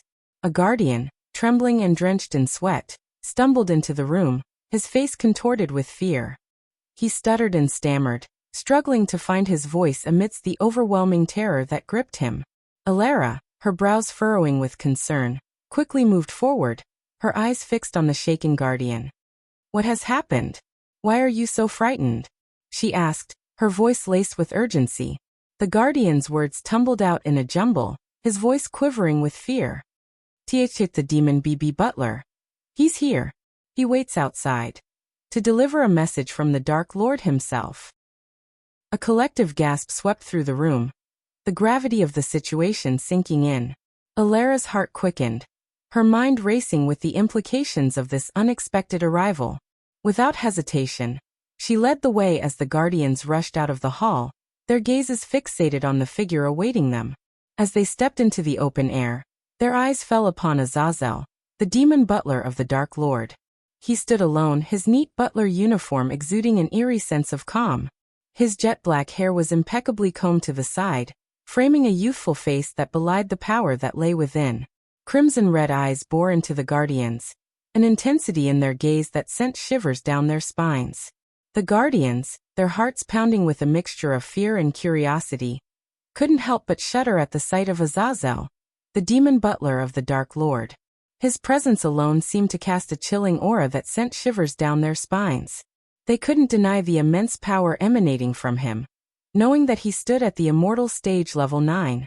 Azazel's crimson eyes calmly scanned the assembled guardians, his gaze unyielding and devoid of fear, despite being deep within enemy territory. The sneer that tugged at the corners of his lips only heightened the unease that settled over the weaker guardians, who mumbled among themselves, their voices trembling with trepidation. "He's so powerful. What chance do we have against him?" One whispered, the words laced with a mixture of awe and fear. "We mustn't let his presence deter us. We are the guardians, defenders of justice." Another whispered, trying to instill a sense of courage amidst the rising anxiety. As the guardians converged in the sky, their eyes fixed upon Azazel, their determination wavered in the face of his imposing figure. The weight of their duty pressed upon them, the magnitude of the situation becoming increasingly clear. Alara, her eyes narrowing with determination, stepped forward to confront Azazel. Her voice cut through the tense air, filled with authority and defiance. "Why have you come here, Azazel? This is our territory, and I have every right to strike you down where you stand." Azazel's lips curled into a contemptuous smirk, his crimson eyes locked onto Alara. "Oh dear Alara," he sneered, his voice dripping with mockery. "If the Guardian Guild were still strong, perhaps you would have had the chance. But without Noah, you are nothing. Just a collection of weaklings clinging to the remnants of a fading legacy." The Guardians bristled at Azazel's words, their collective anger and determination simmering beneath the surface. They exchanged glances, their resolve solidifying as they prepared to defend their honor and their home. Alara's voice rang out, strong and unwavering. "We may have lost our leader, but our spirit remains unbroken. We are guardians, bound by duty and united in purpose. We will not yield to the likes of you." Azazel's eyes gleamed with a mix of amusement and malice. "Ah, the bravado of the desperate," he retorted, his tone laced with disdain. "But I am not here to engage in meaningless battles. I bring a message from the Dark Lord himself." The tension in the air grew thicker as the guardians leaned in, their gazes fixed on Azazel, anticipation and dread intertwining within them. "What is this message?" Alara demanded, her voice laced with a mix of defiance and curiosity. Azazel's smile widened, his crimson eyes flashing with a dark glimmer. "You have 2 days, he proclaimed, his words like venomous whispers. 2 days to abandon this guild, to scatter and hide like the rats you are. After that, the Dark Lord will personally come to this guild and burn it to the ground. And anyone who dares to stand in his way will meet their demise." The guardians exchanged stunned glances, the weight of Azazel's words pressing upon them. Fear mingled with determination as they grappled with the reality of their impending fate. Alara's voice trembled with suppressed anger and defiance. "We will not bow before the Dark Lord. We will stand our ground and defend what is ours." Azazel's laughter echoed through the air, a chilling sound that sent a shiver down the spines of the guardians. "So be it," he sneered. "But remember, the darkness is relentless, and your feeble resistance will only lead to your destruction." As Azazel turned to depart, his dark wings unfurling behind him, the guardians were left in a whirlwind of conflicting emotions. They understood the gravity of the situation, the immense power they faced, but within the depths of their hearts, a glimmer of hope still burned. They would not surrender without a fight, for they were guardians, defenders of justice, and they would face the darkness head-on, no matter the cost. When the shock settled among the guardians, whispers of disbelief rippled through their ranks. But the Dark Lord disappeared. Where did he go? One guardian murmured, his voice filled with confusion. We thought he had vanished for good, another whispered, his eyes wide with realization. But now he's back and more dangerous than ever. The news of the Dark Lord's return sent shockwaves through the Guardian Guild, filling them with a mixture of fear and uncertainty. They had hoped for respite in his absence, but now, they were faced with the undeniable truth that the Dark Lord's power still loomed over them. Chapter 962. No backup for the Guardian Guild. Following the Dark Lord's chilling warning of the impending destruction of their Guardian Guild, Elara retreated to the sanctuary of her meticulously arranged room. The space exuded an air of tranquility, with neatly stacked books lining the shelves and a captivating board game that challenged and sharpened her strategic thinking. Taking a purposeful stride, Elara approached her table and deftly retrieved a silver bead from one of the carefully organized drawers. Inhaling deeply, she summoned her resolve and crushed the bead, unleashing a radiant burst of light that swiftly consumed her form, whisking her away from the room in an instant. In an instant, Elara materialized within a grand and brilliantly illuminated hall. The space exuded a sense of majestic splendor, adorned with a colossal chandelier that bathed the room in a warm, ethereal glow. At its center stood a large stone table, flanked by sturdy stone chairs that beckoned to be occupied. Casting an imposing presence, a towering statue of a lady, entwined with a sinuous snake, commanded attention from one corner of the room. As Elara, an elegant elf with golden hair and piercing blue eyes, entered the hall, she found herself confronted by several figures seated around the round table. Among them were Alicia, Celici, Evan Clark, and an enigmatic beastman who concealed his features beneath a cloak of dark robes. He is back. Elara's voice resounded with a mix of urgency and determination, as she shared the news of the Dark Lord's return with her comrades. The revelation triggered a tumultuous wave of emotions within each individual, blending fear, anger, and an unwavering thirst for retribution against the Dark Lord. Yet, amidst the charged atmosphere, the enigmatic beastman and Celici exuded an eerie calmness, almost as if they had anticipated the Dark Lord's resurgence. A serene smile graced Celsis' face, as if she held secrets and plans beyond the reach of others. Celsis' calm demeanor persisted as she responded to Elara's plea. Then it's time to expedite our plans, she stated in a composed tone, her words carrying an air of determination. But Elara refused to yield, her fist tightening as she confronted Celici. No. We must devise a plan to save the Guardian Guild. Azazel, the Dark Lord's minion, has delivered a message, giving us a mere 2 days to abandon the guild before the Dark Lord himself arrives to obliterate it along with everyone inside. She implored, her voice filled with urgency and a desperate need for support. Celsis' nonchalant response, laced with indifference, provoked a frown from Elara. Why bother, honey? Celici retorted, her words dripping with an unsettling lack of concern. Celsis' voice remained steady as she expressed her viewpoint, her words carrying an air of finality. The Guardian Guild, my dear, is akin to a dying animal. Attempts to salvage it would only prolong its suffering, prolong the inevitable. We must face the harsh truth that there is no conceivable plan in existence that can protect the guild from the Dark Lord's wrath. With his formidable power at the half-celestial stage, we lack any semblance of strength or support to pose even a remote challenge against him. Celici explained, her serene countenance, seemingly undisturbed by the gravity of the situation, accentuated the weight of her words. Alicia's frustration and anguish ignited, her voice echoing with a mix of anger and desperation as she forcefully slammed her hand on the table. So what do you expect us to do? Stand idly by and watch that bastard destroy everything my husband worked tirelessly to build? Her concern for Noah, lost after the Dark Lord's brutal attack on his mentor, Andreas, intensified her emotions. With Noah still unconscious and his whereabouts unknown, Alicia's anxiety grew, fueling her desire to protect his family. The Sky Hall's ruthless execution team had apprehended Ethan Winston and the elders, dismantling the entire Winston family. Fortunately, Noah's aunties found refuge in Bredia, seeking asylum under the protection of King Bredia, given their familial ties. Celsis' calm demeanor remained unwavering, her gaze steady as she countered Alicia's outburst. Why waste our efforts mending a dying creature when we have the opportunity to create a formidable force capable of toppling the Dark Lord? Remember, the Guardian Guild is more than just a physical structure. It resides within its members. Have you ever stopped to consider why the Dark Lord granted a 2-day ultimatum?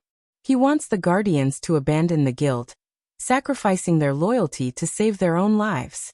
Tell me, Elara, how many Guardians have already handed in their resignations and fled? Sales's piercing gaze fixed upon Elara, demanding her attention. Too many, Elara sighed wearily, her steps carrying the weight of exhaustion as she approached the table and took her seat. Weariness permeated her being, overshadowed by the daunting task at hand. Selisi leaned forward, her eyes gleaming with determination as she presented her plan. The best course of action is to identify the most talented individuals within the guild who still hold unwavering loyalty to Noah. We must recruit them into our ranks, forming a united front against the Dark Lord. While Michael and Gaia were occupied in the depths of hell, Selisi took it upon herself to tirelessly seek out those with the values of honor and courage, individuals who would join the impending battle against the Dark Lord. In essence, she was constructing a clandestine army in the shadows, hidden from the prying eyes of their enemy. Among the first recruits were Evan Clark, accompanied by his fiancée Victoria, Elara Valrin, and Alicia Winston. Sales's efforts also extended to the talented dwarves of the Hontorum clan, whom she enlisted under the leadership of Hammond. Their expertise in crafting formidable weapons would prove invaluable in the forthcoming struggle against the Dark Lord. With assistance from the Sky Hall, Selisi successfully rescued Hammond from the clutches of the Dark Lord's vampires, recognizing the immense value of preserving such a brilliant mind. Little did Selisi know, however, that the Dark Lord himself had already set in motion his own sinister plans for weapon development. The room fell silent as the weight of their mission settled upon them. Each individual carried their own hopes, fears, and determination to confront the looming threat. The clock was ticking, and the stage was set for an epic clash between light and darkness, with the future of their world hanging in the balance. Evan's words carried a sense of urgency as he addressed Selisi, his tone laced with concern. Lady Selisi, we must understand that the Dark Lord's ambitions extend far beyond the Guardian Guild. He is not going to halt his actions here. Elara, nodding in agreement, added her insights to the conversation. As an Alpha Guardian, she had dedicated herself to studying the Dark Lord extensively. Her voice held a mixture of determination and apprehension. He is on the offensive now. The Dark Lord's intentions are clear. He seeks to obliterate his enemies while they are at their most vulnerable. Silent and watchful, the wolf-like figure listened intently without uttering a single word. Emotions ran high in the room as the gravity of the situation became increasingly apparent. The Dark Lord's relentless pursuit of power and destruction cast a shadow of fear and uncertainty over their future.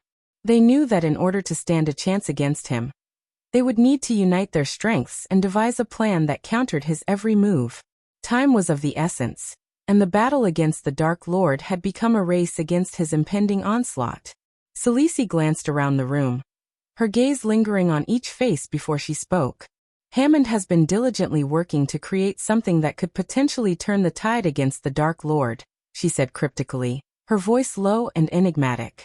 Evan, Elara, and the wolf-like figure leaned in, their curiosity piqued by Sales's mysterious statement. They knew that Selisi possessed hidden depths of knowledge and strategies that often remained veiled from the rest. Hammond, under my guidance, has been collaborating with a group of skilled dwarves, Selisi continued, her voice carrying a tinge of secrecy. Together, they are forging a weapon, a device that has the potential to harness the very essence of the fallen, turning them into an undying army. Her words hung in the air, eliciting a mix of intrigue and uncertainty among her companions. Selisi had chosen not to reveal the full extent of her plans, keeping them shrouded in mystery. She understood that unveiling her every move could jeopardize the delicate balance they sought to achieve. Trust in our Owlie's ingenuity, Selisi added, her eyes gleaming with a glimmer of determination. Hammond's invention may hold the key to countering the Dark Lord's forces and granting us an unexpected advantage. Evan and Elara exchanged a knowing glance, sensing that Selisi held back more than she had revealed. They understood that Selisi was a master strategist, carefully orchestrating their actions to outmaneuver their formidable adversary. It was a testament to her foresight and cunning that she kept certain cards hidden, reserving them for the most opportune moments. The wolf-like figure remained silent, their eyes reflecting a blend of curiosity and caution. They had chosen to trust in Sales's leadership, knowing that her every decision held a purpose that would unfold in due time. When the weight of their impending battle settled upon them, the room fell into a contemplative silence. Each individual contemplated their role in the grand scheme of things, aware that the fate of their world rested on their shoulders. Sales's mysterious plans and Hammond's secret project cast an air of hope amidst the encroaching darkness, reminding them that the path to victory often lay hidden within the shadows. As Sales's words about turning fallen comrades into an undying army echoed in the room, a wave of discomfort washed over Alicia. Her face contorted with a mix of confusion and disgust, her brows furrowing deeply. The idea of creating an army of the undead, akin to the Dark Lord's forces, repulsed her. Alicia couldn't help but voice her concerns, her voice laced with skepticism. Are you planning to create an undead army, Selisi? Are we not just becoming as twisted and vile as the Dark Lord himself if we resort to such methods? Selisi, her gaze steady and unyielding, met Alicia's eyes. A knowing smile played upon her lips as she responded. No, Alicia. This is not an undead army in the conventional sense. It is something much more. Her words hung in the air, leaving Alicia yearning for more answers. The unease within her gnawed at her, questioning the morality and integrity of their cause. She understood the necessity of fighting back against the Dark Lord, but she didn't want their actions to mirror his malevolence. I cannot reveal all my plans just yet, Selisi continued, her voice filled with conviction. But trust me when I say that what we are creating is not an army of mindless undead.